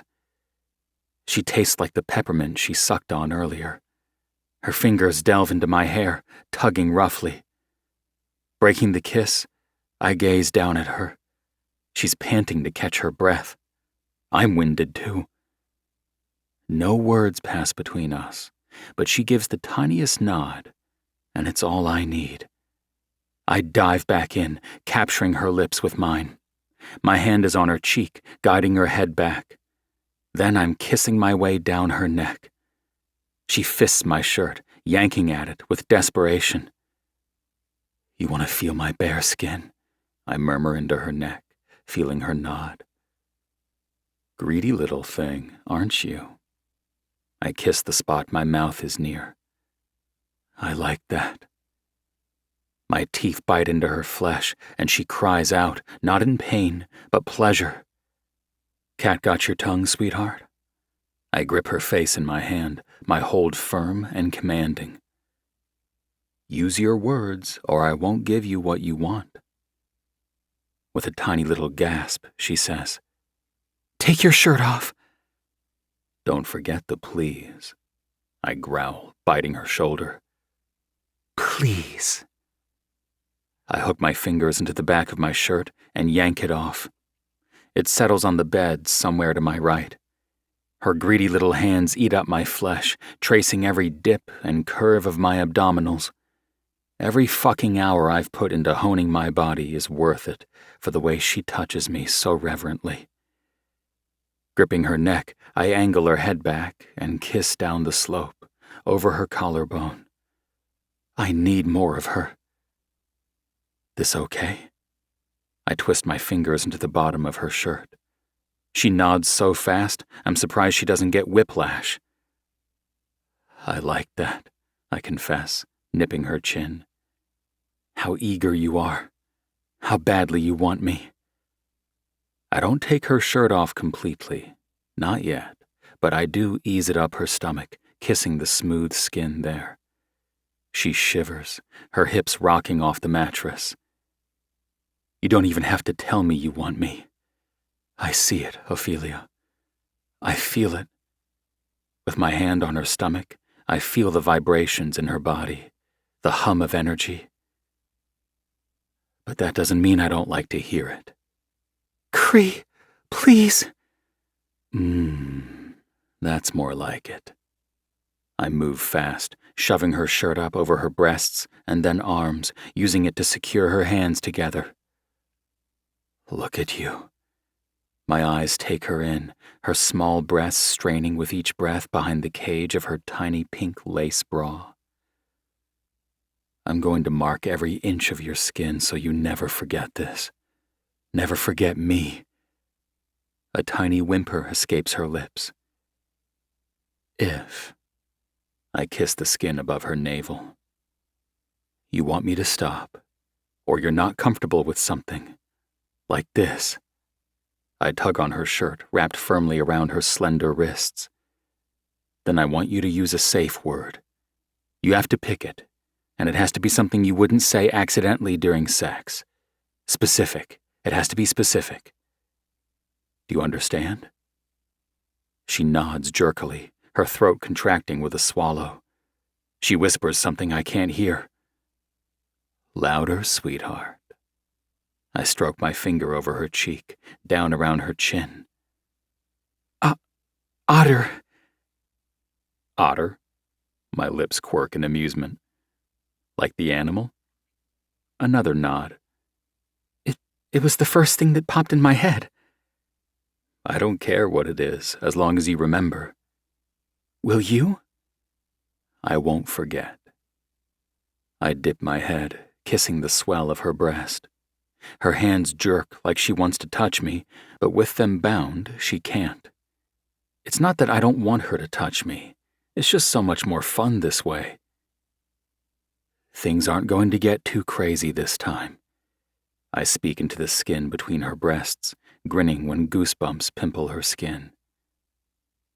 But I still want you to have a safe word.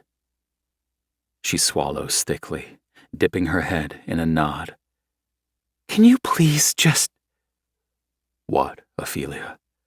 Tell me what you want. I lick a trail between her breasts, down to her stomach. She wiggles, tiny little noises escaping her throat. I can't give you what you want if you don't ask for it. Glancing up at her, I find her eyes hooded, her top teeth digging into her bottom lip. Your mouth? My mouth? I grin, her body flushing. Where do you want my mouth? Don't make me say it. My smile grows. Oh, darling, that's not how this goes, and you know it. She gives a tiny whimper. Flipping her over, she squeals at the sudden movement when she lands on her stomach. I jerk her hips up and slap my hand over her jean-clad ass. She cries out in surprise, her tied hands splayed out in front of her. She uses her arms to support her weight. She looks back at me, her mouth round with surprise. If you don't do what I ask, I'm going to spank you. When I tell you to tell me what you want, you better listen. I squeeze her ass. Her eyes flash that molten golden color I'm learning means she's turned on. Now, tell me, where do you want my mouth? She doesn't hesitate this time. There's a confidence that comes over her, and I fucking love seeing it. I want your mouth on my pussy. I hum, rubbing her ass. I can do that. I flip her back around, eliciting another little scream from her. I get rid of her shoes, dropping them to the floor. When my fingers go to the button on her jeans, her gaze is rapt on every movement I make. The button pops, then I take the zipper between my two fingers, sliding it down slowly. Oh, so fucking slowly, teasing both of us. My dick is so fucking hard pressed against my own jeans, but this isn't about me. Not yet. My breath is hot against her skin, and I can't help but kiss the top of her pubic bone. She lifts her hips when I wiggle her jeans down and off her body. No panties? I practically pant, surprised to find her already bare. She shakes her head. I don't like them. They feel too tight against me. My eyes close, and I count to 10, trying to calm down. Cree? I'm okay. I wrap my arms around her thighs, laying down on my stomach. Fuck, your pussy is wet. That's all for me, isn't it, sweetheart? I like that. I like that a lot. She opens her mouth to say something, but whatever it is turns into a moan when my tongue swipes out, licking along her seam. I lick and suck, learning what she likes and doesn't from the sounds and movements she makes. Sucking her clit into my mouth, I slide 2 fingers inside her and hook them. Her thighs start to shake, then she starts begging. Oh God, Cree, don't stop, please, I'm almost there. That's when I stop, sliding my fingers out and sitting up. What are you doing? She cries desperately. I said don't stop. I move up her body. Bracing my hands beside her head, I hold myself up. You don't tell me what to do, Ophelia. You'll learn that real quick. But don't worry. I'll make it worth your while. Sliding off the bed, I undo my belt and jeans, sliding my boxer briefs off with them, all in one movement. Ophelia sits up slightly, her eyes widening as she stares at my cock. I take it in my hand, pumping once, twice. I roll my wrist around the head. You like what you see? Her cheeks pinken at being caught. Don't be embarrassed. I like you looking. I grab a condom, ripping the foil open. I roll it down my length, grinning the whole time at the way she watches me. She cries out in surprise again when I grab her legs and pull her to the end of the bed where I stand. You ready? God, yes. I guide my cock to her entrance. Just the tip, I joke. When she starts to smile, I slam all the way inside her, whole body rocking upward with the movement. Oh my God! God's not listening, sweetheart. It's all me. Say my name. My fingers dig into her hips. She'll probably have bruises, but she doesn't seem to mind my tight grip. Her fingers wiggle, desperate to touch me, and I like seeing that but knowing she can't. Next time she can touch me all she wants, but I'm being selfish this round. Her bra is still on, but I want to see her, all of her. I grab roughly at the lace, yanking it down past her breasts, the straps settling around her arms. Fuck. I grip one of her breasts in my hand, squeezing. I circle my thumb around her tiny, pert pink nipple. You're perfect. And she is. It's like she was fucking made for me. She moves her hips, meeting my thrusts. Rubbing my thumb on her clit, her pussy squeezes my dick. Perspiration clings to my chest, and there's sweat dotting her brow. I can tell she's close to an orgasm. I don't even have to ask. It's only our second time, but I already feel like I know her body backwards and forwards. Cree! She screams my name as she comes, her pussy squeezing my dick. Fuck yes, baby. My head falls back, my eyes closing. Fuck. I pull out of her body and rip the condom off, fisting myself in my hand. My hand pumps my cock as I come all over her abdomen. She lies there, eyes half-lidded as she watches. I untie her shirt from around her wrists, gently massaging them. Let me clean you up, I murmur, heading into the bathroom. Returning a minute later with a wet cloth, I wipe her up, my eyes feasting on her. She's so fucking sexy and doesn't even realize it. When she's clean, she finally speaks. When can we do that again? Laughter explodes out of me, and I look down at my dick, already starting to get hard again. Don't worry, babe. I'm almost ready to go. But then the doorbell rings, and I curse. Fucking pizza, I mutter. You wait here. I grab my jeans and yank them on, jogging downstairs to grab the 2 pies. I've never wanted pizza less in my life. Carrying them back up the stairs, I find Ophelia sitting up, her legs curled behind her. She's still completely naked and not at all shy about it. I don't want the pizza, she says, as I close my door behind me. I don't either. Setting the boxes down on my desk chair, I stalk over to her. When I get close, she rises up on her knees, her hand going behind my head, tugging my mouth to hers. My body falls over hers, and we forget the pizza and studying and Legos. This is all about us. Chapter 16. Ophelia. I did a bad thing. The words are the first thing out of my mouth when Logan answers my FaceTime call. Logan's eyes widen. You're going to have to be more specific than that. Ugh. I cover my face with my other hand.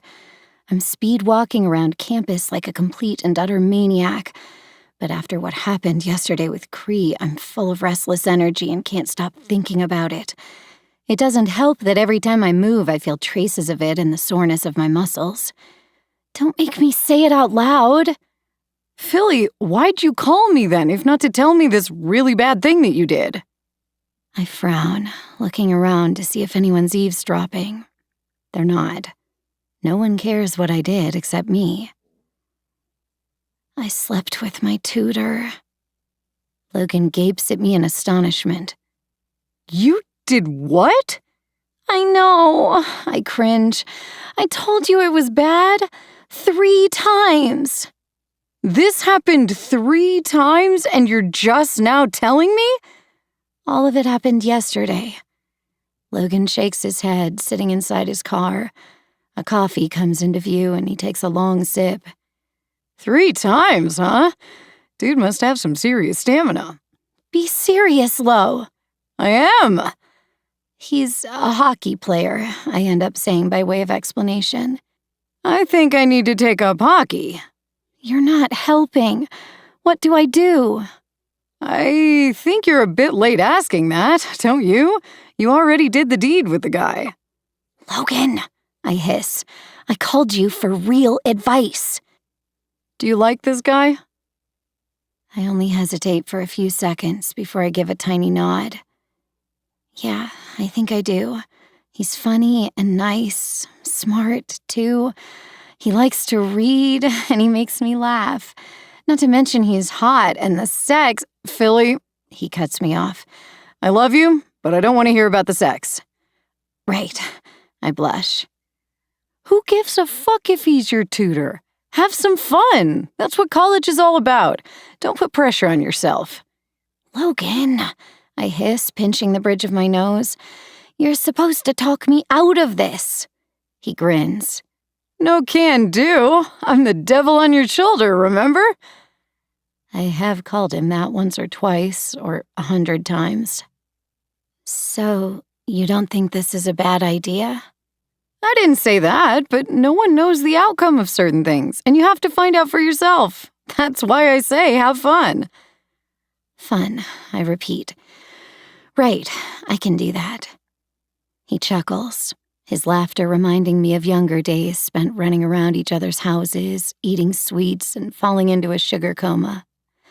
I want you to be happy. That's all that matters. I am happy.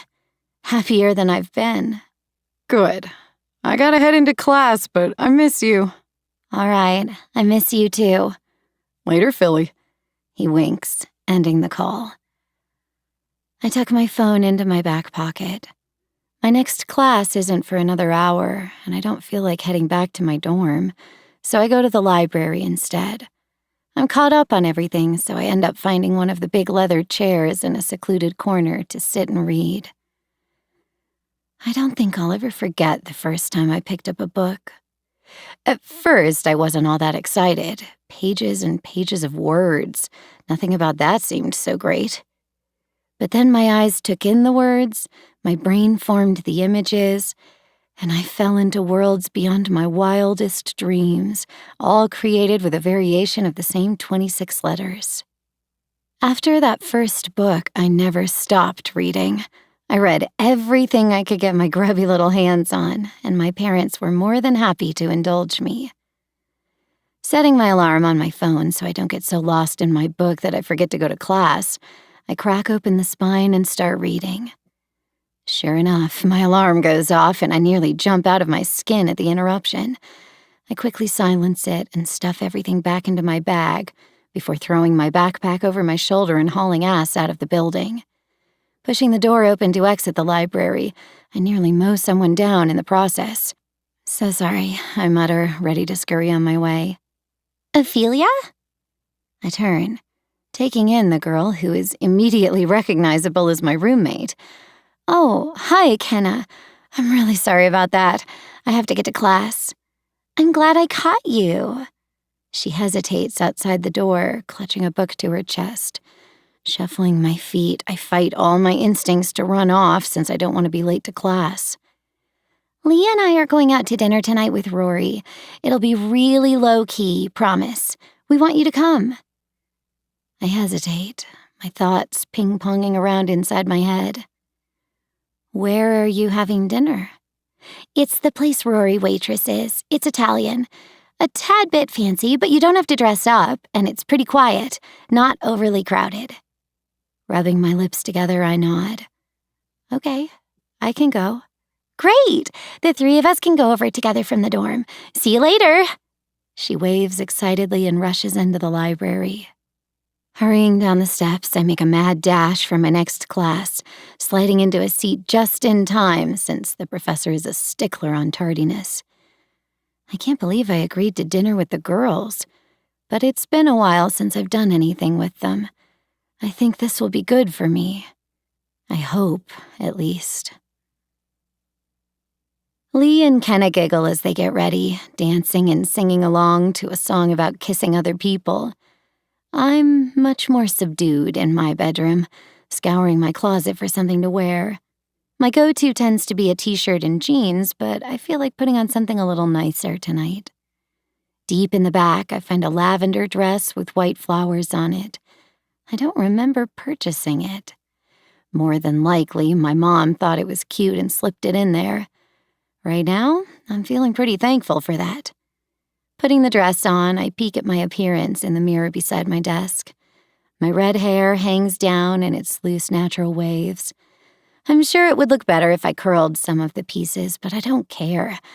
I haven't bothered with makeup other than mascara and some pink gloss, but looking at my reflection, I feel pretty.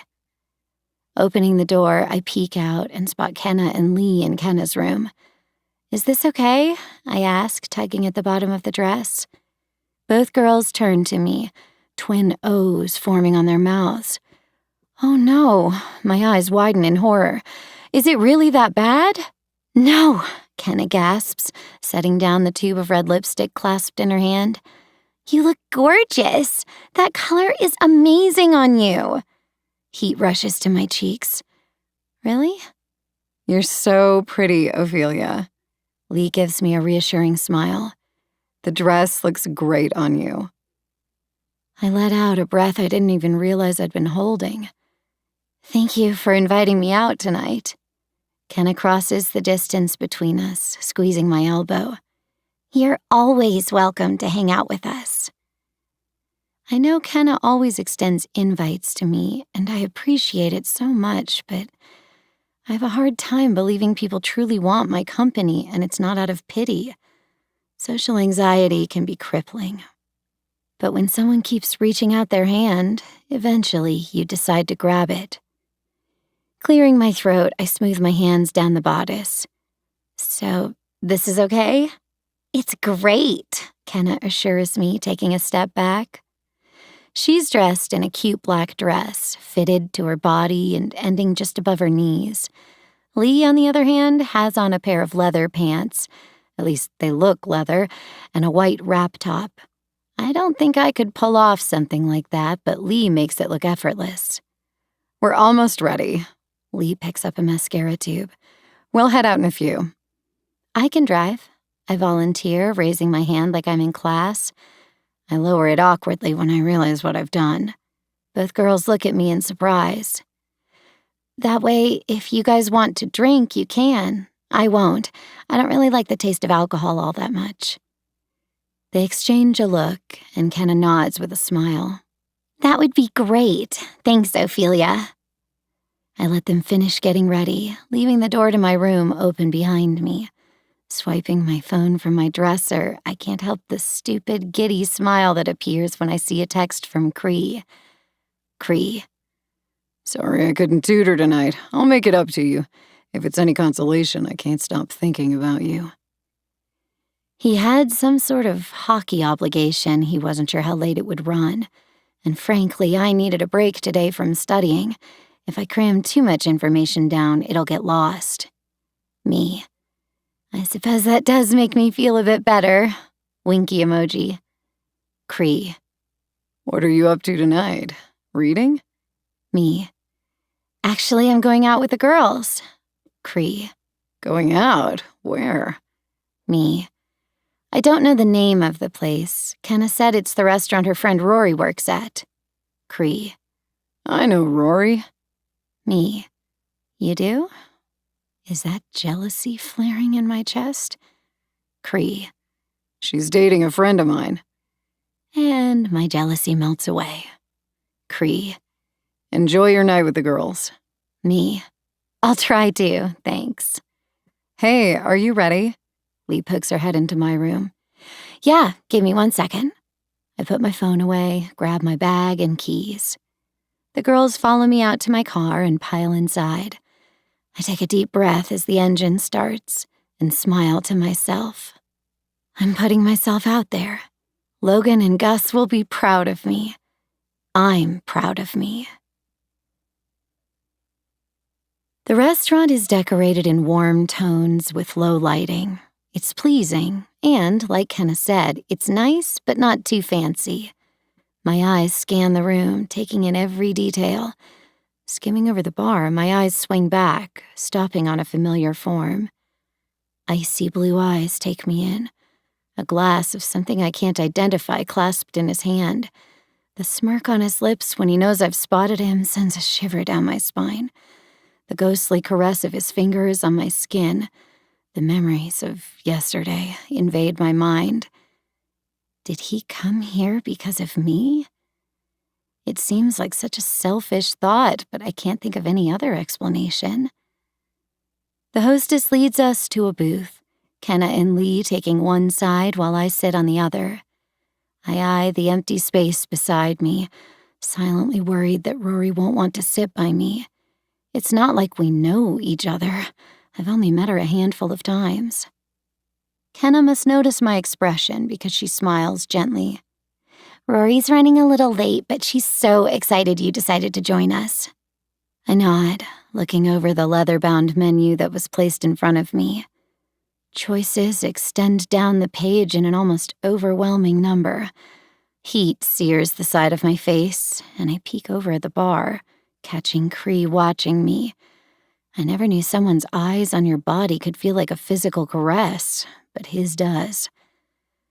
A few minutes later, Rory arrives, apologizing profusely, and with her beside me, it blocks my view of Cree and his of me. I'm so sorry, guys. I lost track of time and I was chilling in my sweats, so I had to change, and it's just been one of those days, where everything that can go wrong does. I know exactly what you mean, Lee pipes in. We haven't been here long. We don't even have drinks. That makes me feel a little better. Rory huffs out a sigh, turning her attention to me. Her cheeks are flushed with color like she's been running around. It's good to see you, Ophelia. How have you been? Oh, I set my menu down. I'm good. Just busy studying, the usual. I feel that. This year is kicking my butt. Mason is sitting back laughing at me since he graduated and doesn't have to deal with this anymore. Jerk. Despite her calling him a jerk, I get the impression she means it playfully. A waiter interrupts then for our drink order. The other girls all get wine while I stick with water. It isn't long before he's back with them and a basket of bread, bless him, and takes our food order. When he's gone, I swipe a piece of bread, slathering it in butter. My stomach seems to have come to life, reminding me I haven't eaten enough today. The other girls chat about this and that, doing their best to include me, but I'm not the best at conversating and tend to only give a few words in reply. It reminds me of how easily words seem to flow around Cree. I don't know what it is about him that has me running my mouth so much. When our food is placed before us, my appetite is subdued thanks to gorging myself on the bread. What is it you're studying again? Rory asks me, pushing her glasses back up her nose. I know we've talked about this before, but I can't remember. I chew and swallow my bite of pasta. I'm an English major. That's right, she snaps her fingers. Do you like it? I shrug, pushing noodles around my plate. I like books and writing, so it seemed fitting. Are you going to the football game this weekend? Kenna asks Rory, thankfully taking the conversation away from me. I eat about half my plate before I can't put another bite in my mouth and know I'll need a to-go box. My bladder also reminds me I've downed 3 glasses of water since we've been here. I'm so sorry, Rory. I need to use the restroom. Do you mind scooting out? Of course not. She stands up, stepping aside to give me space to get out. Sliding from the booth, I stand up and smooth my skirt down. Paranoid it might be sticking up in the back, and I don't want to give anyone a free show. The heat returns, and I'm not surprised when I look up to Cree still at the bar. He has what looks like a glass of water now sitting beside him. His arms are crossed on the wooden top, eyes so intense it sends a shiver straight down my spine. Forcing myself away from that intensity, I head to the back where there's a sign for the bathrooms. Pushing the door open into the restroom, I find a long counter with several sinks and then toilets closed off into individual spaces with actual doors. Way better than the normal stalls with massive cracks. Closing and locking a door behind me, I quickly pee and wash my hands. I barely open the door to leave when suddenly a big body is pushing his way through. My first instinct is to scream, and he must realize that because his hand goes over my mouth. At the same moment, I recognize the smell of his cologne, and I'm able to take him in fully. Cree. He pushes me into the first open stall and slams the door behind us, twisting the lock. His hand is still on my mouth, and he lowers it slowly. What are you? You have no idea what you in this little dress is doing to me, he growls, his hand warm on the outside of my thigh. I promised myself I was going to be good, that I was going to let you have your girls' night. But fuck, Ophelia. His lips skim my jaw. I can't do that. Cree, shh. He hushes me, his hand going around my throat. He doesn't squeeze, just uses it to hold my head against the wall. Ever since I saw you walk in wearing that dress, I've been sitting there wondering if you're wearing panties or not. Don't answer. He adds when he sees my lips move. Will you let me find out for myself? I give a tiny, jerky nod. Good girl. He grins. You're so good for me. His fingers on my thigh grip tighter before the pressure releases and they skim over to the inner part. I spread my legs, giving him better access. His smile broadens. Eager, aren't you? I like that. I like that a lot. He kisses my neck. Up his fingers go, grazing ever so lightly until he comes to my center. You are wearing them this time. The pressure on my throat eases, and I know that means he wants me to speak. I hate them, but I can't not wear them with a dress. That's right, he murmurs, using his teeth to graze my chin before he gives me a forceful kiss. This is my pussy now, isn't it? I can't have you showing it to anyone else. I gasp when he slides my panties to the side, rubbing his fingers over my folds. You're getting wet already. Naughty girl. Do you like this? Do you like that I cornered you? Do you like my hand on your throat? Yes, I gasp, arching into his touch. I like this side of you. His voice is gruff, his fingers flexing against my throat. Is this the real you? Are you afraid people won't like your wild side? He doesn't wait for my answer, pushing his fingers inside me. I cry out, the sound barely audible thanks to his hand on my throat. You need to stop worrying so much about other people. You hear me, baby? Let yourself live a little. My head lolls to the side, pleasure rocking through my body. I'd say I'm living a little right now, considering he's fingering me in a women's restroom. Burying his face into my neck, he murmurs more things to me, some reaching my brain, most falling useless to the floor because I can't focus on words right now. He pumps his fingers harder, faster. Mine dig into his shoulders, squeezing tight, but he doesn't need to notice. My eyes start to drift closed, and he growls out, "Don't you dare shut your eyes. You look at me when you come. I want you to remember who's giving you pleasure." "You," I barely utter through parted lips. "That's right, baby." His eyes are intense, the blue even more impossibly vibrant than normal. "This is me making you feel so good." My legs start to shake, and it's only the weight of his body pressing into me that keeps me upright. When he notices the cry on my lips, he kisses me forcefully, swallowing any sound I might make as I come. I feel wobbly and lightheaded as I come down from the high. He supports me easily with his body. The hand that was around my throat now caresses my hair gently. "You're so beautiful," he murmurs. "Such a good girl. Yesterday wasn't enough. This isn't enough. More. I need so much more of you." When I've fully recovered, he straightens my dress and steps back as far as he can in the space, which isn't much. If I take a big enough breath, our chests will touch. He looks me over, that smirk of his fully in place. One dimple winks playfully at me. "You look thoroughly fucked, Ophelia. Enjoy the rest of your dinner with your friends." I watch with rapt attention as he brings his fingers to his lips, the ones that were inside me moments ago, and licks them clean. Then he slips the door open, and he's gone. Leaning against the wall, it takes me a bit to recover. Cleaning myself up, I rewash my hands before going back to the booth. "There you are," Rory smiles, sliding out to let me back in. "We were getting worried. You were gone a while. Everything okay?" Yeah, I'm fine. Just started my period," I lie. "Oh, I hate when that happens." "Do you need a tampon?" Kenna asks across the table. No, I got it all taken care of." Leaning around Rory, I search the bar, but Cree's gone. And a part of me wonders if the entire thing was a figment of my imagination. Chapter 17. Cree.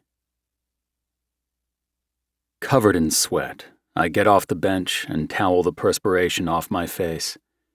Wiping down the equipment, I head upstairs for a shower.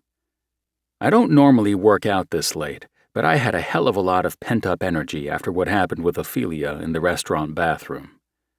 I didn't intend for that to happen, but I can't say I'm sorry that it did. I don't know what made me go to the restaurant or follow her into the bathroom, but watching her fall apart on my fingers was... Well, let's just say I'll be replaying that image over and over tonight while I go to sleep. "What are you doing down there so late?" Dare's voice interrupts my thoughts. I close the basement door behind me. Just felt like getting another workout in. I try to edge around him, but he blocks my way. "You never work out this late." It's not like I can lie, considering I'm drenched in sweat right now. I needed the distraction. It's partially the truth. Dare shakes his head, laughing humorlessly. "What?" I prompt, feeling my hackles rise.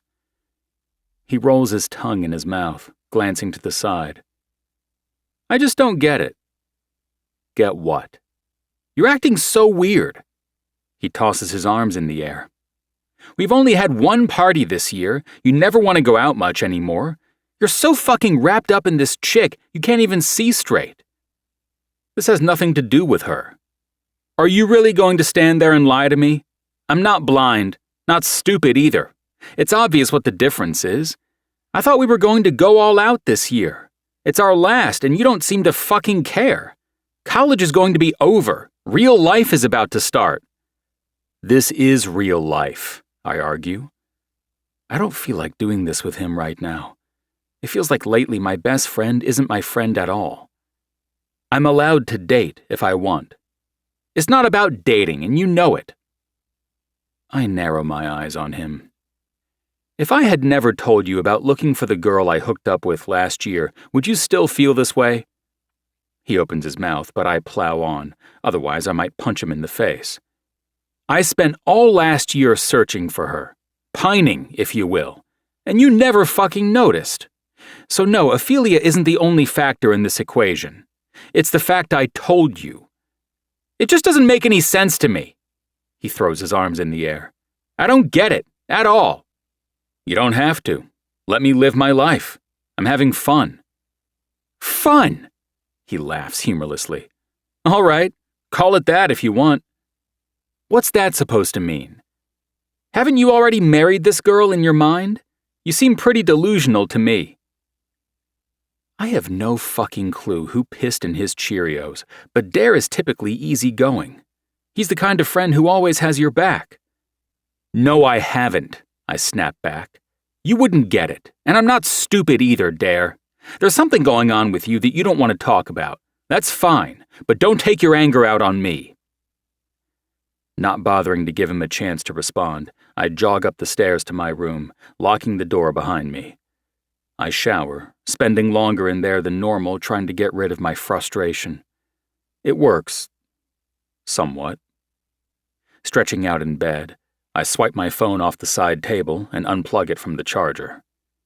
I shouldn't do it, but I send a text to Ophelia. "Me. I hope I didn't come across too strong tonight. I don't want to scare you. Me. I know I can be intense.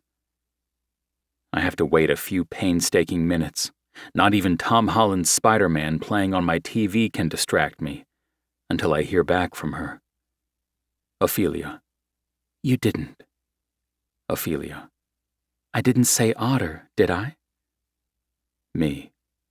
You remembered? Ophelia. You told me not to forget. I grin at my phone screen. Me. I did, didn't I? Ophelia. I'm kind of glad you texted. I was starting to think it was all in my imagination. You left so fast. Me. I didn't want to sit at the bar with a boner. It's another minute before I get a response. Ophelia. I could have taken care of that. Me. Nah. It was about you, not me. Can't help getting turned on, though. Ophelia. I'm turning off my lights and going to bed. Have a good night. Me. Sweet dreams, Daisy. Ophelia. Back at you, Jay. I set my phone back on the table, and before I can roll back over, it starts ringing.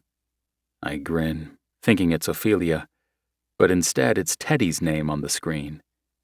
My brows furrow, curious why I'm hearing from him. We text some, but not often. He's been busy getting settled in New York City with his girlfriend. Hello? I answer. Cree, my man.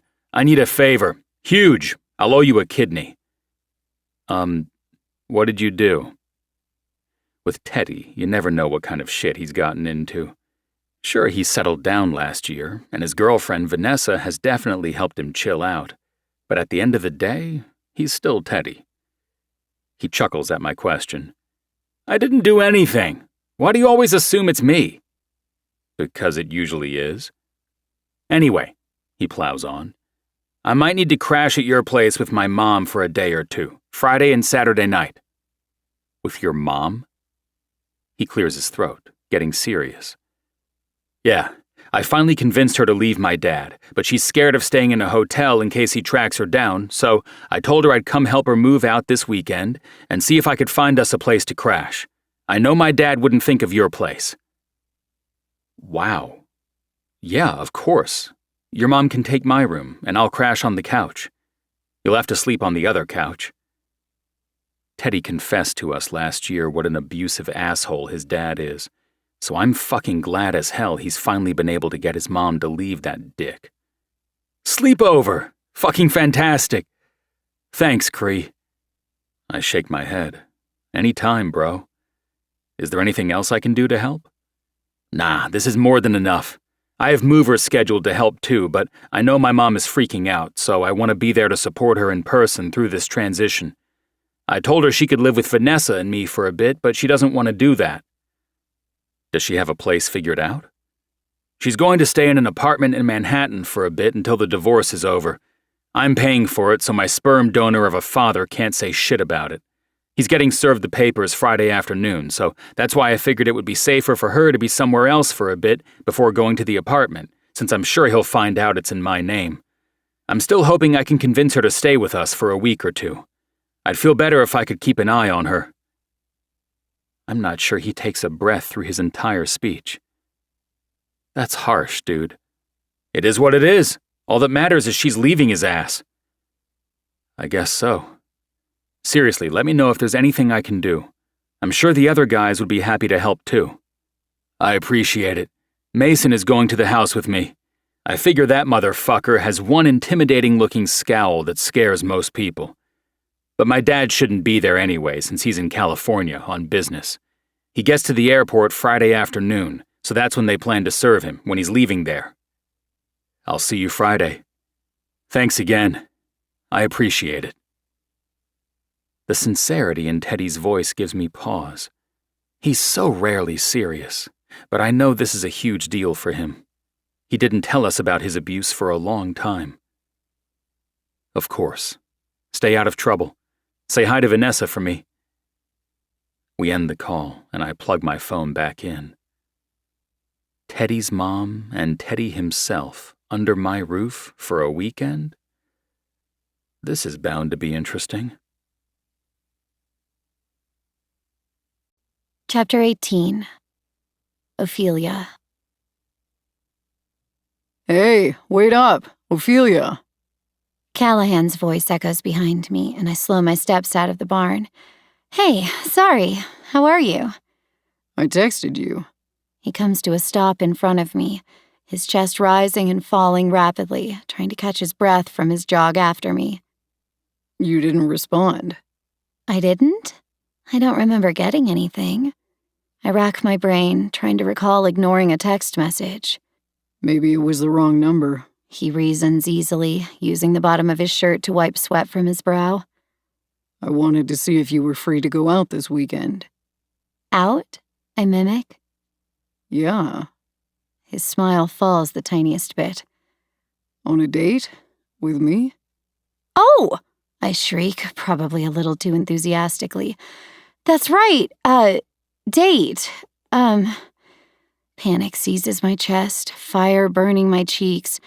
I feel awful that I completely and totally forgot about Cal. It's ironic that I agreed in the first place in the hopes that maybe something with him would be better than my feelings for Cree, since that's so intense. I guess I was wrong. Intensity can be good, and if there's no spark, there's nothing. But because I'm the kind of person I am, I can't stomach the thought of saying no after I already agreed. Did you forget? He cocks his head to the side, studying me. No, I scoff. Of course not. His lips press into a thin line. I thought we could go to a karaoke bar. I don't think I'm able to hide the look of disgust on my face based on the frown he gives. Or not. Karaoke means horrible singing. A bar means obnoxious, loud, drunk people. But I still don't want to say no, because then I'll invariably be asked why, and I don't want to explain that large crowds and loud noises make me anxious. That'll be great. There's not one single hint of enthusiasm in my voice. Cal either doesn't notice or doesn't care. Cool. He smiles. Does Friday night work? Yep. I don't have plans. I never have plans. I can't even study with Cree because one of his friends that graduated is visiting. Are you staying for dinner? He falls into step beside me, leaving the barn behind us. I wasn't going to. You should. He bumps his arm playfully into mine. Grandma is making her famous roasted chicken. That's okay. I have a lot of studying to do. I'm supposed to meet Cree at the coffee shop in less than an hour, so I don't have much time to linger. All right, well, maybe next time. He stops beside my car, stepping out of the way when I swing the door open. Oh, let me make sure I have your number right. I can text you the address for Friday, or I can pick you up if you want. The address is fine. If I need to escape, I'd like to have my own car. What time? 7? Okay. I make sure he has my number correct, and sure enough, it was a digit off. I'll see you later, Cal. He grins, and it's a nice smile, nothing wrong with it at all. But there aren't any butterflies or happy feelings. See you, Ophelia. Cree is sitting at the exact same table he was at the first night we met. Well, second night, according to him. I smile when I see he already has a frozen coffee and brownie waiting in my spot. Scurrying over, I set my backpack in an empty chair and sit down across from him. Hi. I sound way too happy to see my tutor-turned-fuck buddy. Oh God, are we fuck buddies? Hey. He grins, closing the book he's reading and sliding it over. I scan the title, smiling to myself when it's one I recognize. How was your day? Good, but long. He leans forward, and I'm questioning why when he presses his lips gently to mine. Oh, I say, a bit shocked. Hi. He chuckles, leaning back in his seat. He's the epitome of cool and casual. Hi. Nervous, I tuck a piece of damp hair behind my ear and pull out my laptop, setting it up on the table. I made some worksheets for you to fill out. I'm sure the last thing you want is more homework, but it'll help me to see your analysis on these questions. Cree slides me a few pieces of printed paper stapled together.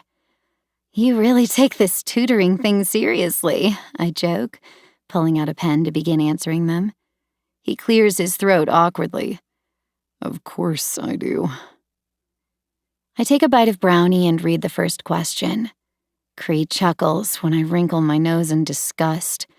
He's doing his job, though, giving me questions Professor Linden would. The kind that makes my brain hurt because the answer seems obvious in my brain, but I know it's not the one he wants. Closing my eyes, I think over the question and everything Cree has taught me the past few weeks. Taking a deep breath, I start scribbling my answer to the first prompt. Across from me, Cree opens his laptop, probably working on his own school stuff since I'm occupied for the moment. In the time it takes for me to finish the brownie and drink my coffee, I manage to answer 3 of the prompts, but I have 3 more to go. My hand cramps, forcing me to release my tight grip on my pen. I don't know what makes me blurt it, impulse control issues maybe, but suddenly I'm saying, "I have a date Friday night." Cree's eyes narrow on me, his gaze sharp. His jaw muscle twitches with anger, and I could smack myself for saying something. It's not important. You have a date? He enunciates every single word carefully and slowly. Yeah. My lips flatten. Heat rises to my face, and I wish I had some of my coffee left to cool me down. Why? Biting my lip, I tear a corner off the piece of paper in front of me and roll it into a ball between my fingers. He asked before you and I did anything, and I felt bad to say no. You felt bad to say no? Yes. I mean, he's a nice guy and we work together. I didn't want to hurt his feelings. So you're telling me that before we even hooked up, you didn't want to go out with this guy, but you said yes anyway? Exactly. He scrubs a hand over his face, looking pissed, frustrated, and hurt at the same time. Listen, I'm not good at this kind of thing, I confess, stretching my fingers out nervously. Dates? Feelings. Do you have feelings for him? His nostrils flare with the question. No. The answer comes easy enough. I like him as a person, but that's it. Do you have feelings for me? So many. A whole explosion. A riot of color that blinds me. Yes. I draw a random shape on the table. I'm not inexperienced, but for the sake of being honest, you're the first guy who's ever made me feel anything. Excited, slightly nauseated, butterflies in my tummy. Then cancel. I cringe at the idea of backing out on Cal. I can't. That's rude. Where's he even taking you? A karaoke bar? I rattle off the name. Cree's lips turn down and he looks annoyed. But more than anything, it's the hurt in his eyes and set of his shoulders that makes me feel like shit. You're doing this then. I don't want to hurt him, I mutter. But it's okay if you hurt me. He scoffs, gathering up his things. Where are you going? I hate that I sound like I'm begging, but I don't want him to go. I don't want to fight either. I want him to understand why this is complicated for me. I don't like disappointing people, so much so that I go out of my way time and time again to please others, even when it makes me miserable enough to throw up. I think that's enough studying for tonight. Cree! I call after him as he rushes out of the shop. The few people inside at this late hour stare at me, and I feel incredibly small beneath their eyes. Sitting back down, the chair feels 10 times more uncomfortable than it was before. I hate this. I hate how I never seem to do the right thing, even though that's all I'm trying to do. It's all so confusing. A tear slides down my cheek, and I wipe it away hastily. Now is not the time to get upset, and I have to stop beating myself up. Yes, I slept with Cree, but I don't owe him anything. But it makes me sick to think maybe I've thrown away the potential of something great, just to spare someone else's feelings that I don't even care about. Chapter 19. Cree. Days have passed since I saw Ophelia in the coffee shop, and my anger hasn't lessened. I'm not even angry at her, if I'm being perfectly honest. I'm mad at myself for not having an honest conversation with her about what I want. Now she's going on a date with a guy she admitted herself she doesn't feel anything for, but she's more concerned about hurting his feelings by canceling than hurting mine by going. Frustration has my fists curling together. It's Friday evening, which means she's going to be in a bar with some dude I don't even know. The worst part is, I know the last place Ophelia wants to be is a place like that.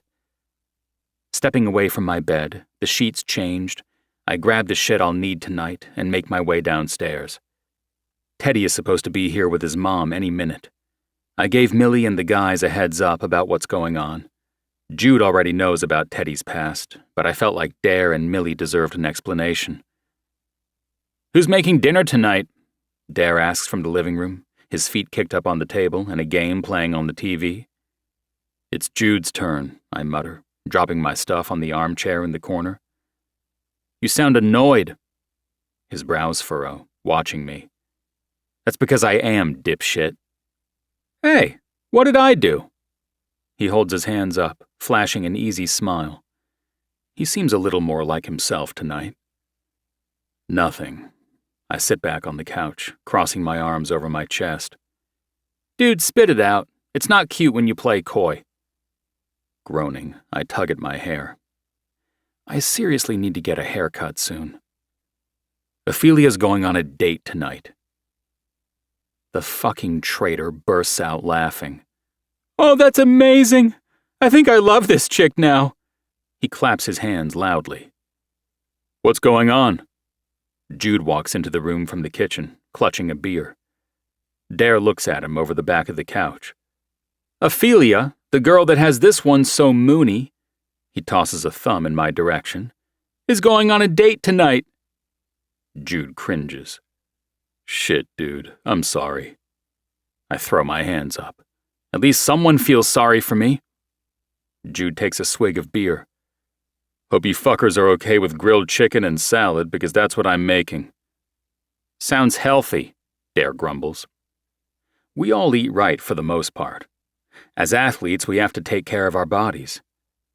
"I mean, delicious," he adds, when Jude glares at him. "We can't eat so much junk," Jude reasons, heading back into the kitchen. He already tossed out a bag of Dare's favorite Doritos right in front of him the other day. I get a text from Teddy telling me they're almost here, so I force myself up and open the garage door so they can bring anything in that way, and if Teddy wants to park his car inside, he can. I'll have to move mine out, but it's no biggie. Standing outside, a minute or so passes when headlights appear and the car swings into the driveway. I'm kind of surprised to see Teddy's still driving his Porsche. I know he loves that car, but I figured he'd ditch it since his dad bought it. Teddy hops out, grinning from ear to ear. "Thanks so much, man." He claps me on the back. "Do you want to park in the garage?" He thinks, while his mom gets out of the passenger side, looking wary and utterly exhausted. "Maybe I should. If he would remember this place and drive by and see my car, well, that would tell him everything he needs to know." "Hi," his mom approaches, extending her hand. "I assume you're Cree." I give a nod, and she adds, "It's nice to meet you. I wish it was under better circumstances." "It's nice to meet you too, ma'am. If you want to shower or rest, whatever, you'll be staying in the first room on the right up the stairs. If you're hungry, Jude's making chicken and salad for dinner." "Thank you." With a small bag clutched to her chest, she heads inside through the garage. "Seriously, dude, I can't thank you enough for this." He hugs me. "Stop thanking me." I shove him away jokingly. "It's no big deal." "Trust me." He clears his throat, seeming to get a bit choked up. "All of this is a huge deal." We switch out the cars and head inside together.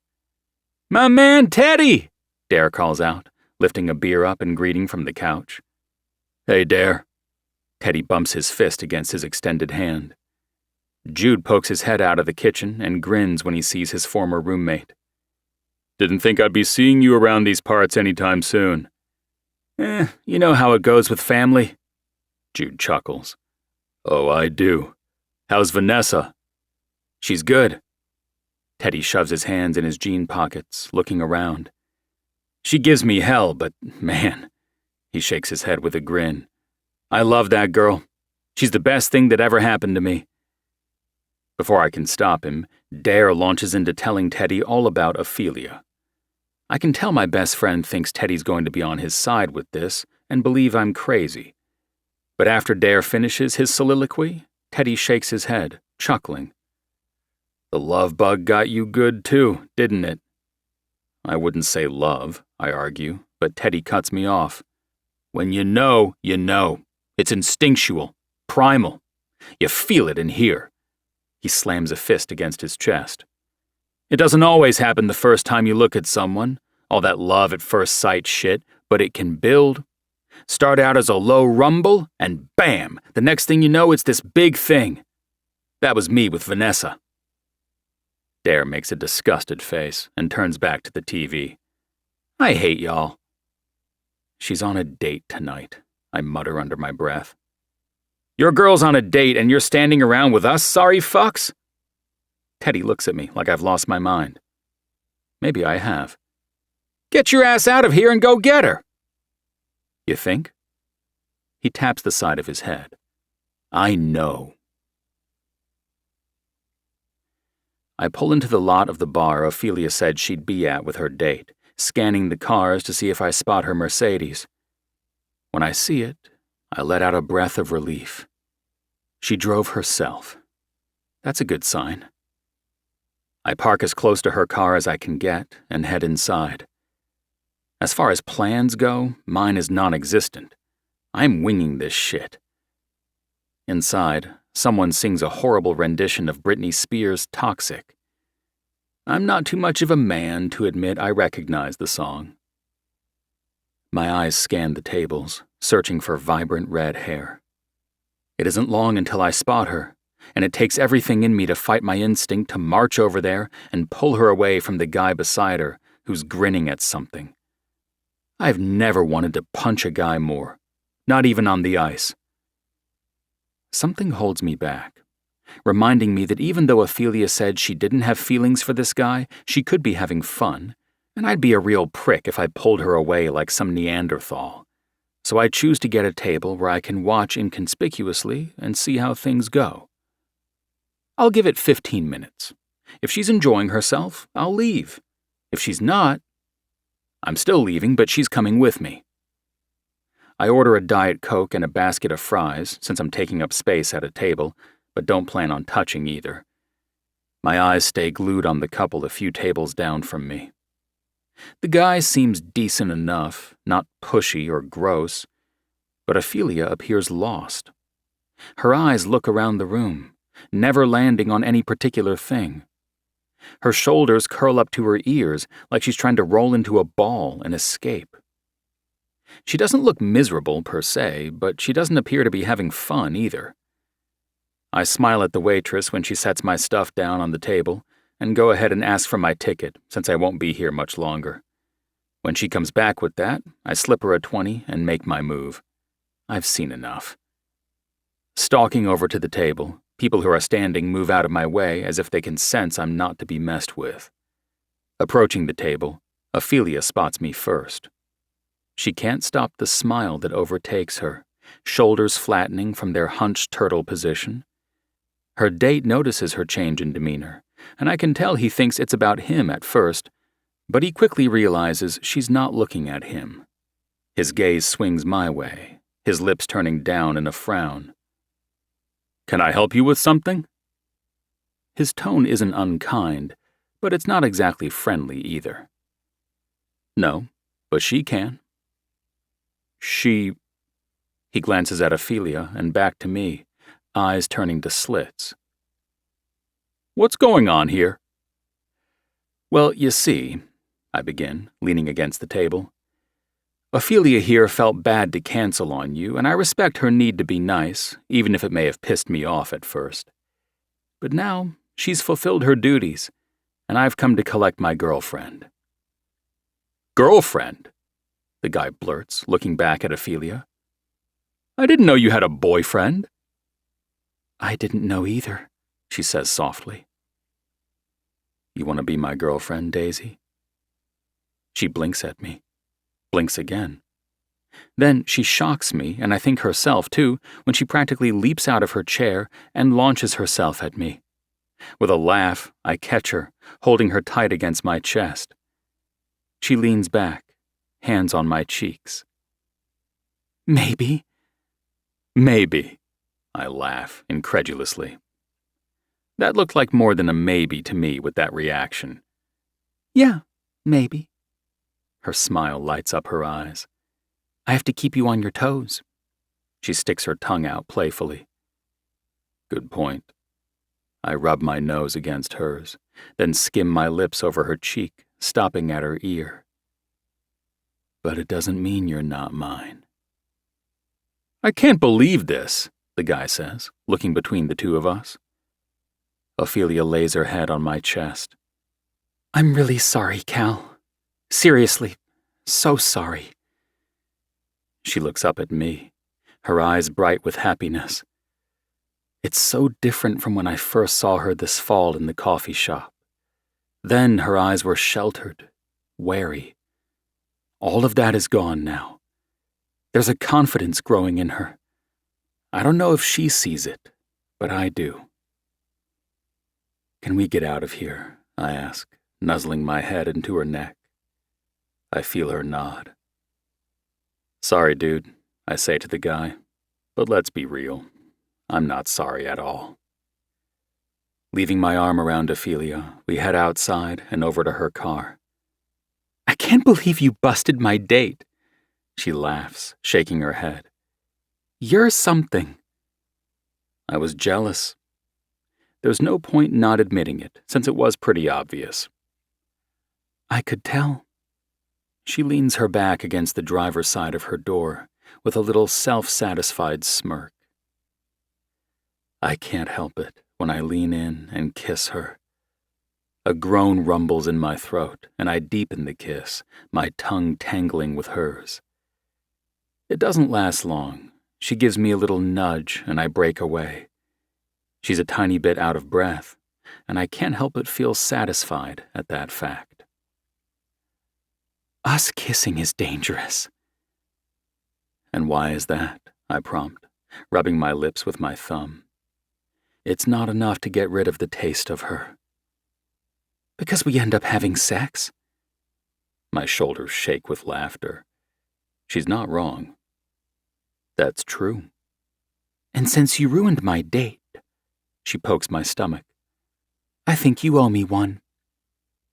I grab her waist, tugging her close until I can rest my forehead on hers. I guess so. You better make it a good one, she jokes. I only expect the best from my very own Gatsby. You know, if you're going to be my boyfriend and all. I like that challenge. Mm-hmm, she hums, standing on her tiptoes to press a quick kiss to my lips. I'm going back to my dorm now. Pressing my hips into her so she feels how turned on I am, I groan. That's unfair. She places her hand over my jeans, rubbing the outline of my dick. You'll get over it. Her hand is gone in an instant, and she opens her car door. Good night, Cree. I shake my head. You little... Hands on my hips, I grin. Text me when you get to your dorm. I will. She closes the door, and the car rumbles to life. I step back, watching her leave before I get in my car and drive back home. When I walk in, it looks like everyone's already eaten and headed to their rooms. Teddy's hanging in the living room since we'll both be crashing on the couches.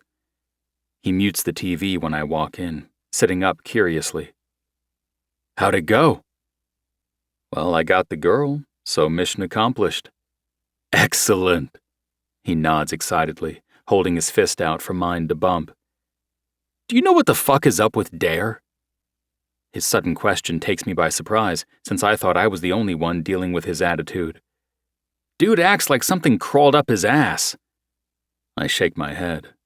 No, I don't know. Teddy gets up from the couch, following me into the kitchen where I grab a bowl of salad from the fridge that either Jude or Millie set aside for me and dig in. I'm starving. He sits down across from me at the table, looking exhausted. How'd it go today packing up your mom's stuff and getting her out of there? He taps his fingers on the table. Bags are forming under his eyes. I don't think I can recall a time when I've ever seen Teddy as what I'd describe as tired. It was rough. He plays with the pepper shaker on the table. It's a pig with wings, an addition from my sister. She cried a lot, changed her mind almost 30 different times. She's scared, and I understand that, but I promise to protect her. I won't let her down, not with this. I think I got her to see that she has to trust me more than she fears him. She's strong for leaving. He sighs wearily, scratching the back of his head. She is. She'll see that in time. I'm glad you didn't give up on getting her to leave. He tips the chair on its back legs. This adulting shit is hard. Whatever you do, don't grow up and graduate. Shit's for the birds. I chuckle, chewing on an overfull bite of chicken. Too late. I graduate in the spring. He smiles back at me, and I can tell from the dullness in his eyes that he's exhausted. It's a rare sight on Teddy McAllister. Dude normally has the energy of a golden retriever puppy. In other words, he's non-stop bouncing off the walls. I shouldn't complain. It's mostly been great.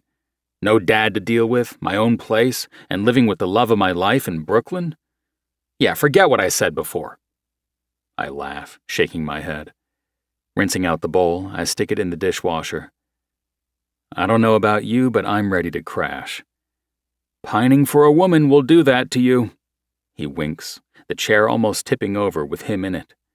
He quickly recovers, righting it. It's worth it, when you find the right one. Bracing my hands on the kitchen island, I ask him, When did you know Vanessa was the one? He taps his fingers on top of the table. There wasn't one specific moment. It was a bunch of little moments all added together. When I realized this girl made my life better, and I couldn't imagine her not in it. She sure as hell took a lot of convincing, but I didn't care, because at the end of the day, I wanted her to know I was serious. She wasn't some whim. She's everything. Do you believe in love at first sight? I'm not sure I do, but dude. I shake my head, my shoulders tense. The first time I saw her, it's like something came over me, and I haven't been able to shake it since. No, he says in a definitive tone. I think love at first sight is bullshit, honestly. Connection at first sight? That's real. To me, that's instinct-based, less emotional. Sometimes it leads to something, and sometimes it doesn't. Now, he stands up, walking to the pantry. Do you have any hot chocolate and mini marshmallows so we can kick off this slumber party? Chapter 20. Ophelia. I drag myself out of my car, nervous to see Cal after our disastrous date, but I felt the need to come to the farm in the hopes of catching him so I can apologize. Trudging toward the barn, I'm not surprised when I run into Mary, bustling about with the energy of someone half her age. I hope I can remain as active as she has when I'm at that point in my life. Ophelia? She blurts my name in surprise, giving me a funny look. What are you doing here? You don't normally work weekends. I know. I fiddle nervously with the end of the braid I styled my hair with this morning. I'm actually looking for Cal. Callahan is out riding. I'm not sure when he'll be back. Rocking back on my heels, I shove my hands in pockets. Do you mind if I take Calliope out and see if I can find him? She shrugs, moving some bins around. I don't mind, dear. Thanks. I squeeze her arm as I pass by, and she smiles. I have no idea if she knows Cal and I went on a date last night or not. I certainly didn't say anything to her, and I don't know how open Callahan is about that part of his life with his grandparents. It takes some time to get Calliope ready, but once I swing my legs over and settle into the saddle, I give myself a moment to breathe, to let peace settle inside me. While the farm isn't huge, not compared to how massive some operations are, that doesn't mean it's little by any means. He's not in the first two places I check, and I don't have too much time to look for him since I need to catch up on homework and I'm having a movie night with Kenna and Lee. Normally I hang in my room and read when they have one, but not this time. I'm realizing I've sheltered myself. I kept myself from doing things because I've been afraid people are being nice because they feel they have to, not because they want to hang out with me. My eyes are being opened, and I'm realizing that was never the case, just something my anxiety convinced me to believe. Third time's the charm when I approach the clearing with a small natural pond, the same one we kissed at a year ago. Cal sits on the ground, his personal horse Finley grazing nearby.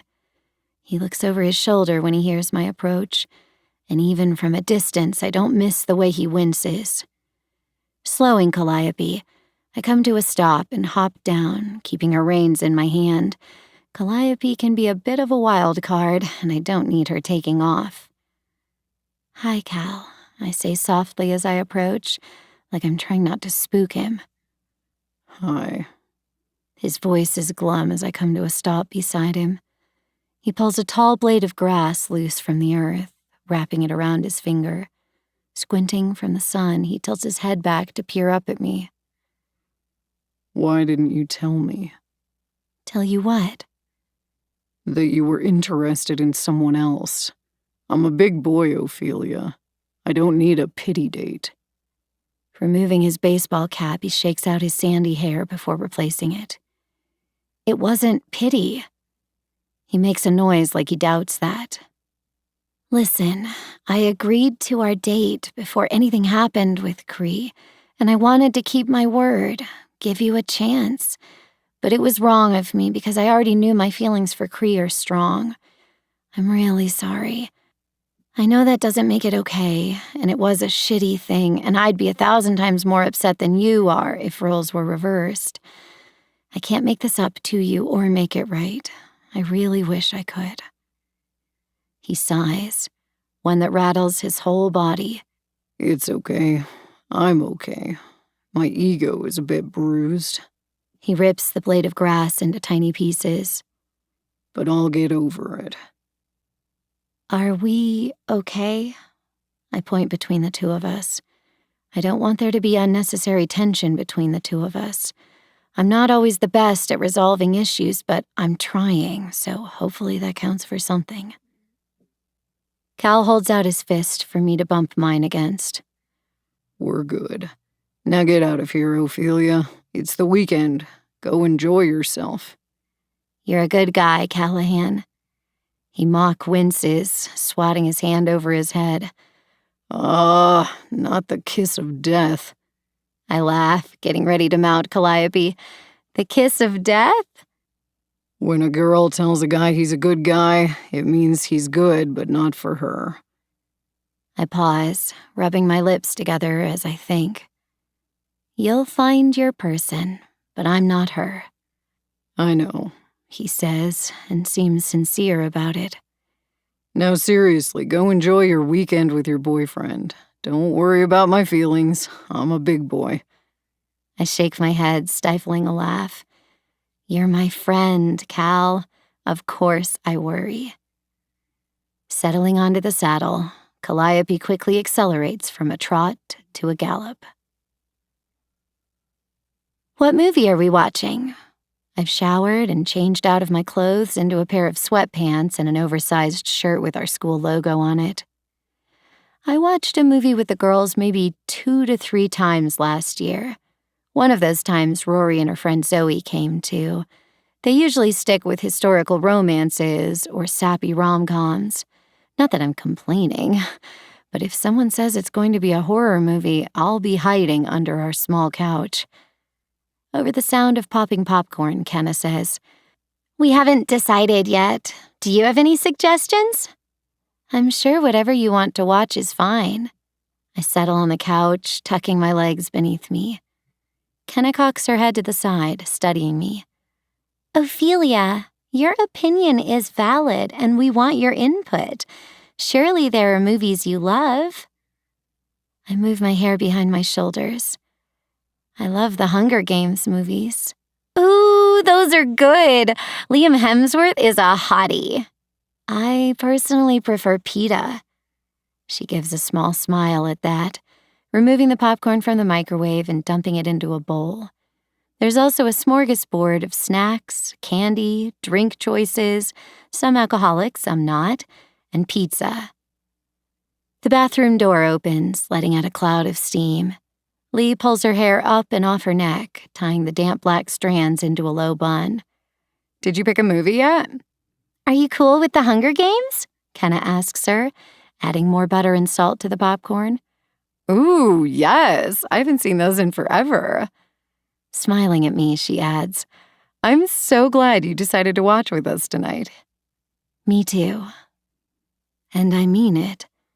I never wanted to impose on Kenna and Lee and the friendship they formed with each other and Rory before I became their roommate.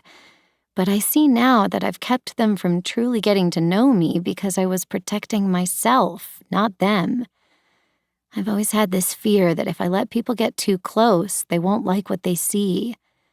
Logan got through my walls, slowly but surely when we were children. Cree, on the other hand, blasted right through them like they'd never existed at all. And because of him, I'm finding it easier to let other people in, too. We like hanging out with you. Lee plops down on the couch beside me. Kenna brings the popcorn over in a massive bowl, setting it on the table. What would you ladies like to drink? Oh, I can grab something. I start to get up, but she waves me back down on the couch. Nope, I'll get it. I'm already up. I'll just have some Dr. Pepper. I know I saw plenty of cans in the fridge. Same for me, girl. Lee smiles up at Kenna. Thanks. Thank you, I add, embarrassed I didn't say that already. After she spreads the pizza and other snacks on the table, Kenna grabs the drinks and joins us on the couch. It's a small sofa, so we end up all cozied together. I put the movie on, and since Lee is in the middle, she's the designated popcorn bowl holder. I told Cree I was hanging out with the girls, and I could tell he was disappointed I wouldn't be seeing him tonight, but at the same time glad that I'm making an effort. Logan, too, was happy when I told him. He said something along the lines of, "It's about fucking time, Ophelia. You need to stop sheltering yourself so much. You're a fucking amazing person. Start showing the real you." Having social anxiety on top of my autism has been a major hindrance in my life. But I'm growing. I'm learning. I'm accepting myself. We watched the entire first movie and then put the second on. It's late by the time it finishes, my eyes heavy with tiredness.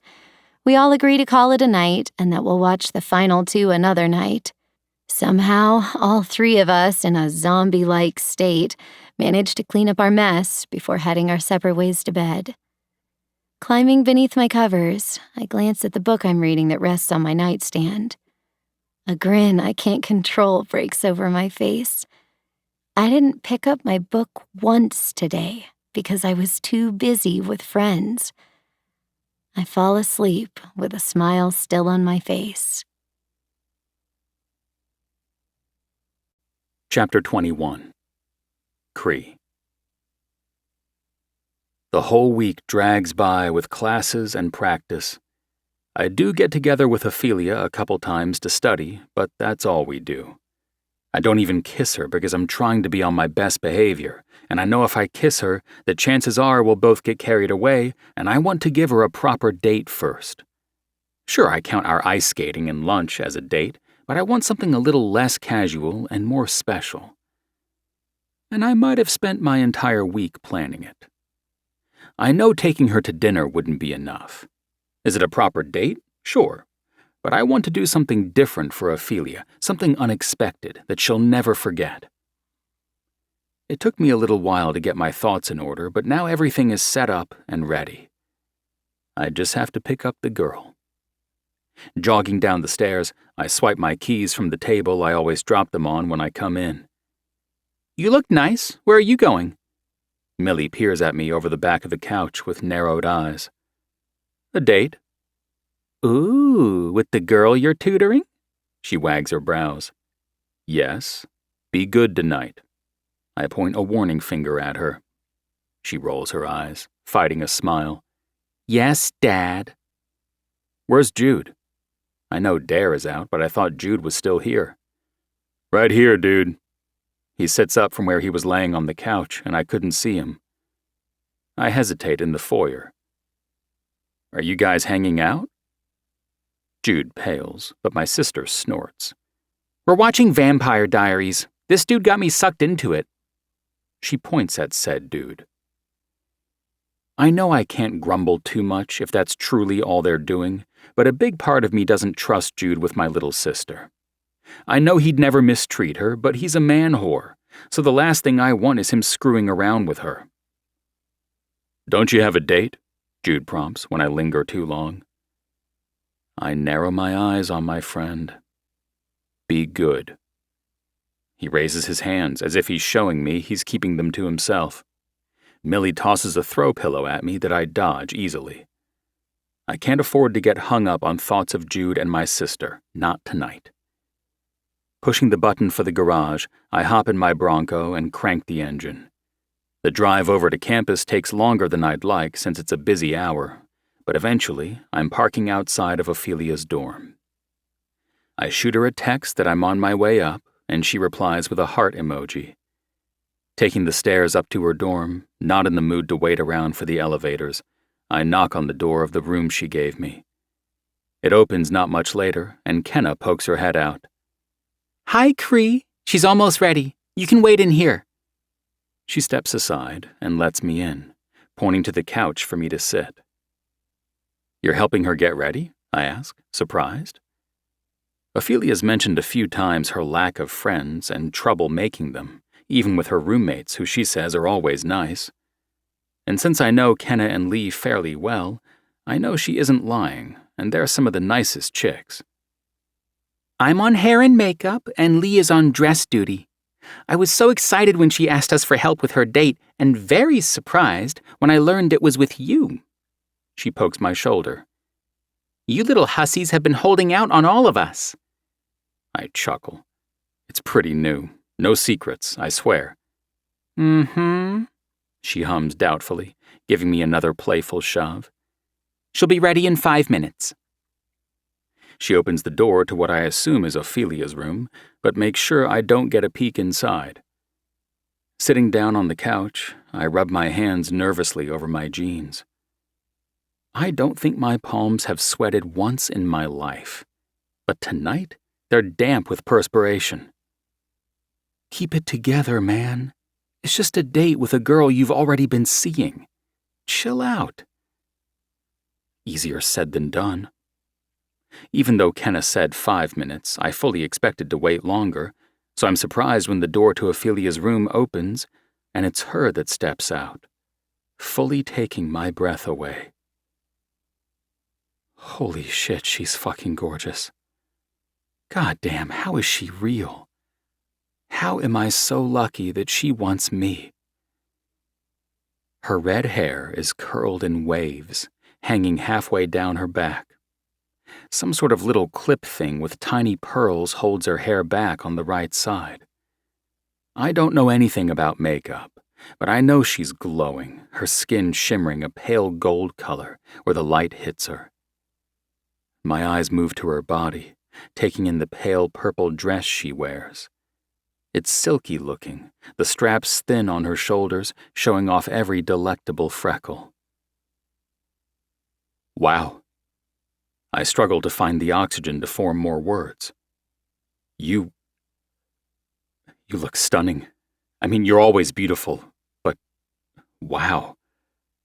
She ducks her head shyly, giving me the tiniest, barely there smile. Thank you. You don't look too bad yourself. I look down at my dark wash jeans and the light blue button-down I put on. You look way better, babe. Believe me. Somehow, I get my feet to move and cross the distance between us. Placing my hand on her waist, I ducked down, but suddenly Kenna's there, pushing me away. "Nuh-uh, Romeo. Save the kissing for later. Don't ruin her lipstick."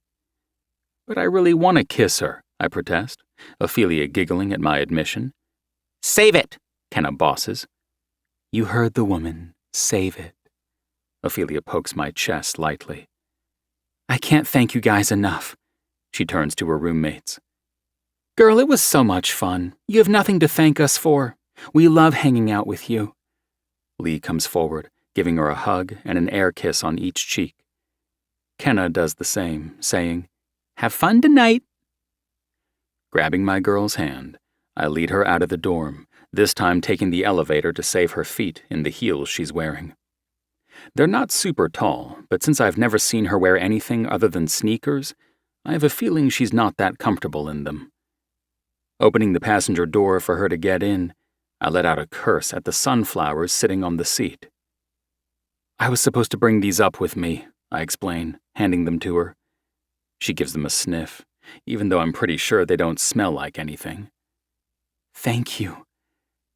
A blush that I don't think is from the makeup stains her cheeks. "That was sweet of you." "You're welcome." I offer her a hand to get into the vehicle. She takes it, shooting me a grateful smile. "What exactly are we doing on this date? Do I get to know yet?"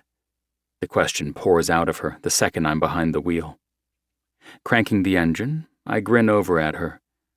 "Nah, I'm going to make you suffer a little longer." She pouts her delectable lips. "That's a little unfair." "Don't worry, I think you're going to love it. At least I hope she does. I put a lot of thought and time into it, wanting to do something special and unforgettable. The drive takes about 40 minutes, and I purposely park at the back of the building so she can't see where we are. She eyes the brick building, ivy growing along the side. It's small, nothing special. But like most things, people, books, it's the inside that matters. "We're here," I announce, undoing my belt. "Where is here, exactly?" You just have to see for yourself." She frowns, brow furrowed with puzzlement. She doesn't question me any further, unbuckling her seatbelt. I meet her at the passenger side, helping her out. "This isn't going to be anything like karaoke, right?" she hisses under her breath. I throw my head back and laugh. "No, nothing like that." This place took a lot of searching for. I knew I wanted to do something that would encompass our love of books and that Ophelia would enjoy. When this old bookbinding business popped up, I knew it was exactly what I was looking for. I contacted the owner, explained what I wanted, and she was more than happy to help me out. Holding the back door open for Ophelia, I let her go inside first. The place has muted lighting and smells like paper. The door shuts behind me, and Ophelia looks around the back room we've come through. I came by already when I met with the owner, so I'm familiar with the layout. Back here is mostly storage and odds and ends that don't make much sense to people like us who don't understand this process. Taking her hand, I lead her through another door into the open main space. As promised, the owner has set up a table, and the meal I had delivered sits waiting in takeout boxes. Sure, takeout boxes probably aren't the best look, but it's everything else that matters more. "Oh my God!"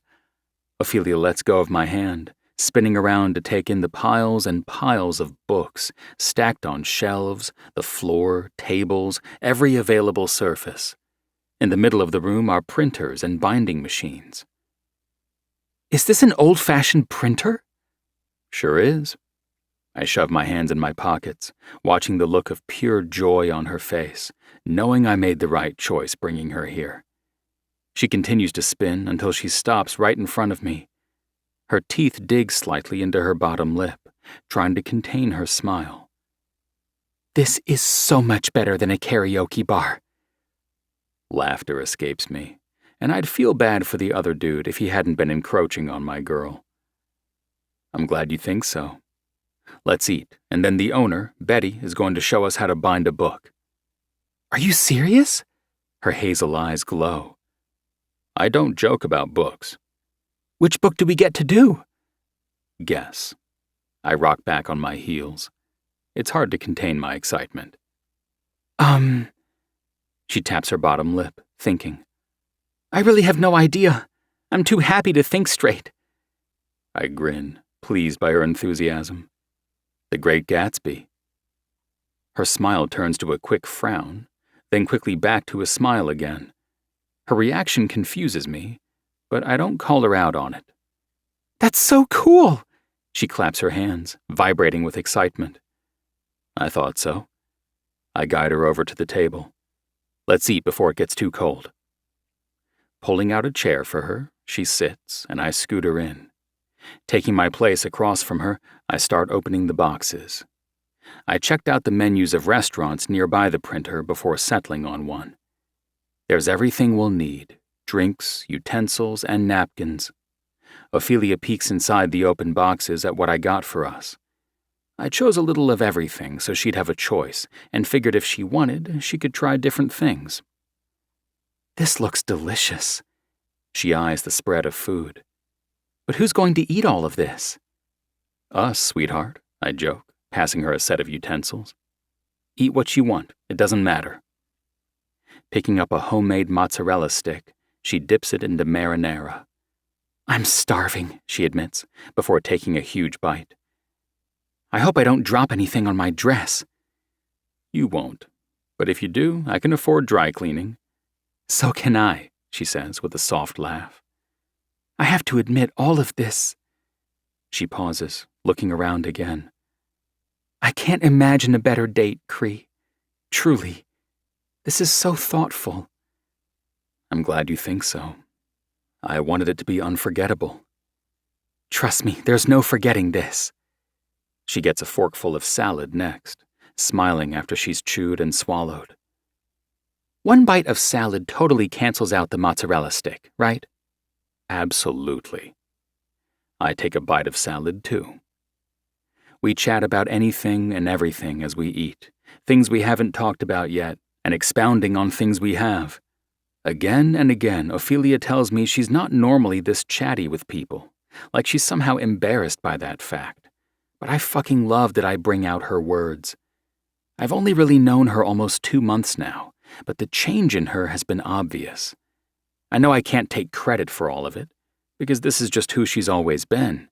She's just kept it hidden away. Now she's finally breaking free of the confines she put herself in, for some reason I can't fathom. After we've eaten, I clean up all the boxes and stack the ones that still have food over by the door, so we don't leave without them. Knocking on the office door where Betty told me she'd be, she comes out and introduces herself to Ophelia before showing us how all the machines work and letting us both help until at the end of the night we leave with one specially bound copy of The Great Gatsby. Ophelia clutches it against her chest on the way out to my car like it's the most precious gift she's ever been given. It fills me with a selfish sort of pride, seeing that. Starting up the car, Ophelia rests her head back and turns to look at me with a wistful smile. Cree, I don't have the proper words for what tonight was, but I'm going to go with magical. Pure and utter magic. I'm glad you loved it, baby. Best date ever. That's all I have to say. She smiles reverently at the book lying in her lap. I grin the whole drive back to campus, chatting with her about first one thing and then another. Conversation is so easy with her. Walking her back to her room, I pause outside the door and give her a tender kiss on her lips. Her fingers curl behind my neck, her body angling into mine. I promised myself I'd be on my best behavior tonight, but she's making it very difficult with the way her hands explore my chest. Then she says, Kenna and Lee aren't here tonight. They're staying with Rory. I look into her eyes, reading what she doesn't want to say aloud there. You want me to come in? She gives a tiny nod and a small, gasping, yes. She unlocks the door to her dorm suite, and with surprising strength tugs me inside. I close the door and lock it behind me. Where do you want me, Ophelia? I want to give her as much control this time as I can. She deserves to feel her own power. She tugs her bottom lip between her teeth. Couch! I sit down, and she pulls her dress up her thighs before straddling me. Where do you want my hands? Right now, I have them firmly pressed against the fabric of the couch. It's a struggle not to put them all over her body, but I think it's important to give her a chance to call the shots. She doesn't answer with words, instead grabbing my hands and placing them on her waist. My fingers splay onto her ass, and she rolls her hips against me. She captures my mouth, kissing me like I've been craving to do since the moment I saw her tonight. You make me lose my mind, she murmurs into the skin of my neck, kissing her way down. Her fingers find the first button of my shirt, and she undoes them quickly with my help. I'm fucking greedy to feel her hands on my bare skin. She shoves my shirt over my shoulders, and I sit up, yanking it off and tossing it onto the chair. She traces down my stomach with a single finger, circling my navel. Then she's climbing off of me, and before I can beg her to come back, she's sliding my belt off and reaching for my button and zipper. I kick my shoes from my feet, and she yanks my jeans all the way down, leaving me in just my boxer briefs. Watching me through hooded eyes, she rubs her hands over my hardened cock, but makes no move to pull me out. Don't tease me, Ophelia, I growl. My restraint only lasts so long. She pouts. But I haven't even gotten to the fun part yet. You can have your fun a little longer, I warn, holding her chin in my hand. And then it's my turn. She gives a coy smile, palming me some more before pulling my cock out. I shove my underwear down my legs, unable to take my eyes off the image of her kneeling before me, my cock in her hand. You have me where you want me. Now, what are you going to do about it? She wraps her mouth around my cock, and my head drops back against the couch. Fuck, I groan, losing my breath. She works her mouth up and down my cock, swirling her tongue around the tip. She uses her hand on the base, gripping me tight. Her eyes are hooded, but her gaze never strays from mine the entire time. It's fucking hot. God, look at you on your knees. She hums, and I feel the sound in my dick. It makes my hips thrust, my cock pushing harder into her mouth. She takes it, tears pooling in her eyes. Ophelia, I groan out her name. If you don't stop, I'm going to come in that pretty little mouth, and I'm not done having my fun with you. She lets my cock go, and I reach down, wiping her saliva off her mouth. She's still wearing her dress and heels as I help her to her feet. She kicks them off, and I stand up, towering over her. I curl my hand behind her neck, holding on tight. She looks up at me with wide, trusting hazel eyes. You're fucking beautiful. She glows under my praise. I'll keep telling her over and over again until she realizes that she's the most gorgeous person I've ever met, inside and out. I ease one of the straps of her dress off her shoulder, kissing the skin exposed there. A tiny gasp escapes her throat, and her head falls back, exposing more of her neck to my greedy mouth. I suck the skin there, and have no doubt a mark will be left behind. It makes me selfishly happy to think about her walking around campus with my mark on her neck. I have this insane need to claim her. Every pulse of blood through my veins seems to say, mine, mine, mine. She makes me lose my ever-loving mind. This dress. You have no idea how much I love you in this dress. Her body bows into mine. I'd love this dress even more if it was on the floor. I chuckle, nipping her jaw. Say no more. I find the zipper and ease it down. The other strap falls down her shoulder, and she gives a tiny shimmy, letting the dress fall slowly down her body. She's almost entirely naked. No bra, and just the skimpiest thong. Fuck. I cup her small breasts in my hands. You're so beautiful. I dip my head down, capturing her lips in a deep kiss. Guiding her to the end of the couch, I position her and command in a low growl, "Bend over." She does as I demand, with no protest. She tilts her head so she can look back at me as I caress her ass. Damn it, I need a condom, I curse, swiping up my pants and getting one from my wallet. I waste no time putting it on. My fingers find her center, and she's soaking wet, totally ready for me. "Cree," she begs, one of the first words she's uttered in a while. "Please." "Please what?" I taunt with a wicked grin. "I want you to fuck me." "Ask nicely."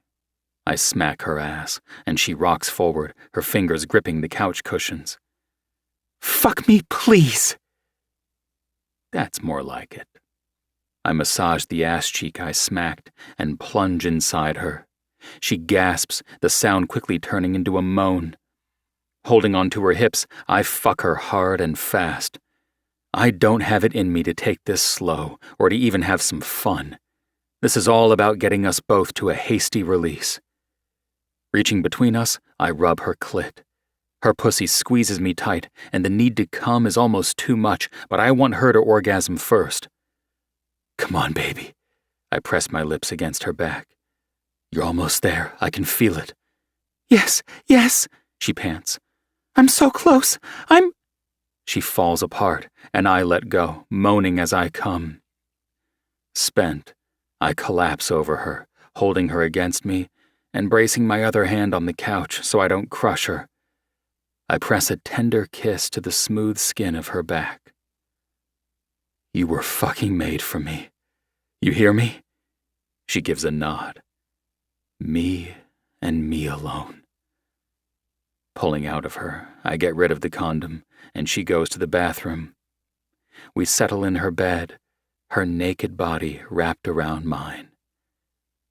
Pressing my lips to the top of her head, she sighs dreamily, already drifting off to sleep. Chapter 22. Ophelia. Sitting in the stands near the ice, watching Cree's hockey practice is vastly different than I expected. Honestly, I don't know what I expected since I have no knowledge of hockey beyond there being ice, skates, and a puck, and some weird sword-looking thing they bat the puck around with. It kind of reminds me of a cat playing with a mouse. I have a feeling Cree will lose his mind if I tell him any of my thoughts. The text from him this morning about going to the rink was unexpected. To be honest, I had forgotten about his mention of watching a practice, but I guess he finally got it okayed by his coach. It surprises me that he's so understanding about my desire to avoid certain things, like a game and the chaos that includes. He doesn't ask questions, he just respects me. Except for sometimes. Despite the chill in the air, I feel blood rush to my cheeks with the memory of a few days ago, after we finished studying and he tied me to his bed, having his way with me. Forcing thoughts of that evening from my mind, I focus on the guys zooming back and forth on the ice. I keep my eyes on Cree's number, 36. He skates so fast it looks like he's flying. I never realized what an aggressive game hockey is, and this is only practice. I have to imagine it's even worse with a real opponent. I wince when Cree takes a particularly brutal hit from a player, but he brushes it off like nothing happened, whereas if something like that happened to me, I would no doubt struggle to catch my breath for a good 5 minutes and then feel like my body had been put through a meat grinder. Practice is long, but I don't lose interest the entire time, which surprises the hell out of me. Wait until I tell Gus and Logan I watched a hockey practice. Almost as soon as I have that thought, I think about the fact if I share this with them, they're inevitably going to ask why. Logan knows I had sex with my tutor, but he doesn't know that we're sort of together now. Both my brother and best friend are going to be pissed at me for not letting them know. Not that my brother wants to know about the sex part, but he'll definitely be hurt that I haven't told him I'm in a relationship. By the time the guys are pouring off the ice, the sudden change jolts me from my wandering thoughts. Cree showed me where to wait for him once practice is over, so I gather my stuff up and head that way. It's a long hall, brightly lit. The walls are white, but there are large posters of each player. I find Cree's, smiling up at it. He's in his uniform. His sword, or whatever it is clasped in his hand. His bright eyes shimmer with mischief. His smile doesn't show his dimples, but it seems genuine enough. After walking up and down the hall, I sit down on the floor and pull out my current read from my bag, flipping the book open and pulling out my bookmark of the moment, a paperclip. When guys start leaving the locker room, I get a few peculiar looks. One guy even glares. And then Cree walks out, duffel bag slung over his shoulder. He grins when he sees me, the dimples that were missing in the photo flashing at me. What'd you think, Daisy? He holds out a hand to help me up after I've finished tucking my book away. It was interesting. Interesting. He chuckles like he expected me to say more. Exciting, too, I supply. He shakes his head, laughing. With long fingers, he sweeps his damp hair out of his eyes. I don't know how he makes something simple look so fucking hot. His hand in mine is warm, despite the chilly hall. Tipping his head down, he smiles at me like I'm the most special thing he's ever laid his eyes on. The look sends butterflies in my belly taking flight. Do you mind if we get something to eat before hitting the coffee shop to study?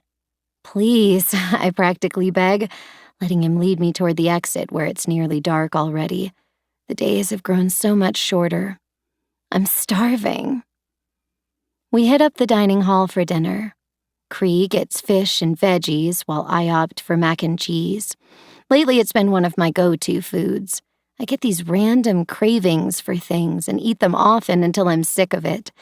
It's an endless cycle of mine I doubt I'll ever grow out of. Last month, I had peanut butter and banana sandwiches every day for lunch. I'm always starving after practice, Cree explains, piercing a piece of sweet potato with his fork. I just like food.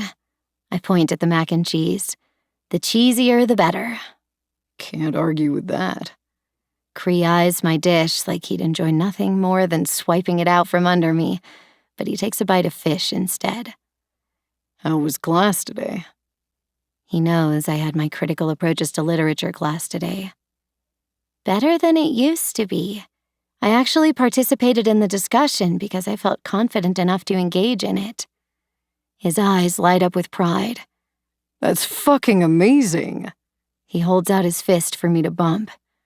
I'm so proud of you. I beam beneath his praise. It means more to me than he'll ever know. I've come so far with his help, learning how to get past those hang-ups in my brain and analyze the way Professor Linden wants and expects from his students. It's all thanks to you. He guffaws. You understand the material, Ophelia. You just needed a little extra help to see it in a different light, that's it. I bow my head, grateful for his words. I doubt myself way too much. I grew up with my brother excelling at every little thing he does, and then there was me. I struggled with school, with socializing, with so many other little things growing up. I know my parents worried endlessly about me. Why wasn't I like my brother or their friends' kids? Why was I so different? I didn't get my diagnosis of autism until I was almost 16.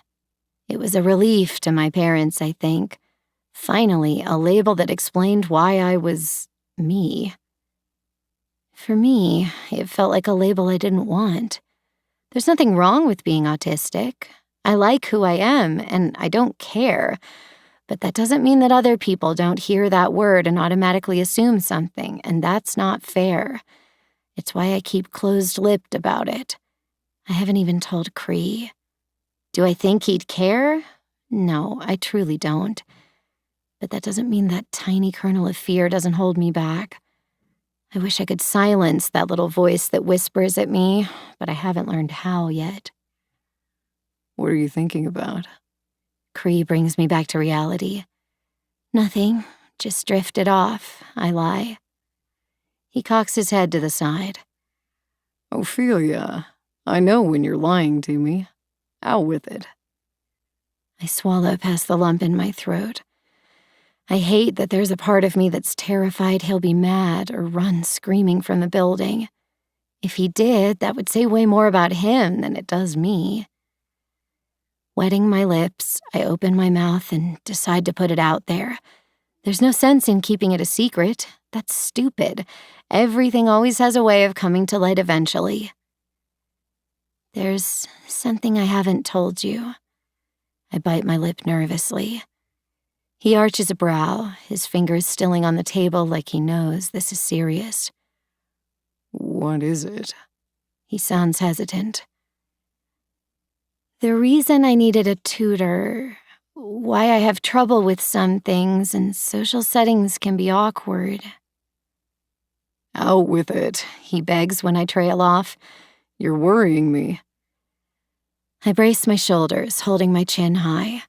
Autism is nothing to be ashamed of. It makes me a little more special than others, and that's never a bad thing. With that thought in my mind, I say without a single waver to my voice, I'm autistic. His brows furrow deeply. Okay. It comes out as a question, and now I'm the one looking at him funny. Okay? I repeat back to him. That's it? That's what you were worried to tell me? My shoulders relax from their stiff posture. Yeah. I tuck my hair nervously behind my ear. Ophelia. His face softens. You thought I'd care about something like that? I shrug, looking away. It's a big deal to some people, a big enough issue that some might... Might what? He prompts, trying to force me to make eye contact. Break up with you? Do you think I'm that much of an asshole? No, I rush to say. I don't. It's just something I've always kind of kept to myself for the most part. He watches me for a long moment. It doesn't bother me. But it does make me sad that you'd think it would make any difference. I told you that's not it. Well, it has to be some of it, he argues. Or you would have told me sooner and not acted so stressed to tell me. It's not you, I promise. It's me. It's an insecurity of mine. Growing up, I felt like I could never measure up to what my parents wanted or expected. Even though they never said it, I felt like I was a disappointment to them. He wets his lips, shaking his head lightly. I don't think you could ever be a disappointment to anyone, least of all me. His words bring tears to my eyes. Fuck, Ophelia. Please don't cry. He's around the table in a blink, wrapping me into the warmest hug anyone's ever given me. You're too good for me. He chuckles. I don't know about that. He presses a tender kiss to the side of my forehead. Are you sure you're up for studying tonight? Yeah. I can't afford to miss out on any extra studying. I have this irrational fear that if I go too many days without his help, that my brain will mass delete everything he's taught me. I've come too far to regress. If you're sure. I nod quickly, not wanting to give him a chance to back out.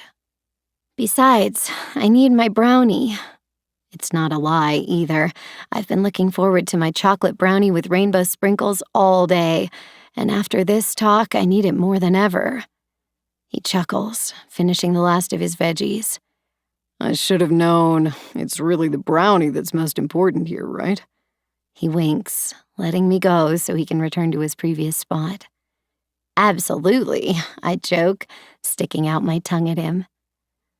Finishing up our dinner, we dump our trays and dishes in the designated areas and head outside walking to the coffee shop. During our walk, Cree tosses his arm over my shoulders, tugging me close to him. Holding the door open, Cree says, "You grab a table. I'll get drinks and dessert."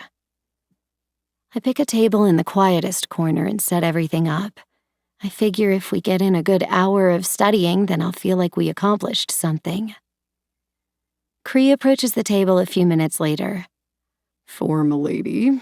He sets the frozen coffee beside me along with a brownie. Pulling out the chair across from me, he sits down with his own coffee, something hot, and brownie. "What do they put in these brownies to make them so good?" He swallows a bite, staring at the dessert like it holds all the answers in the world. "It's the sprinkles," I reason. "Rainbow sprinkles make everything better. Ice cream, cake, and definitely brownies." "I think you have a point."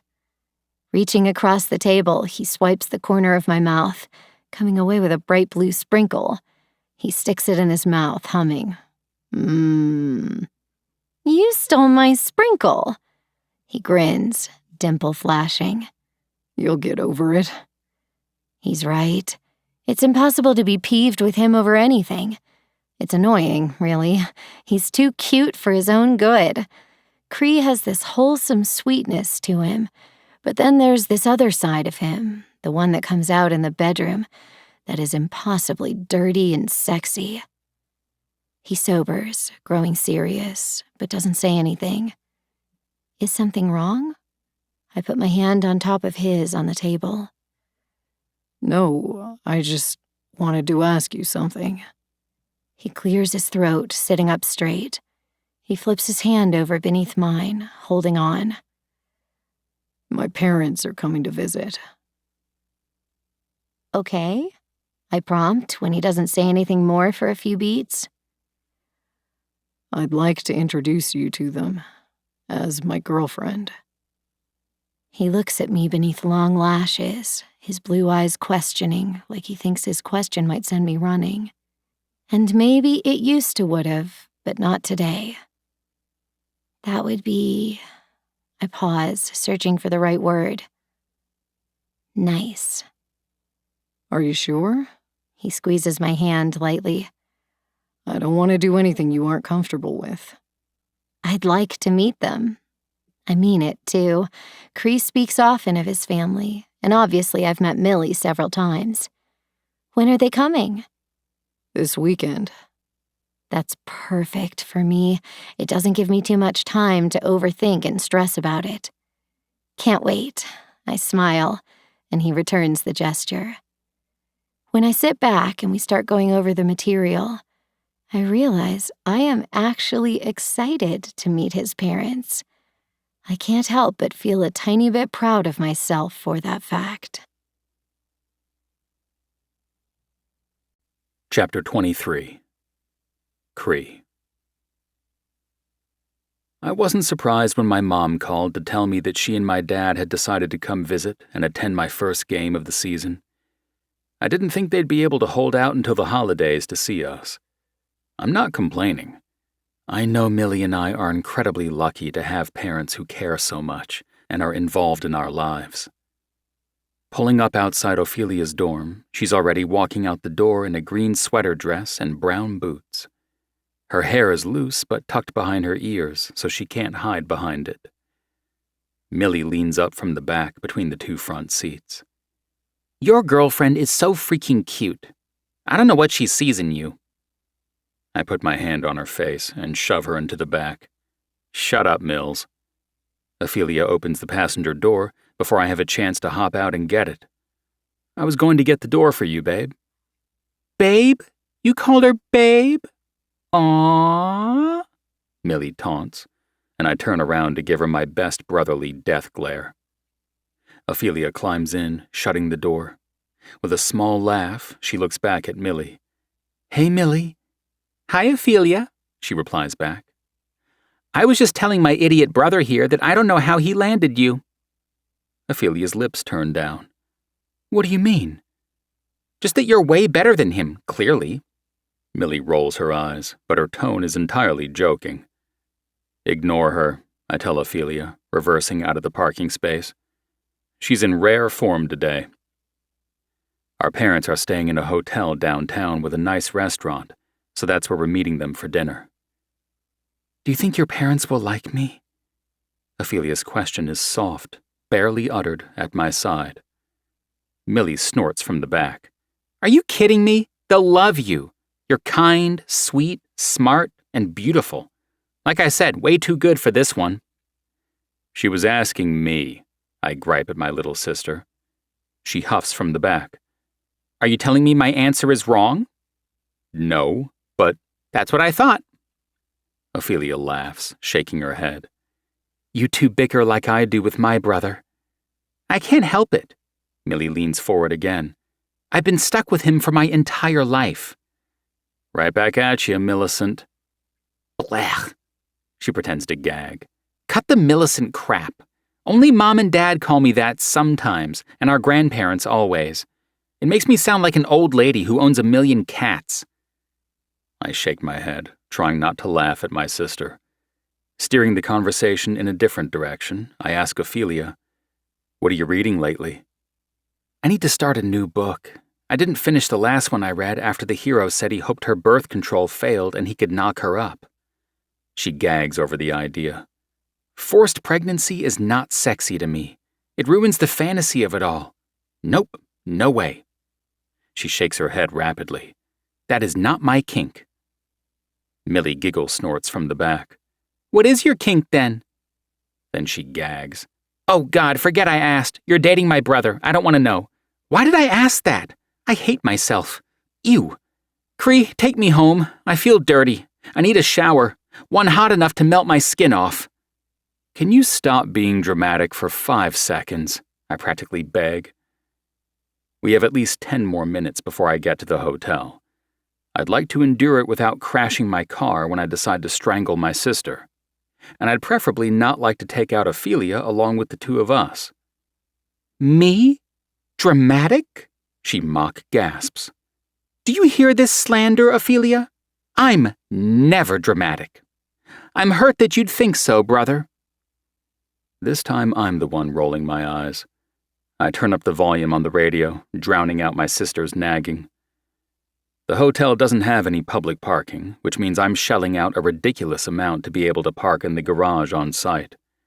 Not that it hurts my wallet, but it's the point of it. Grabbing Ophelia's hand, she glances up at me with a nervous smile. I lower my head to her ear. You have nothing to worry about. Giving her hand a tiny squeeze, we start for the elevator where Millie is already waiting. Come on, you two lovebirds. Time is a-ticking. Shaking my head, we step onto the elevator, and I push the button for the ground floor where the restaurant is. When I told my mom I was bringing my girlfriend, I'm pretty sure she might have peed her pants with glee. I've spoken to her about Ophelia, she's no secret, but I'd never used the label before, and I know it made her happy. Combing my fingers through my hair, I brace myself for my mom's inevitable excitement the moment she lays her eyes on Ophelia. I guess it's a good thing that I already know she'll love her. Neither of my parents are the kind that would ever judge who we love. They've never cared about any of that shit as long as we're happy. More parents should be that way. Part of loving your child is accepting everything about them. Unless they're a murderer. Don't accept them then. The elevator gives a happy ding when we reach the correct floor. Millie hops out, a skip to her step. Immediately spotting our parents waiting in the lobby, she runs over and hugs them both, giving them obnoxiously loud kisses smacked on their cheeks. Even though we've spent all day with them, she acts like she hasn't seen them in years. You have nothing to worry about, I assure Ophelia one last time as we approach my parents. My mom lights up immediately. Her body vibrates with giddy excitement. Mom? I practically beg her not to embarrass me with that one single word. Dad? I nod at my father. I'd like you guys to meet my girlfriend, Ophelia. Ophelia, this is my mom, Hillary, and my dad, Grant. Hi, Ophelia says, and I don't miss the slight shake in her voice. it's nice to meet you both. She extends her hand for a handshake, but my mom dismisses it. None of that nonsense. Give me a hug. Ophelia hesitates, looking at me as my mom reaches for her. I tell her with my eyes she doesn't have to hug her if she doesn't want to, and that seems to reassure her. She accepts the hug and even initiates one with my dad.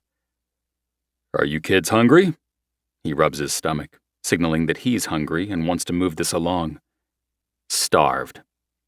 I haven't had anything since I scarfed down a protein bar after my workout. He leads the way, ushering all of us on, even my mother, and gives the hostess our last name before being led to a private table. This place is beautiful. Ophelia's eyes dart around the inside of the restaurant. It's like a luxe ocean theme. There's even a massive aquarium in the center. Isn't it gorgeous? My mom smooths the back of her dress before sitting down. Ophelia and I sit across from my parents, putting Millie on the end, which I feel sort of bad for, but she doesn't seem to mind. It reminds me of you, she says to Ophelia. Me? She points at herself. Why me? My mom hesitates. Oh, Her cheeks color. You remind me of the Little Mermaid, Ariel, with the red hair. She tugs on her own strands of hair. I'm embarrassing myself. I'll stop.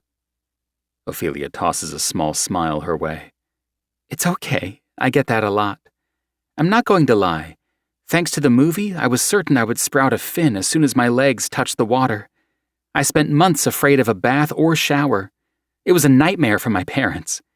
It doesn't help that my brother would leave sand around my bed and try to convince me I was in the ocean every night in my sleep. My parents laugh, exchanging a look with each other that I know means they already love her. Beside me, Ophelia glances up at me for reassurance, and I dip my head in a nod. She's doing great. There's nothing for her to worry about.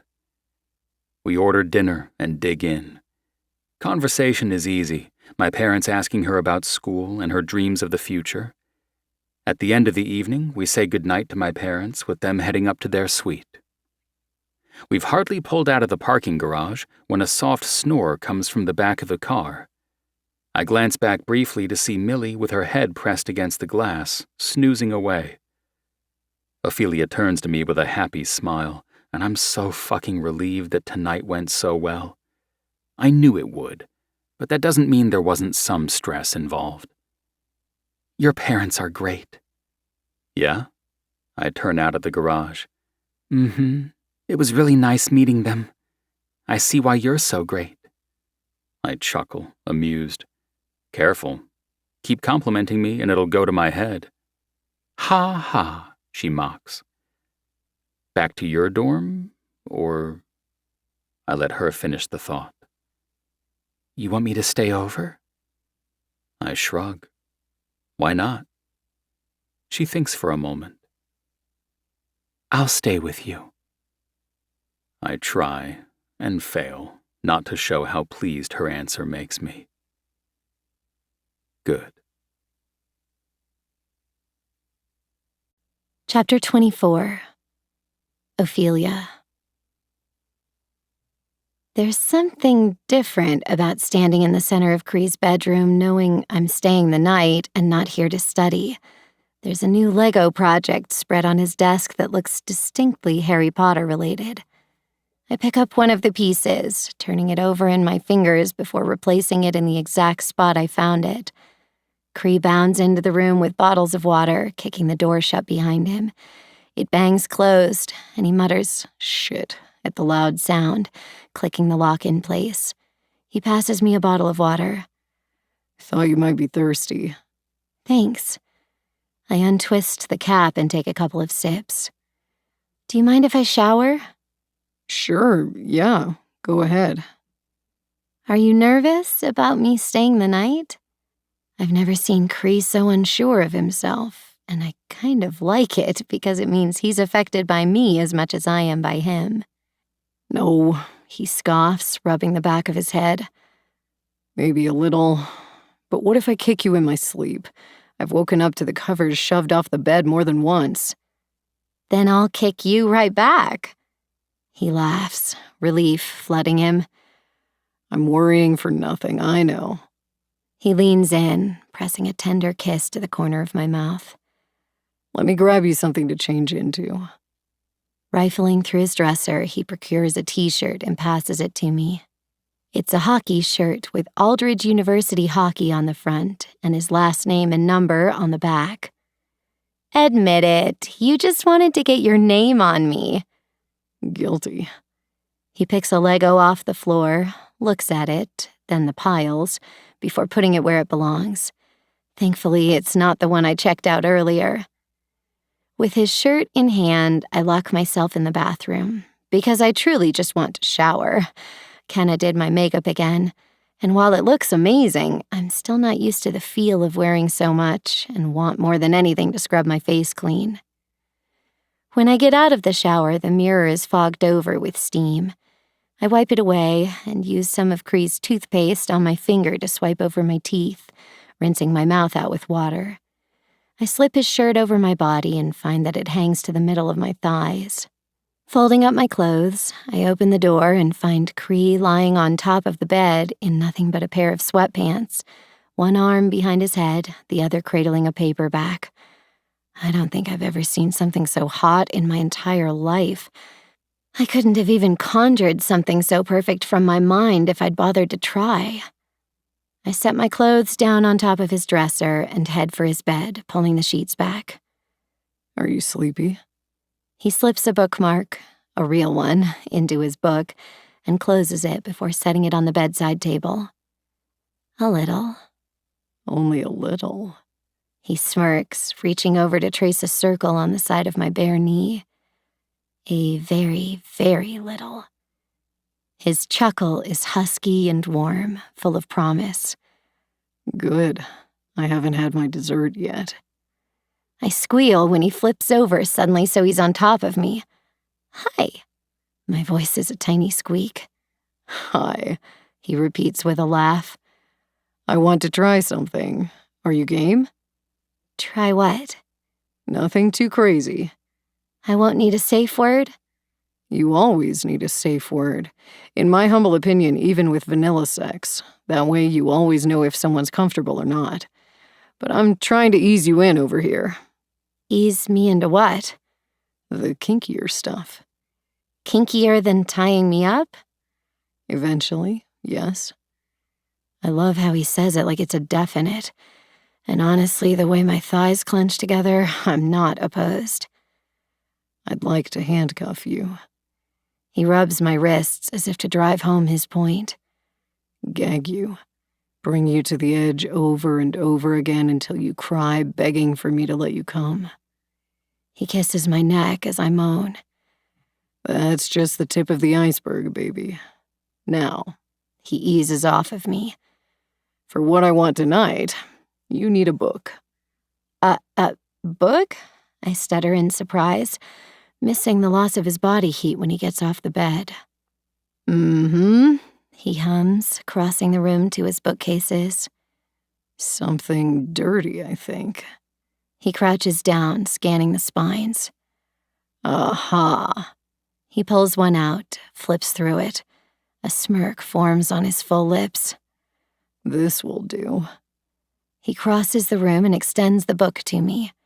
I don't see the cover or title. He hands it to me already open to a page. My eyes drop down, my teeth digging into my bottom lip when I see he's already getting hard, and we haven't even done anything yet. Start reading, he commands in a bossy tone. What? I stutter, a tiny scream flying out of my throat when he yanks me further down the bed and fits his body between my legs. He uses his shoulders to nudge my legs open. A satisfied grin meets his lips when he finds that I'm not wearing underwear. Start reading. His tone brooks no room for argument. I drop my eyes to the page and read the first sentence. He pinches my hip, and I yelp. Out loud, love. Wetting my dry lips, I do as he asks. His hands are on her hips, tight enough to bruise. She can feel him. Oh my God. My back bows off the bed as the feel of Cree's tongue against my folds. His eyes flick up, meeting mine beneath the book I'm struggling to hold on to. Every time you stop reading, I stop licking your pussy. Keep reading. I gulp, jerking my head in a nod. He waits for me to start up again. She can feel him everywhere and nowhere at the same time. Cree swirls his tongue around my clit, his eyes peeking up at me in warning. Ellis presses his lips to the swell of her breasts, smiling when she gasps in response. His tongue... Cree...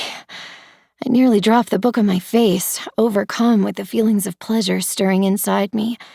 Not to mention how fucking hot it is to see him between my legs beneath the book. I'll never look at paperbacks the same way again. His chuckle vibrates against my core, and the orgasm that was so close flutters away. I whimper in annoyance, and he slaps the inside of my thigh. What did I tell you? Biting my lip, I give a tiny nod and search for my voice. His tongue swirls around her nipple, sucking the bud between his lips. Casper comes up behind her, his body a thick wall of heat. He steadies her body when she grows weak with lust. Elizabeth didn't dare dream of this moment, of both men taking her, but if she had... My orgasm hits me forcefully, my legs desperate to clamp closed, but Cree holds them open. He keeps going, licking and sucking while his fingers work in and out of me. It makes my orgasm that much more intense, and I feel like it'll never stop. Afraid he might stop, with a shaky voice I force myself to keep reading. But if she had, it couldn't have been as good as the reality. Both men, warriors, are strong and brutal, yet their touch is gentle, reverent when it comes to her. Casper picks her up, holding her naked body to his chest and spreading her legs for his friend. She can feel his cock, large and proud. I come a second time, the orgasm so forceful I see literal stars. I didn't even know that was possible, but pinpoints of light flash behind my closed lids, and the book falls from my limp hands, thankfully to the bed, because it doesn't hit me and there's no yelp from Cree. When I finally recover, my entire body is limp and my thighs shake uncontrollably. Slowly, I blink my eyes open and find Cree watching me with a proud smile. Don't look so smug, I gripe, but there's hardly any bite to my voice. I feel too good to access any anger. Licking his lips, he sits up and grabs the book. He climbs off the bed and returns it to where it was. Hey, I was reading that. Laughter rumbles through his chest. You're done for the night. He pulls back the covers, climbing in. But it was just getting to the good part, I pout, poking his side when he gets in bed. I'm aware. And what about you? I slip my hand beneath the sheets, but he captures the wandering limb before I reach his cock. Tonight was about your pleasure, not mine. But... No buts. I'm a tiny bit sad I don't get to return the favor, but it's sexy as hell that he cares about my pleasure so much. When I slip beneath the covers, he immediately pulls my body over to his. I lay my head on his chest, hearing the rapid beat of his heart against my ear. Exhaustion slips into my limbs, and I drift off to sleep.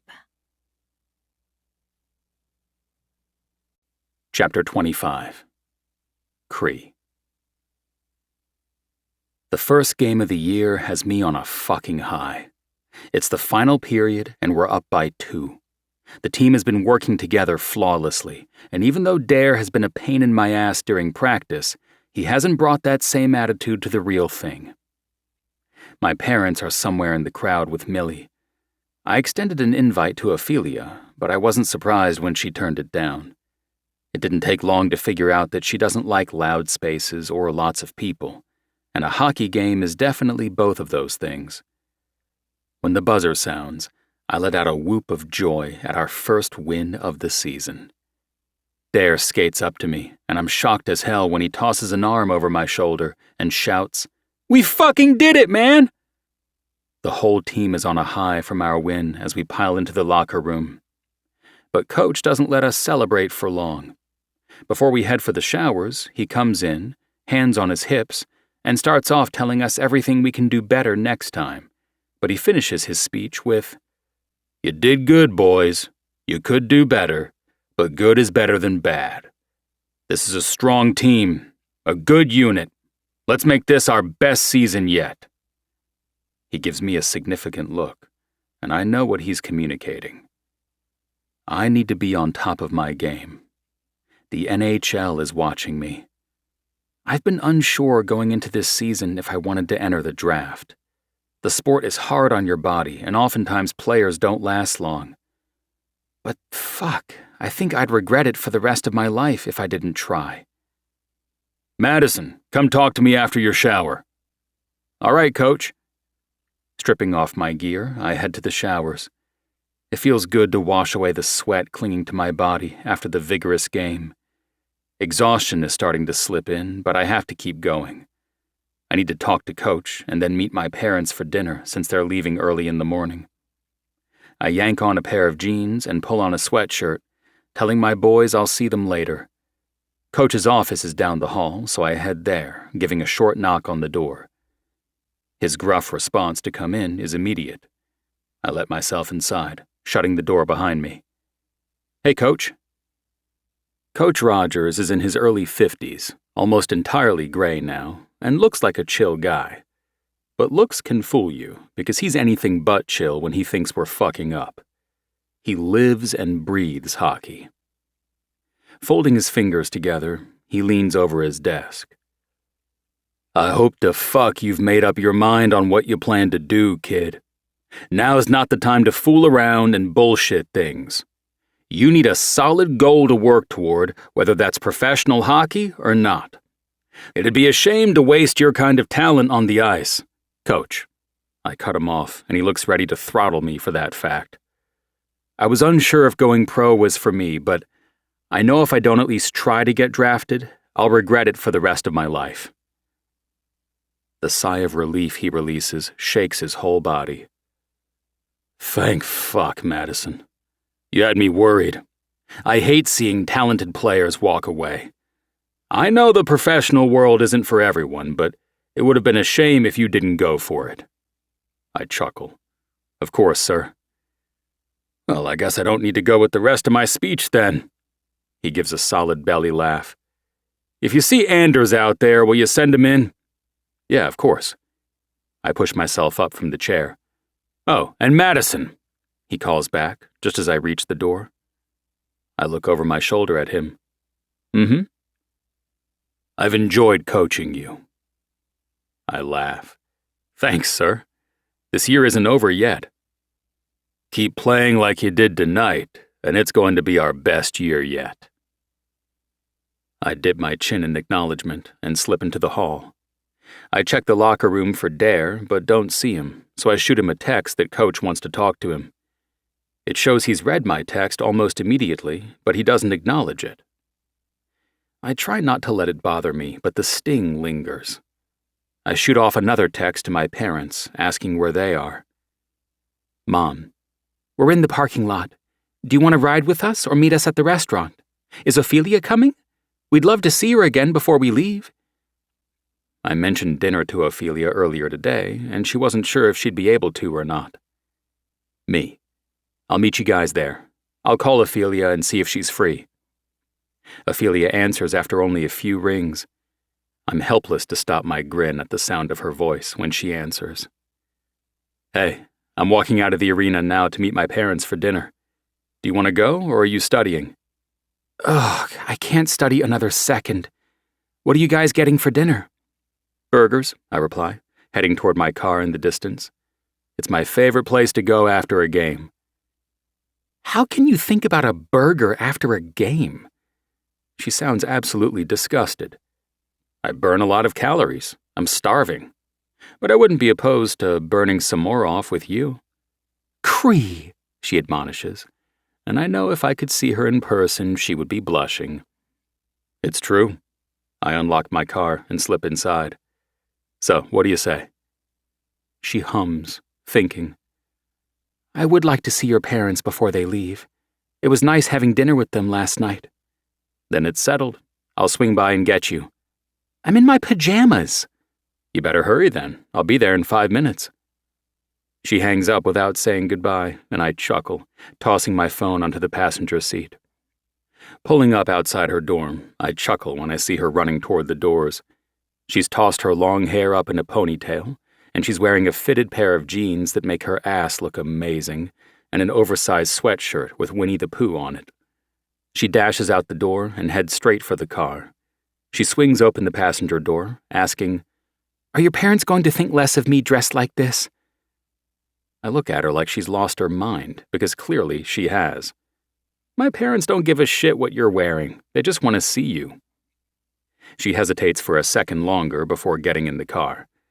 I shoot a text to my mom letting her know I have Ophelia, and we're on our way to the restaurant.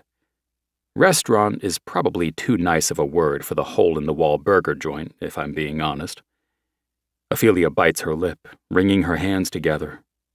I reach over, prying her hands apart when I notice.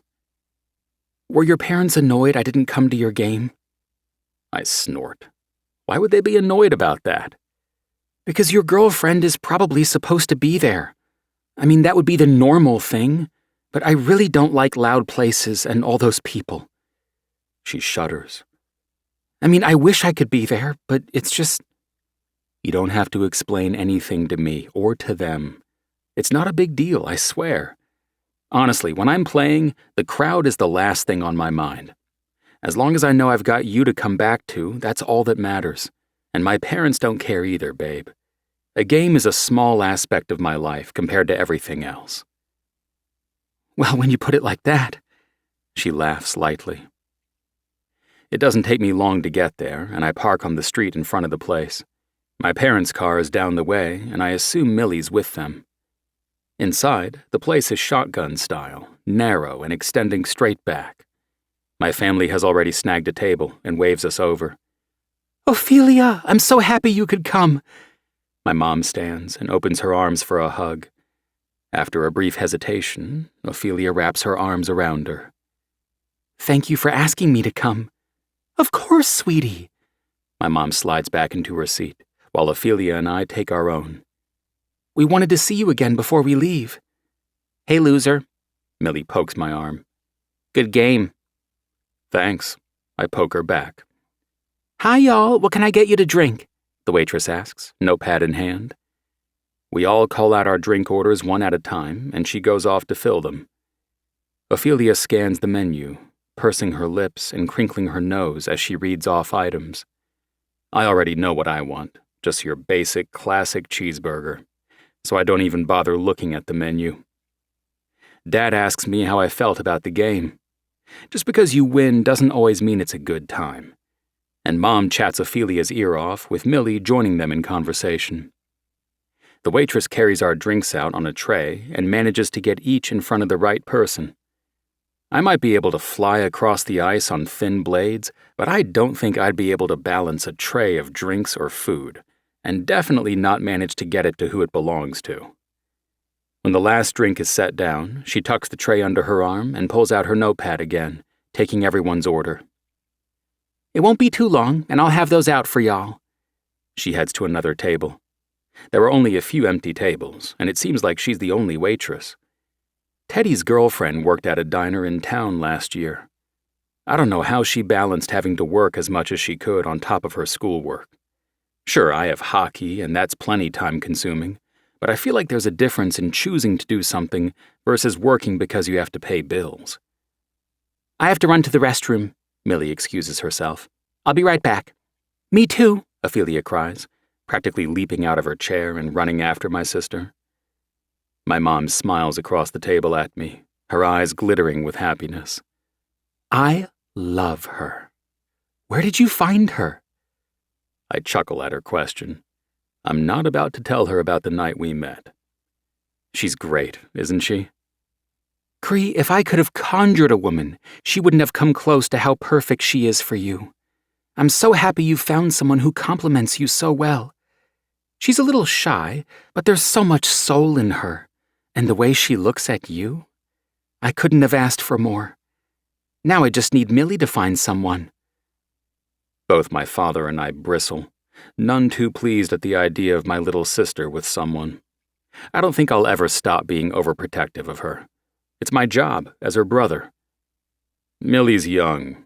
She doesn't need to be tied down. My dad tries to rein her in. My mom shrugs. You're right, she is. She should have all the fun she can first. I nearly choke on my sip of soda. Mom! What? Your sister is allowed to explore her sexuality? Oh, for the love of God. My dad covers his face. Mom, please just shut up. I practically beg.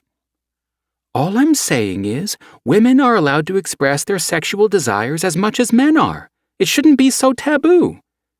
What shouldn't be so taboo? Millie takes her seat, and Ophelia is right behind her. Ophelia snaps her fingers. Student-teacher romance books? I love those. Taboo books are the best. Her cheeks color when we all stare at her. Were we not talking about books? Oops. I cover my face in my hands, trying to hide my laughter, but I fail when my dad snorts. Suddenly, we're all laughing, and when I lower my hands, Ophelia looks around at all of us in shock, wondering what the hell is going on. What did I say? Chapter 26. Ophelia. The library is subdued. Few people are studying, and most of the tables are empty. I guess it makes sense, being a Friday night and all. I'm sure a lot of people aren't like me and have social plans and parties to attend. I follow Cree through stacks of books, navigating our way back to a secluded table tucked away in a corner. Despite all the open tables, I guess he decided he wanted us to hide away. Setting my bag down on the table, I pull out a chair and collapse into it. It's been an exhausting week. Finals are approaching quickly. It feels like time is on super speed, and the professors are really laying on the extra work.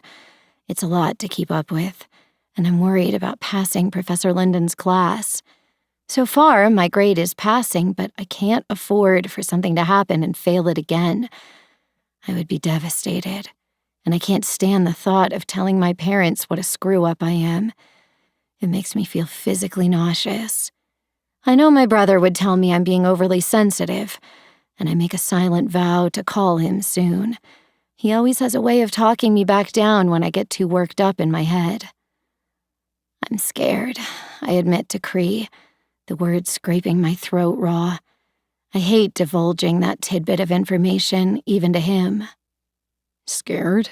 He repeats, flicking hair out of his eyes. Of what? I draw my finger around a whorl in the wood table. Failing this class? Again? He blinks across at me, those blue eyes of his seeing too much. I'm not going to let you fail.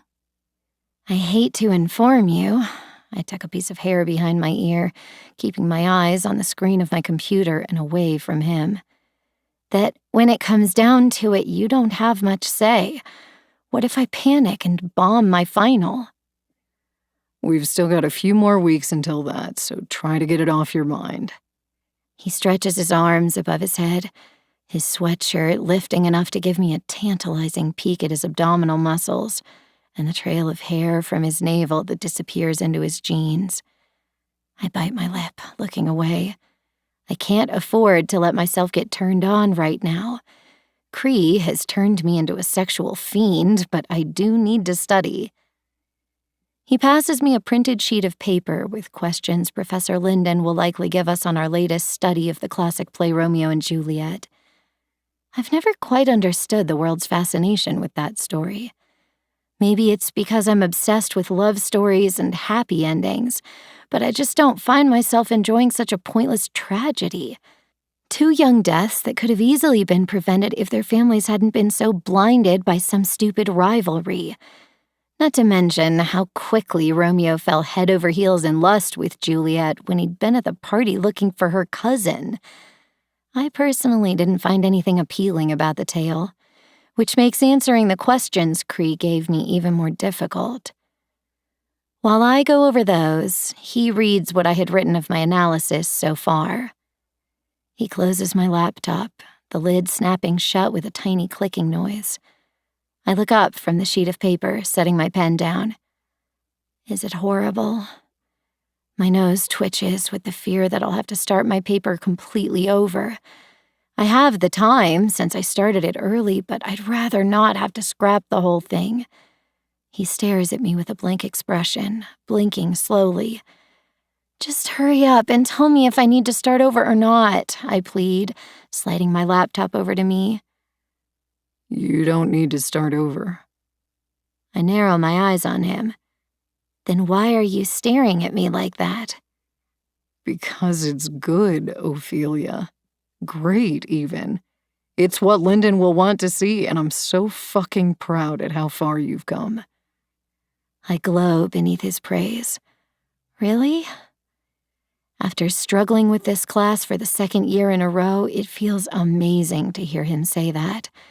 All I've wanted is to grasp the material and understand what Professor Lyndon expects. I'm grateful he suggested a tutor so early in the semester. I wouldn't lie to you, Daisy. What you have here is great. He taps a finger against the closed laptop lid. Luckily, he doesn't seem to notice that I wince when he calls me Daisy. I know he uses it as a term of endearment, but I hate it because it's a constant reminder that he thinks I'm someone else. I need to tell him, but I haven't been able to bring myself to admit it. I used the situation to my advantage, figuring if he thought I was that girl, he'd be more likely to help. I never thought I'd fall for him in the process. That's scary to think about, the way this guy has stolen my heart. If I'm being honest, he didn't even steal it. I gratefully handed over piece after piece to him like his beloved Legos, letting him have them and make his own creation. And how can I possibly tell him I love him with this big lie hanging over my head? Hey. He lowers his head, getting in my field of vision. The paper is turning out great. Stop stressing. I'm serious, you know me. I would tell you if you needed to improve it. I nod my head like that's exactly what I'm worried about. We work for another hour. Well, I work and he offers advice here and there when I ask questions, but mostly he reads. I pack my things away and we start to head out. We don't make it far when he tugs me into an abandoned stack of books. What are you? He silences my impending question with a kiss.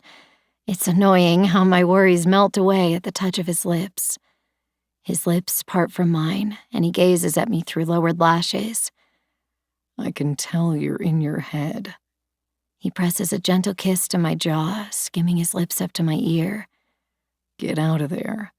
Whatever's on your mind, it isn't worth it. My eyes close, hiding the water pooling there. Focus on me, he murmurs, tugging my bottom lip between his teeth. Nothing else matters. We're in another soul-stealing kiss to my lips. No one's around. Relax. Somehow, without breaking the kiss, he eases my backpack off my shoulders and gently sets it on the ground. His hands cup my cheeks, practically swallowing them whole in his grasp. Are you okay with this? I give the tiniest nod, and he kisses me with a smile. Such a good girl. Always up for anything. A gasp flies out of my throat when he picks me up, my legs winding around his waist. He holds me steady, my back against the shelves of books. Part of me is in the moment. The other part of me is worried about someone stumbling upon us. But I realize Cree likes this. He gets off on the idea of being caught. It's such a contrast to his good guy personality. He's so sweet and adorable, But there's this side of him he reserves only for me, and I love that it's our shared little secret. And frankly, I love having this side of me brought out. I've always wondered what it would be like to be adventurous in my sex life, but I never went there. Didn't trust my previous partners enough to even try. But with Cree, I know I'm safe. I know he'll take care of me. And he always puts my pleasure first. His mouth glides down the side of my neck in teasing little kisses.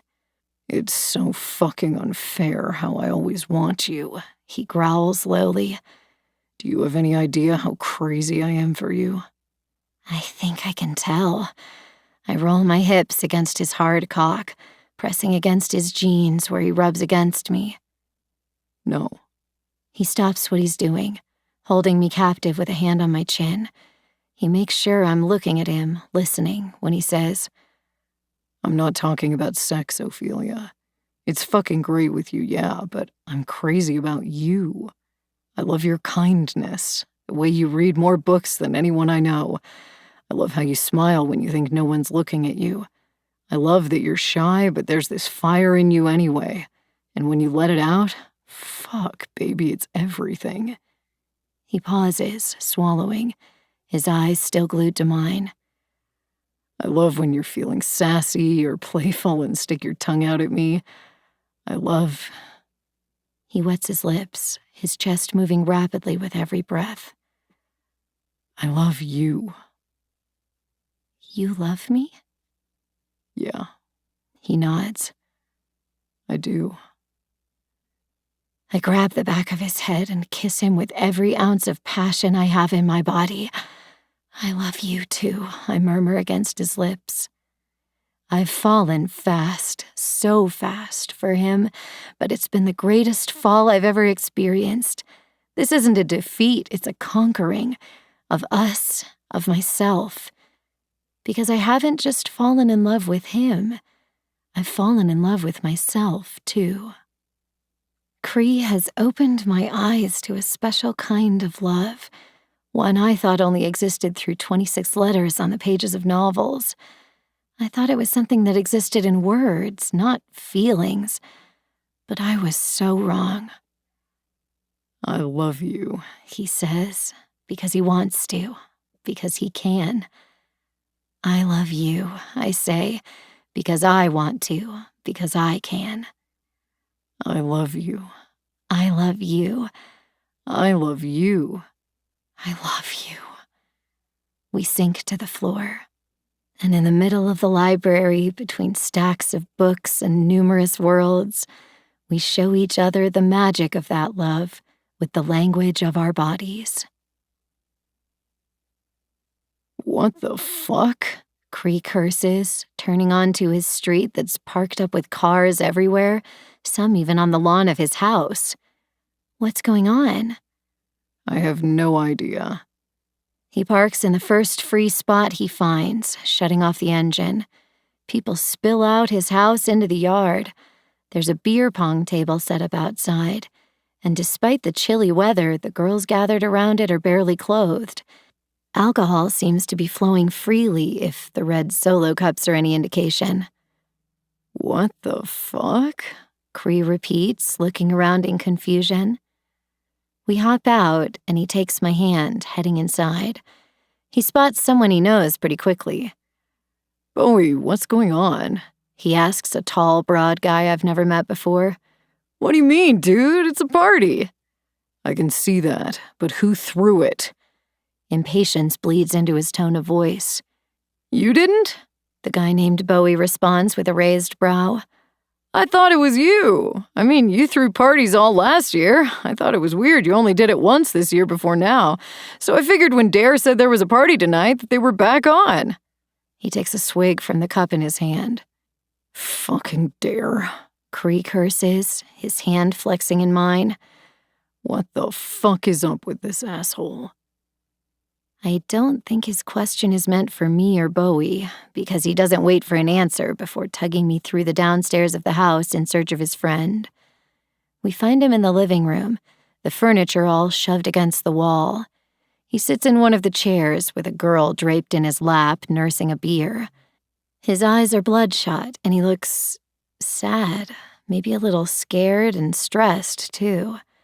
I don't know him very well. I've only had a few encounters with him, and I've gotten the impression he doesn't like me. I don't understand why he feels that way, since he doesn't know me. What the hell is this, dude?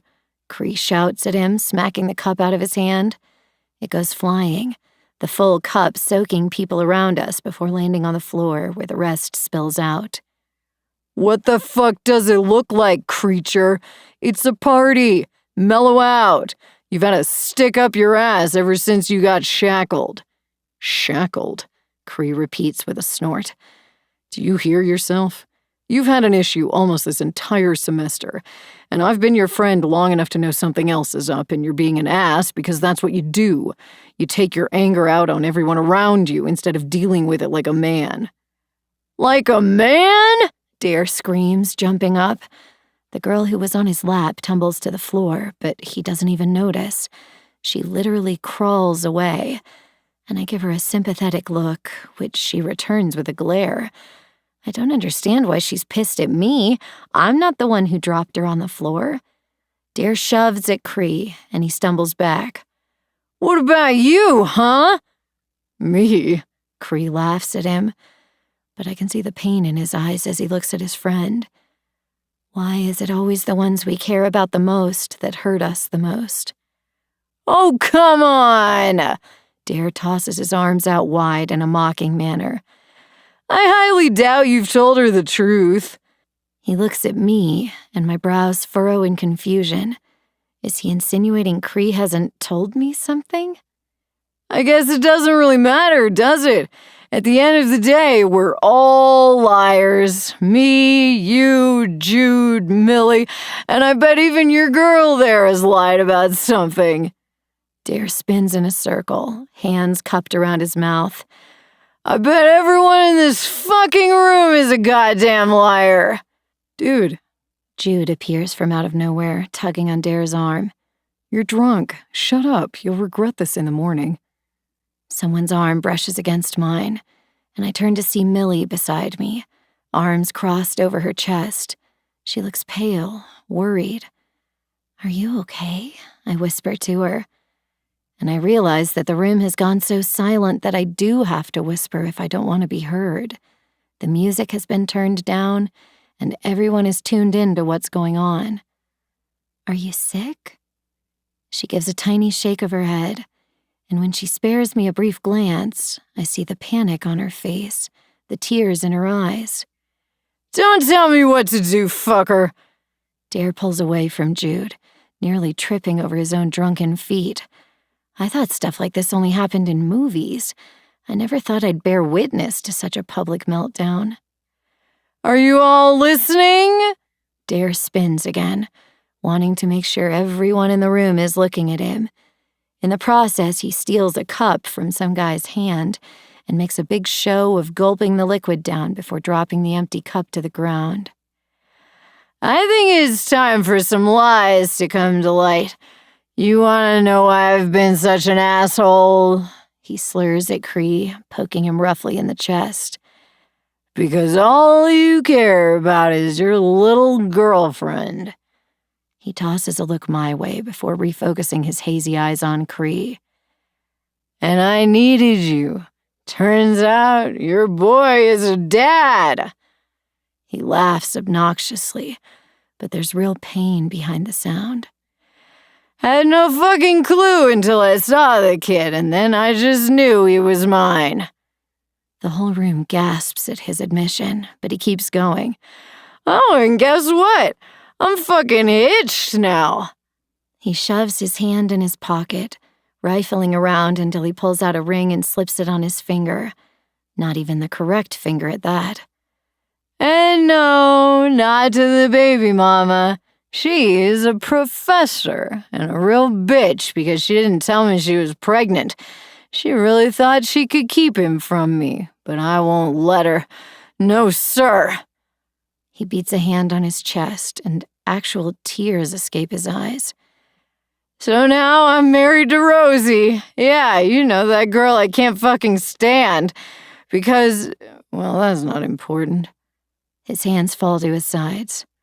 Oh, but guess what? There's more. He tosses an arm over Cree's shoulders, swinging him toward Jude. Jude shakes his head. Don't do this, man. Dare laughs loudly, like Jude just told him the funniest joke he's ever heard. But why not? It's so fun. He squeezes Cree even tighter. Cree glances in my direction with confused eyes.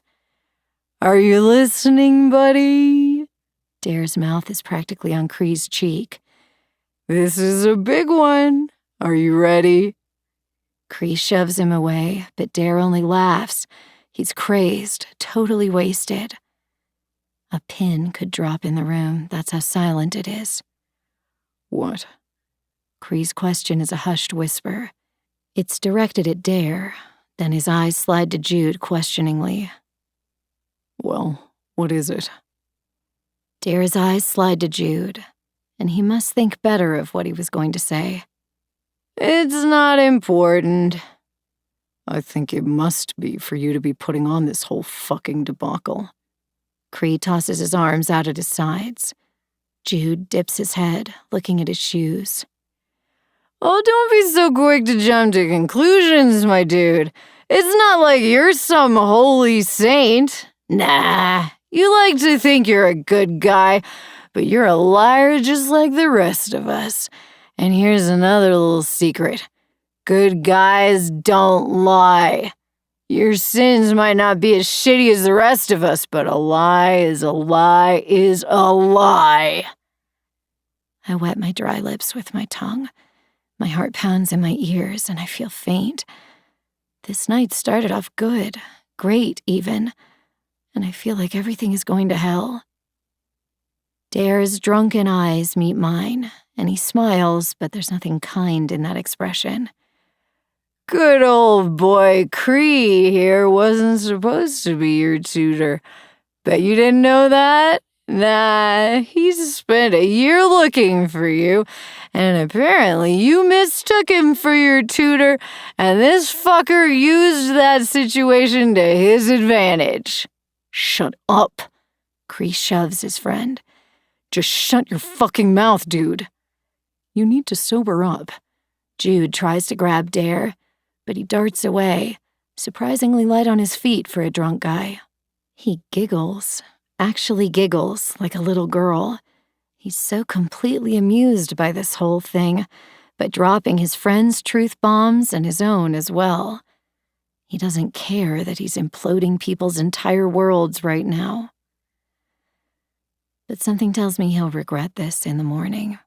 He's being a dick right now, but I know Cree, and he'd never be friends with someone who's always this way.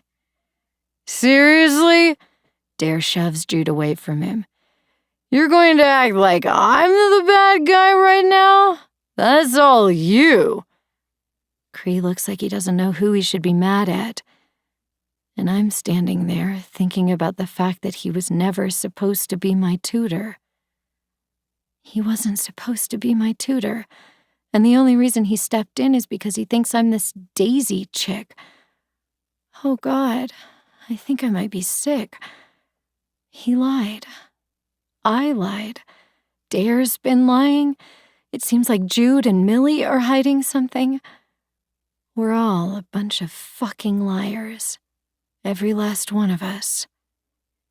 And how can anything like Cree and me continue to exist on such a rocky foundation? Neither of us are who we really thought we were. My God. I turn away from the chaos in front of me. I leave behind Cree, who's so focused on his friends he doesn't even notice me slipping away. Wrapping my arms around myself, I walk outside and down the street. I don't make it far when I hear Cree yelling after me. Ophelia! Ophelia! Wait up! Please, wait! I turn around to face him, my arms still firmly wrapped around my form that feels ready to fall to pieces. He stops in front of me, not even slightly winded from jogging. Stupid hockey player endurance. He doesn't say anything. Neither do I. We just stand there, the silence stretching between us endlessly. I decide to be the first to break it. While we're on the topic of secrets and lies, I'm not Daisy. He laughs at me. Ophelia, come on. Yes, you are. We might not have given each other our real names that night, but it was you. It wasn't. Tears burned my eyes, but I refused to hold them in. So, we both lied. You pretended to be my tutor to get close to Daisy, and I pretended to be Daisy because I needed a tutor. Turns out you weren't actually supposed to be my tutor, and I'm not actually Daisy, so it all evens out. I throw my arms out at my sides, letting them fall back down. Ophelia? He cocks his head to the side, giving me a funny look. You don't remember the night we met, do you? I met you at the coffee shop. That was the first time I met you, because I'm not Daisy. Why can't he understand that? He takes a step closer to me, brow wrinkled. We met at the start of school last year at the bonfire party. You were by yourself and I approached you. We talked and ended up leaving together and we hooked up. How do you not remember? I shake my head rapidly back and forth. I don't. Are you not listening? It wasn't me. It was, Ophelia. Unless you have an identical twin sister I don't know about. No sister. I stutter out, racking my brain for any memories of a bonfire. It wasn't me, Cree. It couldn't have been me. He grips my hand, eyes pleading. Are you okay? Did you hit your head? You're scaring me. I pull from his grasp, covering my face with my hands. This is too much. He reaches for my hands, trying to pull them from my face. Don't touch me, I scream, his hands immediately disappearing from my body. Confusion floods my veins. How is it possible I'm really Daisy and I don't remember? A sprinkle hits the bridge of my nose, another my cheek. I tilt my head back as the sky opens up upon us, drenching us in a cold autumn rain. Ophelia, come back inside, he begs. We can talk, or I'll take you back to your dorm, whatever you want. He has to raise his voice to be heard above the downpour. I wrap my arms around myself, hair plastered to my head already. Shaking my head back and forth, I take a step away from him, then another. You lied to me. I know. I lied too. You didn't. I need space to think. I need to figure things out. I press a hand to my suddenly throbbing head. Let me take you to your dorm. He just won't stop. Cree. I look him straight in the eyes. Otter.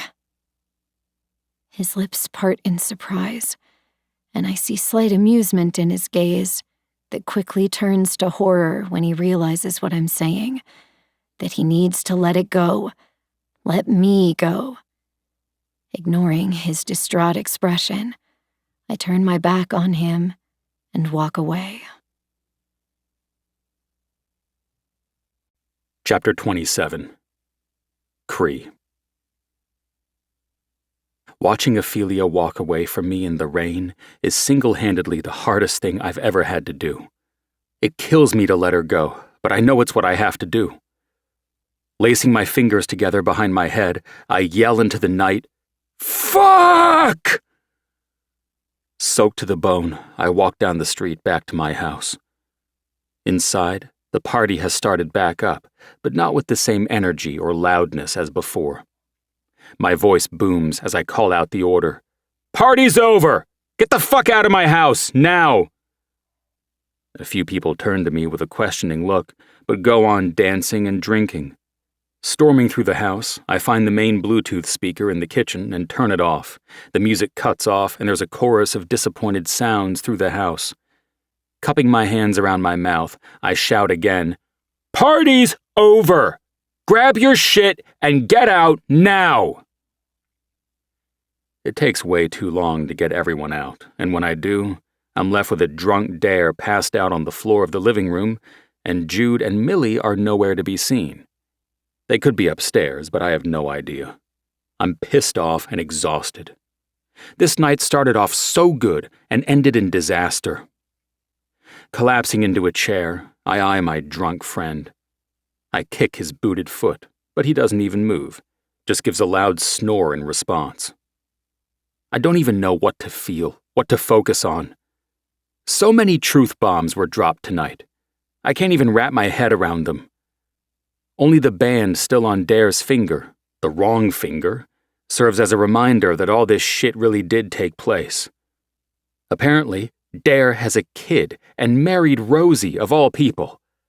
I have no fucking clue why he had to get married and what that has to do with the kid. The kid. I can't stop thinking about what Ophelia said. That she lied too, and she's not Daisy. But she is. I'm not crazy. It was her that night. So how is it possible that night meant so much to me, but she doesn't remember? My body is stiff when I crack my eyes open and find myself still in the chair I sat down in the night before. Cracking my neck, I lift my arms over my head and stretch. Dare is still on the floor, snoring and completely unbothered. He's going to be bothered soon, though, when I wake his ass up. Forcing myself up from the chair, my body screams in protest. It doesn't matter how good of shape you're in, sleeping in a chair all night is good for no one. My clothes are stuck to my body, having dried strangely after being soaked by the rain. I find my phone and check it, hoping there's a text from Ophelia, but there's nothing. Pinching the bridge of my nose, I war with myself on sending her a text message or not. In the end, I decide not to do it yet and give her time. Dare gives a stir on the floor, and I walk over, bending to give his shoulder a rough shake. He grunts something out that I'm not sure is even a word. I give him a rougher shake, and his eyes blink open. "Fuck, dude," he slurs. "Let me sleep." I laugh, a rough, cutting sound. "Nah, we need to talk. You can sleep later." "Talk?" He yawns, opening his eyes fully. They're bloodshot and sickly looking. He drank way too much last night. "Yeah, after your meltdown last night, we need to talk. Get up and sober up." I give his foot a kick. "I'll make breakfast." "Ugh." He gags, rolling to his knees and slowly getting up. "Don't talk about food right now." "Fine, food for me. Water and Advil for you." He gives me a thumbs up. "I'm about to sound like such an asshole, but you're going to have to give me a refresher on last night because I don't remember anything." I narrow my eyes on him, looking for any hint of a lie and not finding any, which makes me wonder, was Ophelia completely wasted the night we met? I didn't think so. I would swear on my life she wasn't, and it makes me physically ill to think she might have been, and I took advantage of her. "You okay?" Dare asks me, and I realize I must look as sick as I feel. "Fine. I'm fine." "I gotta go piss. I'll meet you in the kitchen." He stifles another yawn, shuffling to the downstairs bathroom. I set out some water and pills for him on the island and get breakfast started for myself. He lumbers into the kitchen a few minutes later, dropping onto the bar stool. "Fuck. What happened last night?" "Well, for starters, you got shit-faced." "Really?" He shoves the pills in his mouth, gulping down water. "I didn't notice that part." "You threw a massive party." I continue like he didn't say anything at all. "Then you confess that apparently you have a son and you married Rosie?" "Oh, fuck." He covers his face with his hands, pulling them away to glare at the ring on his finger, before taking it off and sitting it on the counter. "Care to elaborate?" I pour eggs into a hot skillet for scrambled eggs. Not really. Are you really married? Yup. He glares at the ring like it personally offended him. Do you have a kid? He hesitates for a second before a shaky yes leaves him. What the fuck, man? I try to focus on cooking my eggs, but it's damn near impossible with this information confirmed. It's insane. I know. You knocked up a professor? He cringes. I see I didn't forget that tidbit of information either. Nope. And you had no problem telling Ophelia that I was never supposed to be her tutor. Fuck. I'm sorry. I raise a brow, sliding the eggs onto a plate. Are you? You've been a dick this year. Yeah, well, how would you feel if you saw a woman holding a child you know in your gut is yours? It's been hell, and I didn't want to say anything to anyone until I knew for sure. It's a whole fucked up mess.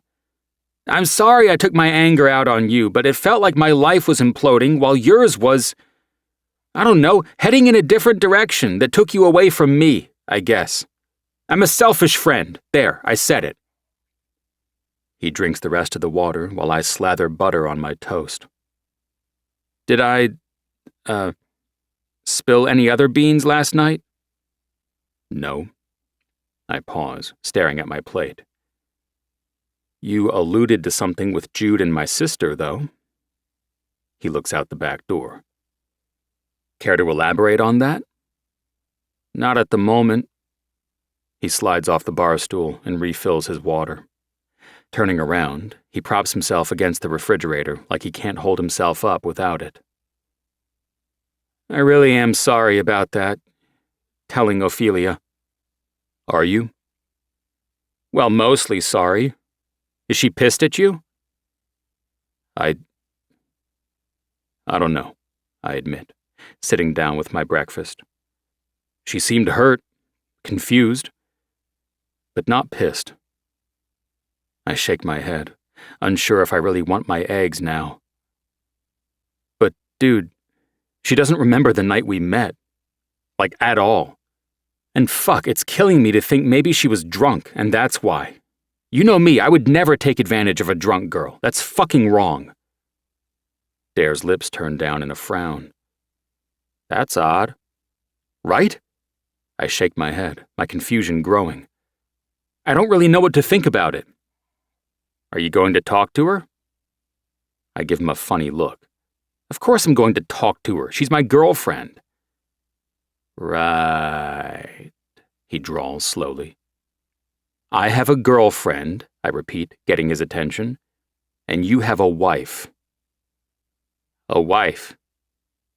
Fuck. He rubs his jaw. I have a wife. I'm married to Rosie. He gags on the words. Rosie! A shudder this time. Are you going to explain any of that to me? Were you drunk for the wedding, too? I was at the courthouse, and no, I wasn't drunk. Dude. I shove my half-eaten plate of food away from me. You've got to give me more information than that. He gulps down the water he just filled the glass with and deposits it in the sink. Rosie and I, we go way back, like practically to the time we were in diapers. Our families are close. Her dad is best friends with mine, and we lived in the same neighborhood. He stops, and I expect him to pick back up with his story, but he doesn't. And that's it? He shakes his head. I guess you could say we've had a love-hate relationship over the years. And look, he shoves his fingers through his hair. I'm not ready to be a dad, but I am a dad. I'm not about to watch my kid grow up thinking some other dude is his father. I'm going to be there. But look, it's not as easy as saying it. I have to prove it. And unfortunately, it's not smooth sailing for single fathers. He pulls out a chair and sits down at the kitchen table. His shoulders sag with wariness. The lawyer I hired told me I don't stand much of a chance of getting any kind of custody without proof that I have my life together. He said a wife would make things a lot easier, Having my own home, too. A proper car. He frowns at that, and I realize that means he's going to have to get rid of his motorcycle, or at least get something else. So, I'll also be moving out. Rosie and I are getting a townhouse. And she knows about your son? He nods in answer to my question. What is she getting out of this? He shrugs. Her family has wanted us together for a while, so I guess that. And your son. I pause, stumbling over the word. What's his name? He smiles at my question, his eyes crinkling at the corner as he ducks his head down. Samuel. It's not what I would have chosen, but it's perfect. I finish for him, and he nods. I really am sorry about last night. It was a hard day. I take it yesterday is when you went to the courthouse? He gives a single nod. I would say congratulations, but I don't think you want to hear it. He shakes his head, his shoulders sagging with weariness. When do you move out? Not sure yet. We have to find a place and get furniture and all that shit set up. He taps his fingers on the table. Do you, mind if Rosie moves in for a bit? It'll look better to the court system the sooner we're living together and sharing expenses. It's fine.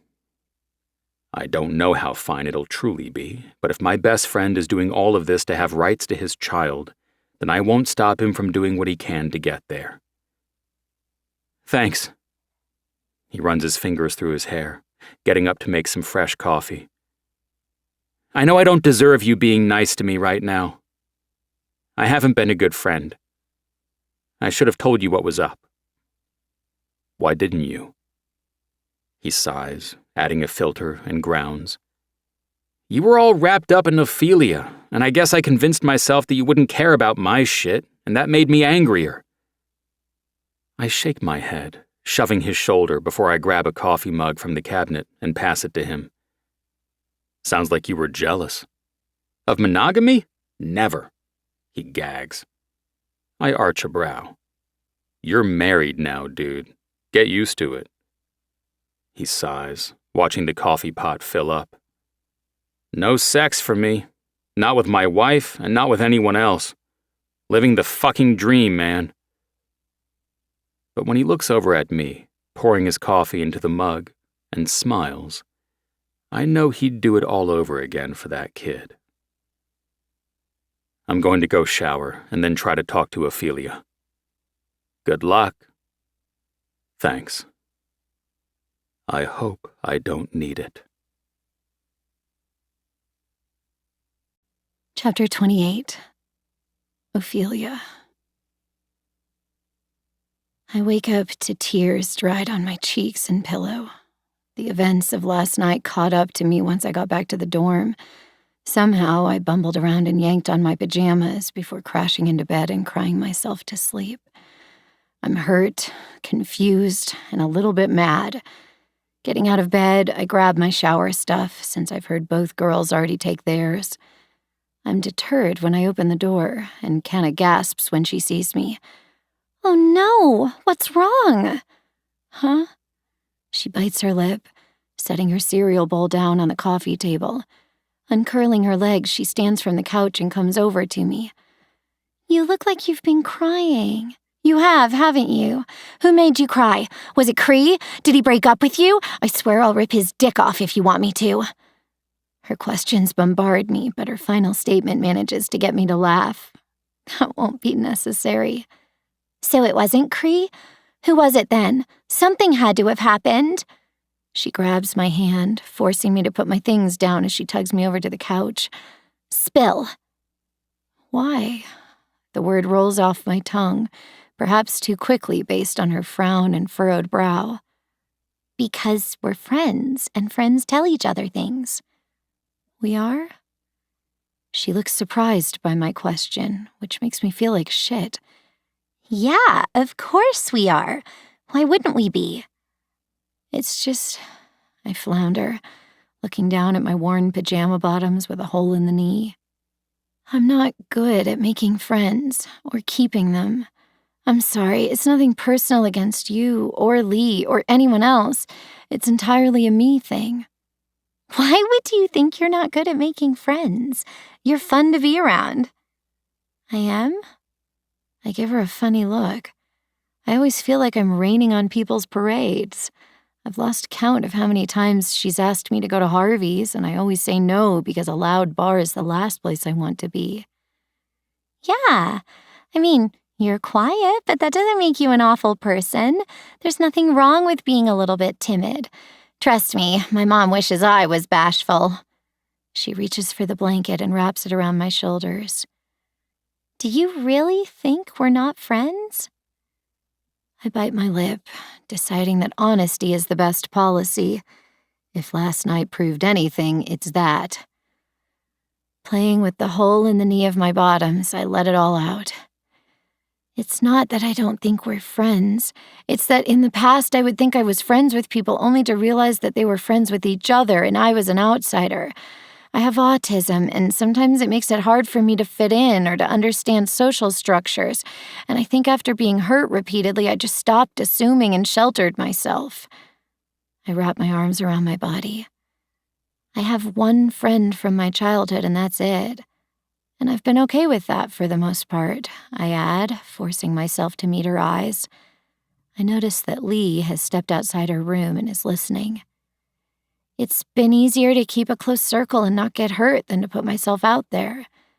But this year, meeting Cree, I think it made me realize I was missing out on things, and it was my own fault. Kenna gives me a sympathetic smile. Sometimes we can be our own worst enemy and stand in our way. I think once I got diagnosed, I felt like all I'd ever be is my autism. But I see now that it's just one part of what makes me me. Just like I love brownies and reading books. It doesn't change who I am. No, it doesn't. Lee comes over and joins us, sitting on the floor between the couch and coffee table. I hate that you were scared to be friends with us. Don't feel bad, I beg. Seriously, don't. It was my own insecurities plaguing me. You guys are awesome. We love you, Kenna adds. You're a part of our group now, and you can't get rid of us that easy. Can we all hug now and make everything normal? I laugh, opening my arms. I think hugs would be good. Somehow, the three of us manage to execute a hug. Calmness settles over me, a peace I haven't felt in a long time. Friends. I have real, true friends. And I have, or had, Cree. I duck my head, my previous calm being tainted by sadness. Something's bothering you. Kenna squeezes my hand, her eyes pleading with me to open up and be honest. What made you cry? Lee's head bounces from Kenna to me, her eyes narrowing when she notices my red-rimmed eyes. Crinkling my nose, not happy with the idea of reliving last night, I decide to just go for it. We've established we're friends after all. I tell them all the details after we got to Cree's house after studying, what Dare said, though I leave out the part about his child and that he's married. He might not have a problem confessing everyone else's sins, but his aren't mine to tell. Hold up. Kenna crosses her legs, waving her hand through the air. You're telling me that you hooked up with Cree but have no memory of it, and this boy spent a whole year waiting for you, so he lied to be your tutor? She laughs loudly, smacking her knee. If I could be so lucky, that's so freaking cute. I wrinkle my nose. You think it's cute? Lee shrugs. Listen, it's more of a fib than a lie in my opinion. Cree is an English major, so it's not like he was jeopardizing your chance of getting help, and he's super smart. If anything, helping you would have harmed him with his busy schedule. But he did it anyway, Kenna pipes in, because he wanted to be close to you. That's so romantic. She swoons dramatically. But you think he did all of this for Daisy? I nod in answer to Lee's question. And you're not, Daisy?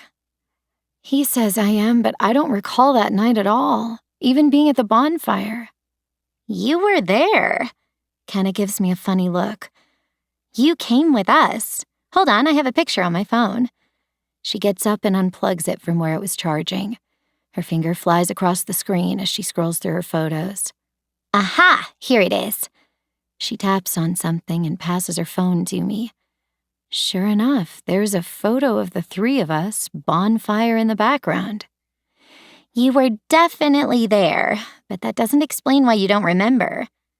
Lee frowns. I hope no one slipped something into your drink. I pale. Do you think Cree? Neither of them lets me finish the question before they protest vehemently. Not Cree. There's no way. Kenna shakes her head back and forth. Honestly, the fact that he lied to you about being your tutor shocks me.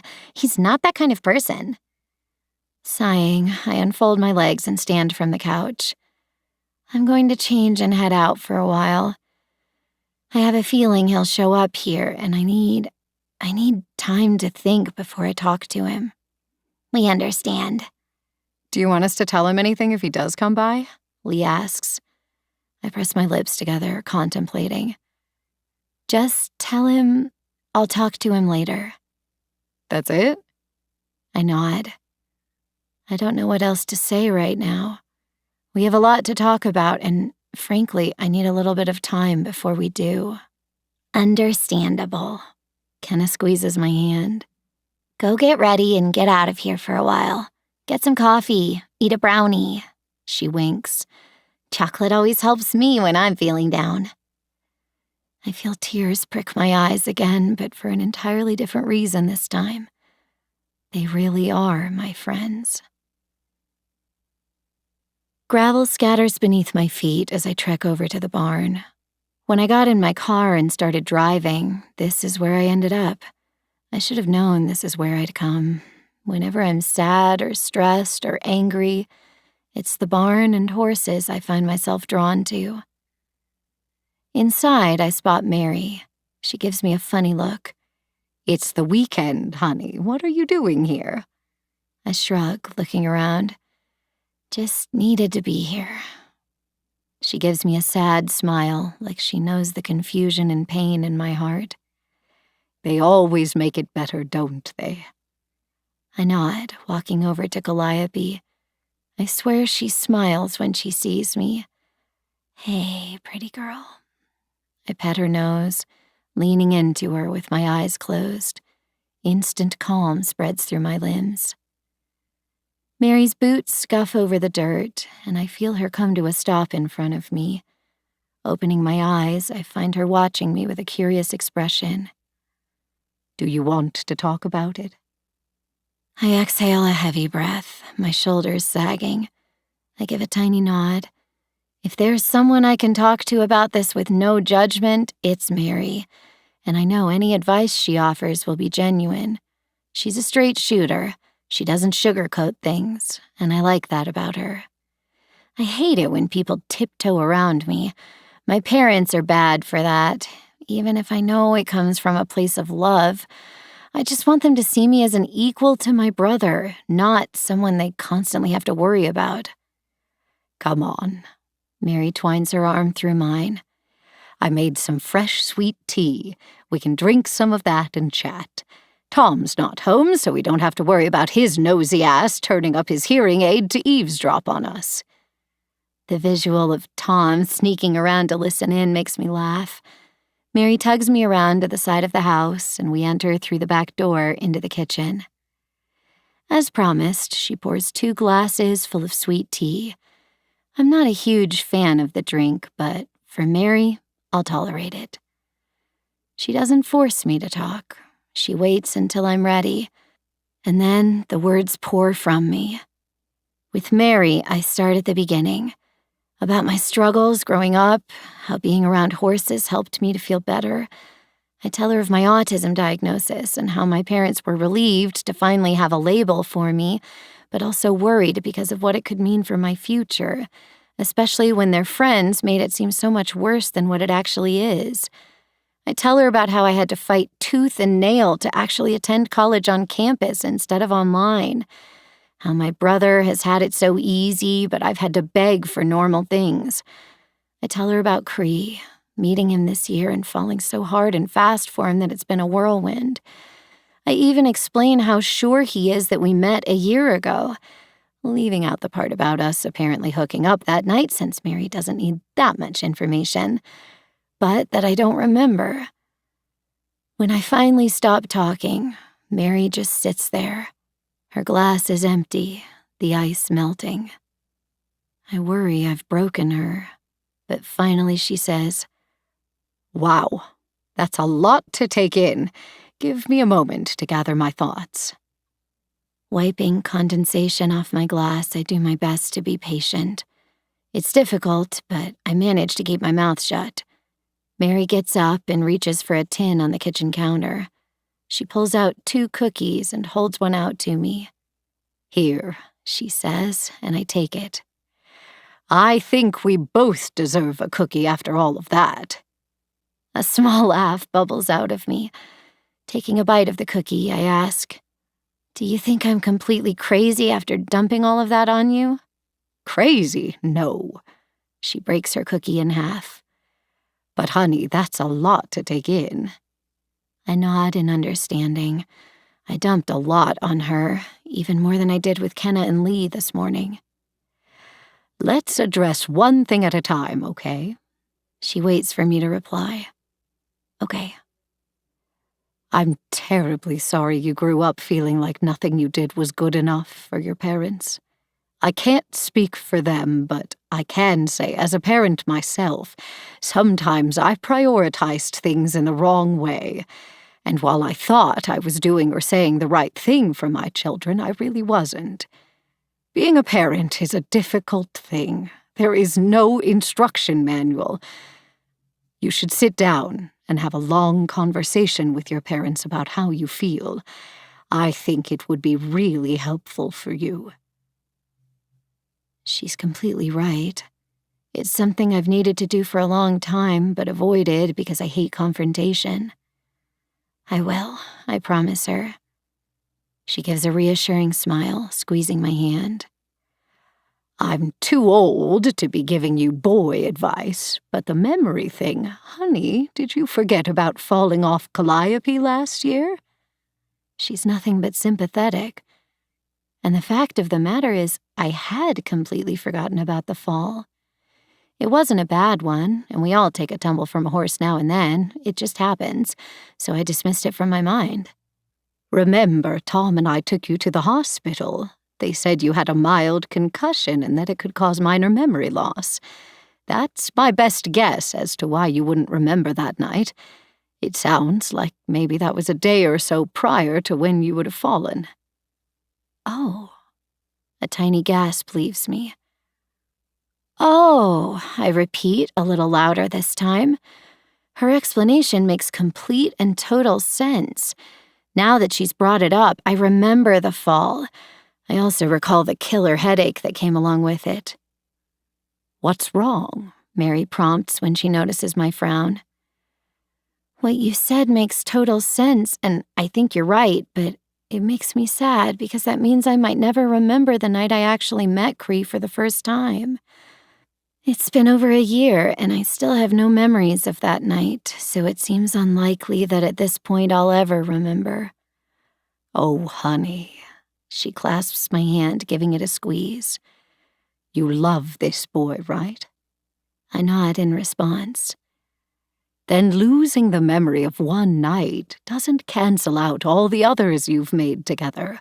Those count just as much, if not more. Memories are a stepping stone through the mind.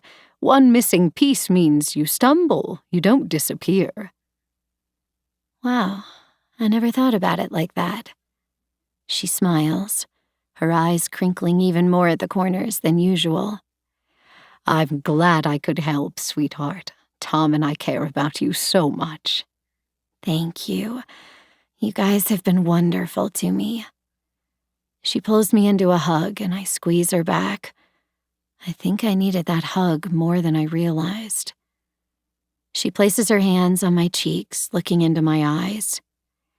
You're going to live a beautiful life, Ophelia Hastings. I can't wait to watch you soar. Chapter 29.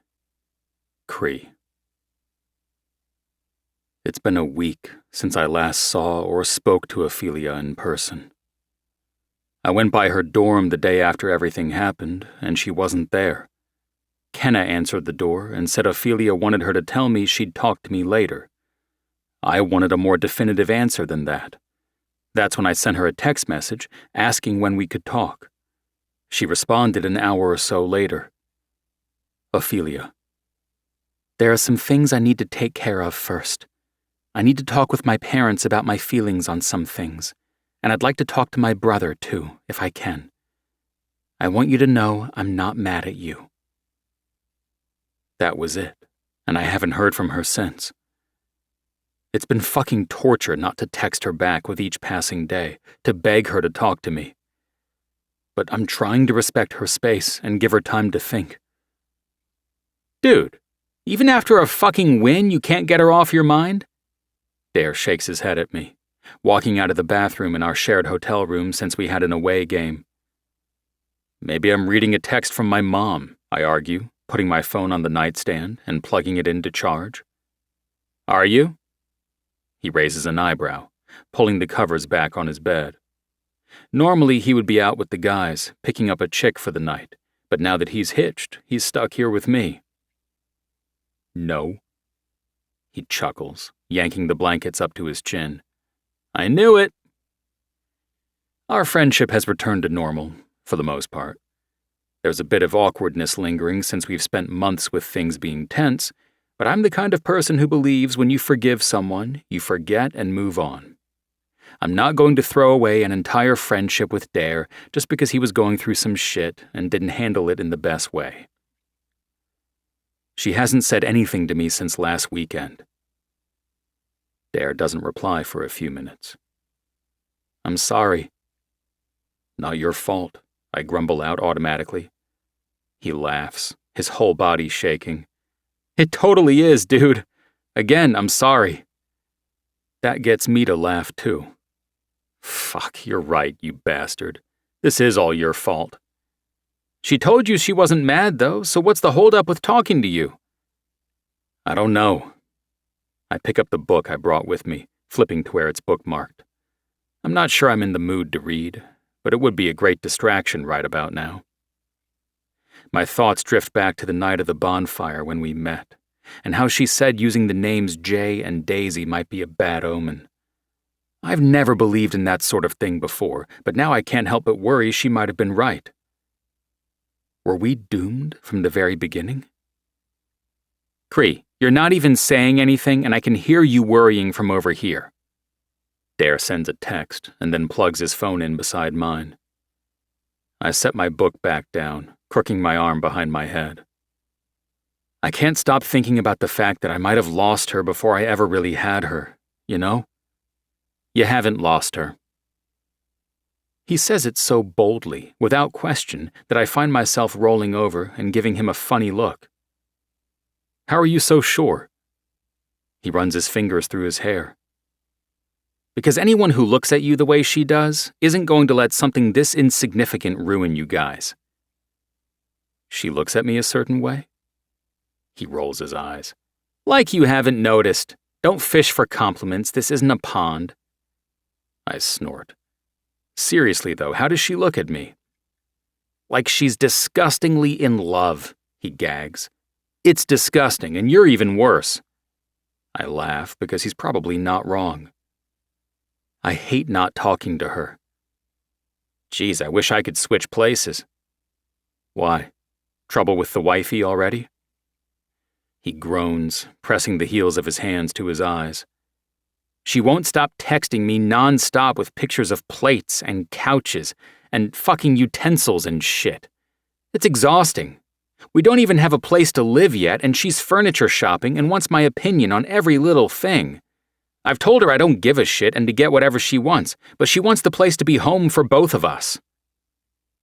I pause, thinking over what he said. Is that such a bad thing? He wiggles around, trying to get comfortable on the too-hard bed. Yeah, it is. Why?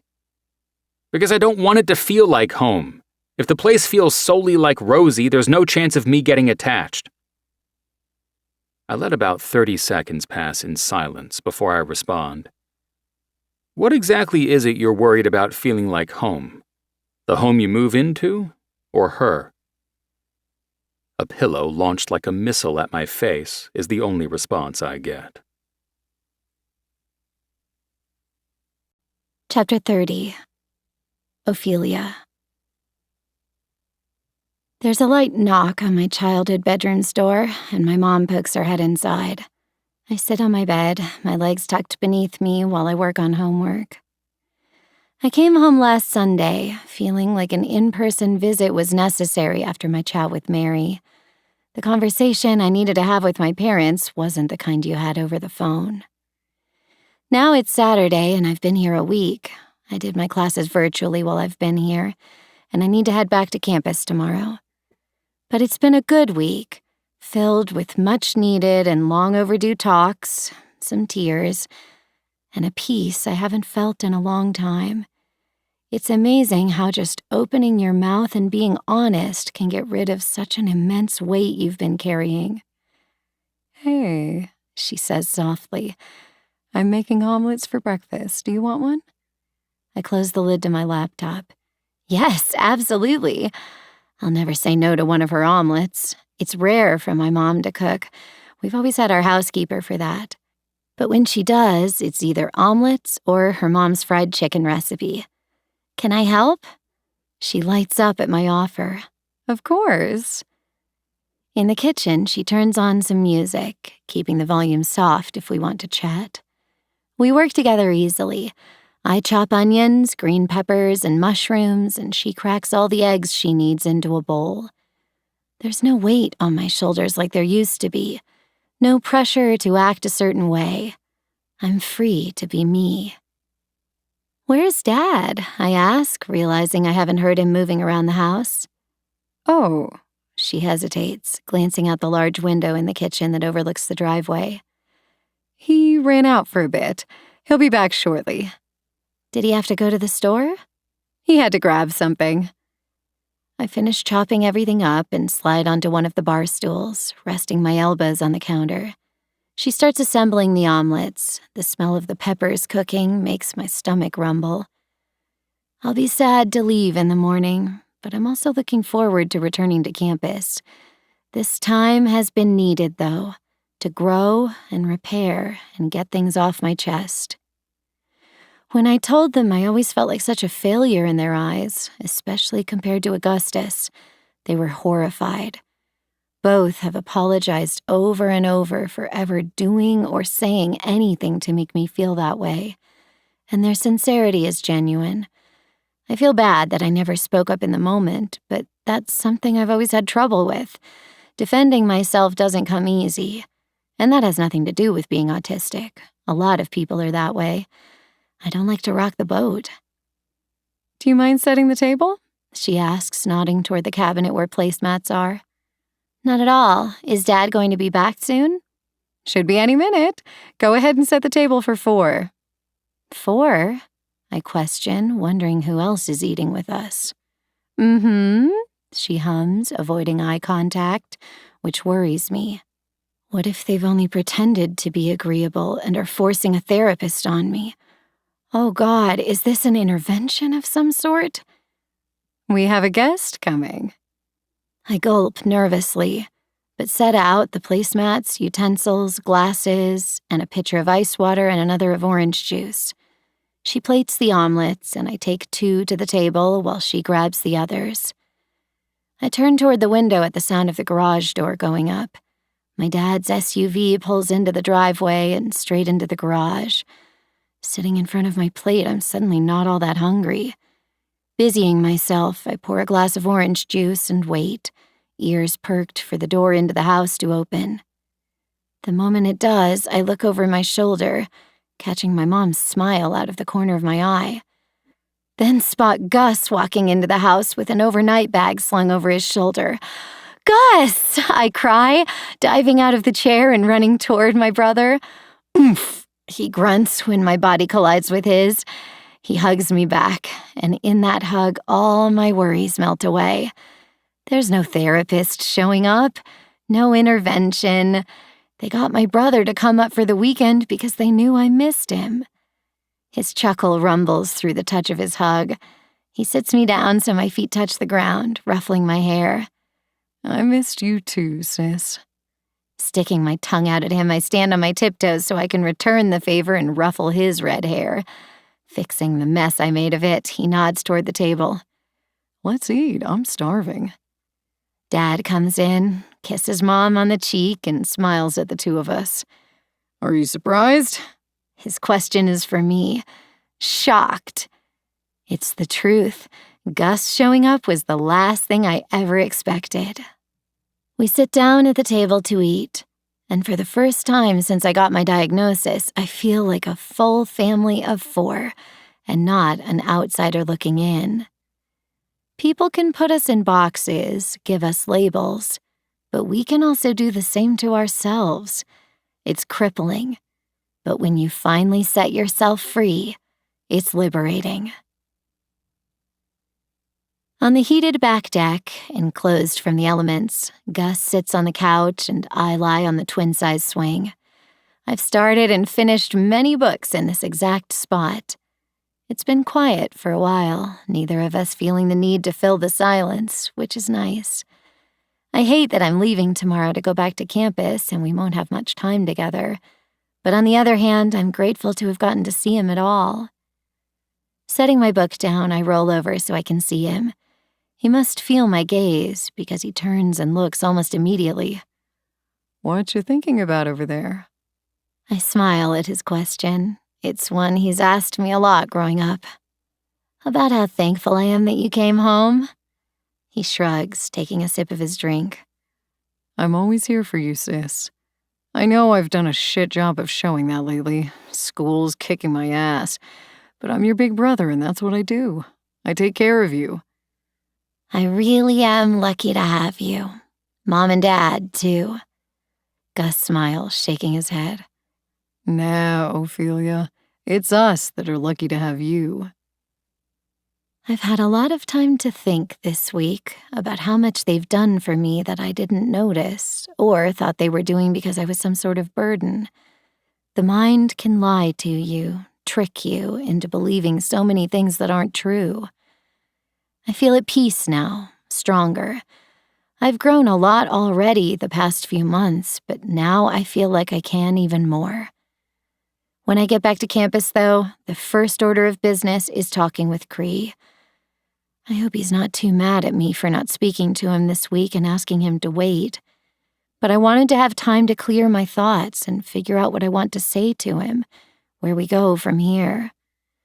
I didn't lie to him in my last text where I said I wasn't mad at him. I'm not. It would be hypocritical if I was. Even though now it all makes sense, and I know I really am his Daisy, it doesn't matter. I still technically lied because I don't remember it at all. I lied to him the same way he did to me, to get what I wanted, which was a tutor. And in his case, he wanted me, which blows my mind. Cree's a catch. He's insanely attractive in this wholesome boy-next-door way.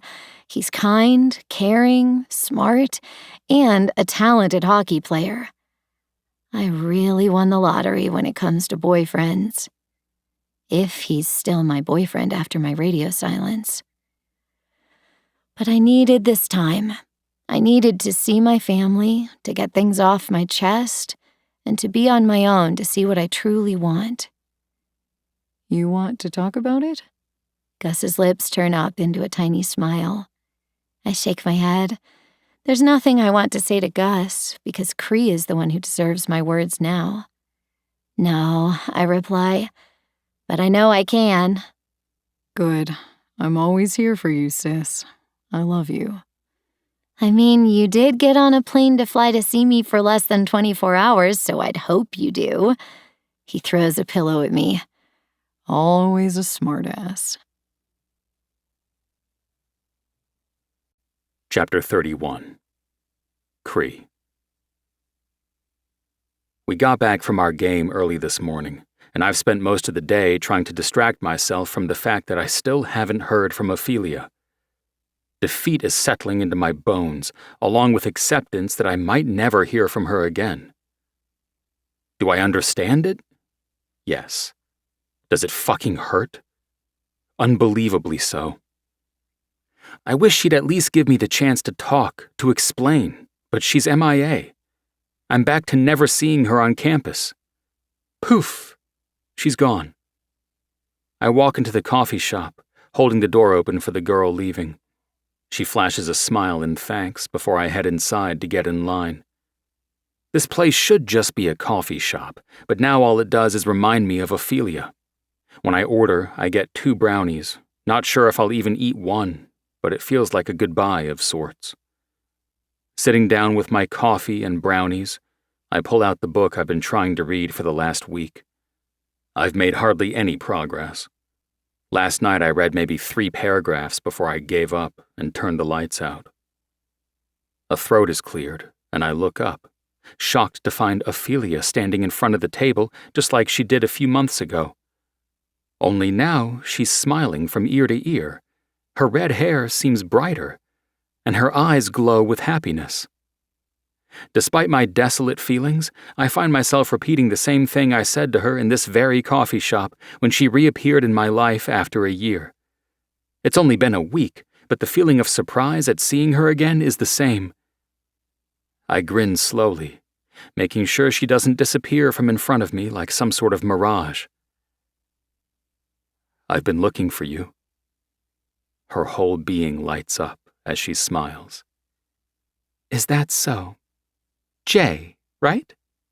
She pulls out the chair across from me and sits down, lacing her fingers together. That's right.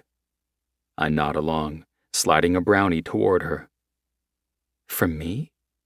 She arches a brow. For you. She doesn't touch the brownie, and we sit there, silence between us, but surprisingly, it isn't awkward at all. That doesn't mean my tension has eased. So, I clear my throat. How have you been? Her eyes glimmer with barely contained laughter. I've been good. I went home to see my parents. That's where I've been the last week. You went home? For some reason, that takes me by surprise, but I also feel relief that she was gone and not avoiding me. Mm-hmm, she hums, resting her elbow on the table and her head in her hand. I needed to see my parents and talk to them. It was nice, and I think we're in a much better place. That's good. I'm reminded of the way Ophelia stuttered over her words when we first met, but now it's me doing it. And how are you feeling about other things? By other things, I'm assuming you're referring to yourself? I try not to smile, but fail epically. Yes. She shakes her head. You don't beat around the bush, do you? Never. She doesn't say anything in response, her eyes flicking over me, and I can't help but wonder what she's looking for. Whatever it is, I hope she finds it. You said you weren't mad at me. Is that true? That's true. When she smiles at me, it gives me hope that everything is going to be okay. At first, I was hurt that you'd lie about something like that. I needed a tutor, and you could have screwed me over with my class. I start to argue with her, but she holds up a hand, pleading with me to wait. But the more I thought about it, I realized you wouldn't have done that if you hadn't known you could really help me. I would never compromise your education. I know. She lowers her hands to the table. I think if we're going to move forward, we need to be honest with each other. I agree. Leaning forward, the space between us becomes limited. I never knew a coffee shop could feel as intimate as it does between us right now. Where should we start? For starters, I don't remember the first official night we met, and I might never remember it. I talked to Mary, and she reminded me of a small accident I had last year. An accident? She nods. I fell off a horse last year. It happens, but I did get a concussion, and... She trails off, shrugging. I know I was there. Kenna showed me photos, but I don't remember it at all. I probably never will. Does that bother you? It stings a little, knowing that a night that changed my life isn't even a memory to her, but she can't control having an accident. It's not your fault you don't remember. There's nothing to be bothered about. Good. She exhales a sigh of relief. Glancing down at the brownie I slid her way, she smiles, tearing off a corner and sticking it in her mouth.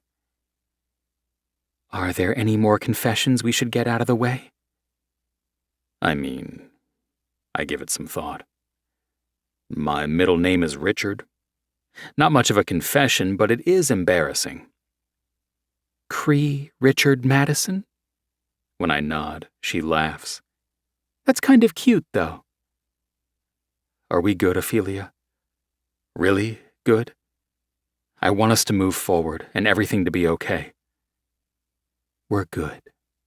It would be hypocritical for me to be mad at you when I technically lied too.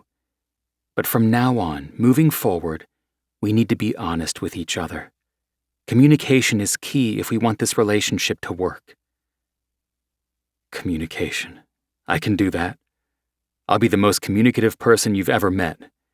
She laughs. Is that so? Absolutely. I don't want to end up dead like Gatsby over a misunderstanding. I want the ending he should have had. Some would say that's the ending he deserved. Nah, I argue, grinning at the girl I love. Anyone that loves someone like he did Daisy deserves better. And I'm the better you're looking for? She arches a brow, chewing another bite of her brownie. You are. Her smile lights up her face, her gold-green eyes shining with happiness. She's everything. Has been since that night at the bonfire. Some people might think it's crazy to know that fast, but I think some of us are lucky in that way and recognize our person without second-guessing it. This is only the beginning of our love story, one that will span many chapters, but I'm looking forward to going on the adventure with her. After all, you never know what's on the next page until you turn it. Chapter 32. Ophelia. It's been 2 weeks since Cree and I had our talk at the coffee shop. For the first few days after, I could tell he was unsure, waiting for the other shoe to drop, so to speak, like maybe I hadn't really forgiven him. But I reminded him we're mature adults and the situation is over, in the past, and I want to move on and continue to grow what was already becoming a beautiful relationship. Are you sure you want me to come home with you to meet your folks? He pulls his Bronco into the garage of his house. It's not the first time he's asked me this question, and I'm sure it won't be the last either when we fly back to where I grew up in just a few days. I'm sure. Are you? I counter, raising a brow as I undo my seatbelt. He purses his lips. What if they hate me? And don't sass me. I might have to spank you. I laugh, trying not to roll my eyes. Oh, how the tables have turned. I felt the same way meeting your parents. You're going to be fine. I lean over, pecking him on the lips. He frowns, and I can tell he's going to start arguing with me again, but we don't have time for this. I put a finger to his lips. Dare and Rosie are moving out today, and we promised we'd help. Stop stalling. He sighs, rubbing his hands on his jeans. I think a part of him is glad Dare is leaving after the rough start to the year he's had with his best friend, but also sad because it's the end of an era. Dare ended up apologizing to me personally for his behavior that night, and in general. I accepted. There's no need to drag out unnecessary drama, but we'll never be close, and that's okay. We don't need to be. He's Cree's friend, not mine. I already like Rosie. She gives him hell and puts him in his place. I don't think Dare has ever had a woman talk back to him the way she does. It's a sight to see when they really get going. And despite what either of them says, the chemistry between them is palpable. It's only a matter of time before they develop real feelings. You're right, he finally says, reaching for the handle. Let's get this over with. Inside the house, there are a slew of boxes and plastic bins waiting to be loaded into the small moving truck outside. According to Cree, they found a townhouse a few miles away, and Rosie's dad offered the full asking price in cash on the contingency that the previous owners had to be moved out by today. Knock, knock, Cree calls out. Where is everyone? There's really no need at his question, because almost immediately we hear Rosie yelling at Dare. I don't understand why any one person needs 23 pairs of the same sneaker just in different colors. Dare doesn't miss a beat, while Cree and I exchange amused expressions. If you're going to nitpick my sneaker collection, then let's talk about you having the same fucking lipstick in all different colors. Why the fuck do you need those? Don't call my glosses and liquid lips lipstick. That's blasphemy. Besides, I need different shades to coordinate with my outfits, and those don't take up nearly as much space as shoes. She sounds triumphant when she finishes her speech. I'm not getting rid of any of them. They go in the bin. Whatever you say. Cree shakes his head. They're either going to kill each other or have really hot hate sex, I finish for him. We venture upstairs into the lion's den, and both appear relieved to have a buffer. Where's Millie and Jude? Your sister said she was getting out of here to study. Dare grumbles, bent over in his closet, pulling out what is obviously the 23 sneakers. And Jude is supposed to be at the new place unloading some shit from his truck. Rosie pokes his bent-over butt. Stop cussing so much. You have a kid. You're not going to get to spend time with him if they hear your potty mouth. A low growl is his only response. What do you need us to help you guys with? Cree interrupts before they can go at it again. Dare leans back, squatting. If you guys don't mind loading everything that's already packed onto the truck, that would be great. You got it. Cree takes my hand, pulling me from the room just before they start going at it again.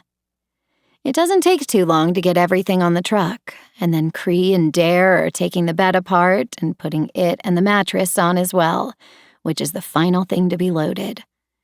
Dare closes the back of the truck and it clicks shut with a finality. Dare clears his throat, getting a bit choked up. Well, this is it, I guess. Dude. Cree blinks at him. You're moving a few miles away. It's not the end of the world. Things are changing, that's all. Dare glances over to where Rosie speaks on the phone to her dad, I think. He shoves his hands in the pockets of his jeans. Everyone's settling down. You have Ophelia? He dips his head at me. I've got Rosie now. He rolls his eyes. Not in a real sense, but it's still a ball and chain. And Jude's got... Cree narrows his eyes. Jude has? Dare hesitates, wetting his lips. A lot to sort through and a desperate need for a therapist. Cree cracks a smile. No lie detected. Don't be a stranger just because you're moving out. Never. Rosie hangs up the phone and nods at the truck. We need to go. Right. He clears his throat. We have a house to move into. Well, townhouse. See you guys later. Rosie waves at me with a beaming smile. See you guys later. Dare goes around to the driver's side of the truck while Rosie takes her car. Cree and I stand on the driveway, his arms slung around my shoulders and my arms wrapped around his warm, hard torso as we watch the vehicles drive away. I feel like we're watching our kids drive off and leave us, I joke. He glances down at me. You want me to put some babies in you, Daisy? I jab his side with my finger. Not now, but maybe one day. He hums. I can live with that. Besides, he grins that completely cocky grin of his, the one with the dimples and everything. Why have them anytime soon when we have so much fun practicing? I squeal when he grabs me up and tosses me over his shoulder, running into the house and right up the stairs. He drops me on his bed and shows me exactly why we don't need to rush the future. The present is pretty fantastic as it is. Epilogue. Ophelia. 2 years later. Sitting in the box at the first home game of the season in D.C., I watch the love of my life skate onto the ice.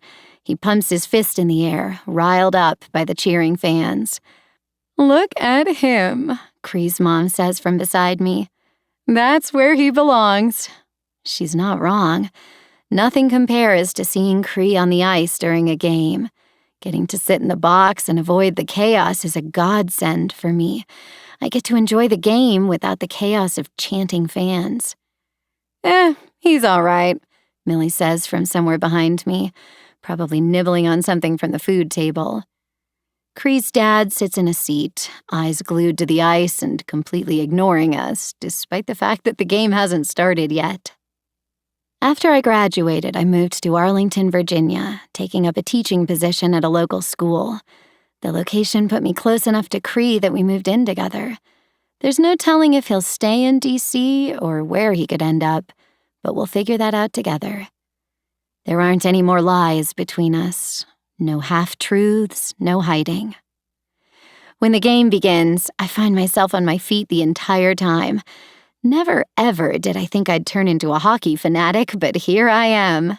There's something addicting about watching a game, especially in person. Now I attend every home game, and some of the away ones when my schedule allows. Oh, Cree's mom grabs onto my arm when he sustains a hit. I never get used to that.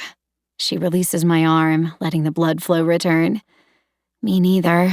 I bite my lip worriedly, but he skates on like nothing at all happened.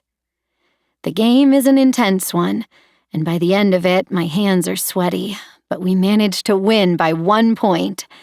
As the game comes to an end, we hang around in the box, waiting until Cree can join us. Wow, I'm exhausted after that. His mom lets out a sigh, reclining back in her seat. And you didn't even play, his dad points out to her. Millie shakes her head, smiling in amusement at her parents. They're crazy, she mouths to me. When Cree finally walks into the room, he looks happy but tired. His hair curls against the collar of his shirt, the sleeves tight on his muscular arms. He comes over to me first, pulling me into a hug, burying his face into the side of my neck. You played great tonight, I whisper in his ear. I feel his smile against my neck, and when he pulls away, his dimple flashes. Thanks, baby. He hugs his parents and sister, thanking them for coming, as if they'd miss the first game. Taking my hand, Cree leads us outside to the team's parking lot and his SUV parked there. He still has his Bronco, but wanted something bigger since we have friends and family visit a lot. We all pile into the car and, as per tradition, get burgers for dinner before heading home. The townhome in Arlington is old, rich with history, and it reflects both of us well. Everyone heads their separate ways, and in our bedroom, Cree tugs me against his body. I was thinking about something today. What's that? I place my hands on his chest, keeping him at a small distance, because I know if I don't, he'll end up kissing me and forget all about whatever it is he wants to tell me. How lucky I am to have this. He nods around us at the room. To have you. To live this life, one some people only dream of. You don't have to flatter me, I joke, smiling up at him. You'll get laid regardless. He throws his head back and laughs. God, I love you. When he kisses me, I melt into his body. He thinks he's the lucky one, but I think it's pretty equal between us. I never thought I'd find a love like the ones I read about between the pages of my favorite books, but here it is, and I'll never take it for granted. Love is the greatest gift we have in this world. Even though it's not always easy, it's always worth treasuring. This is the end of Good Guys Don't Lie, a Podium audio production. If you enjoyed this audiobook, we would love for you to rate and review it. For more fun romance, check us out at podiumaudio.com and sign up for our newsletter. We promise we won't spam you. Also, consider joining our community of listeners, fans, and trolls on social media. We're active on Instagram, Facebook, Twitter, and Reddit. We'd love to connect. You have been listening to Good Guys Don't Lie, a standalone novel in the Boys series. Produced by Troy Odie. Written by Macaulay Smeltzer. Performed by Meg Sylvan and Jeremy York, members of SAG-AFTRA. Text copyright 2021 by Macaulay Smeltzer.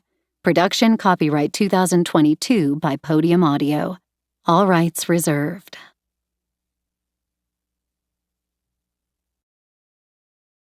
Audible hopes you have enjoyed this program.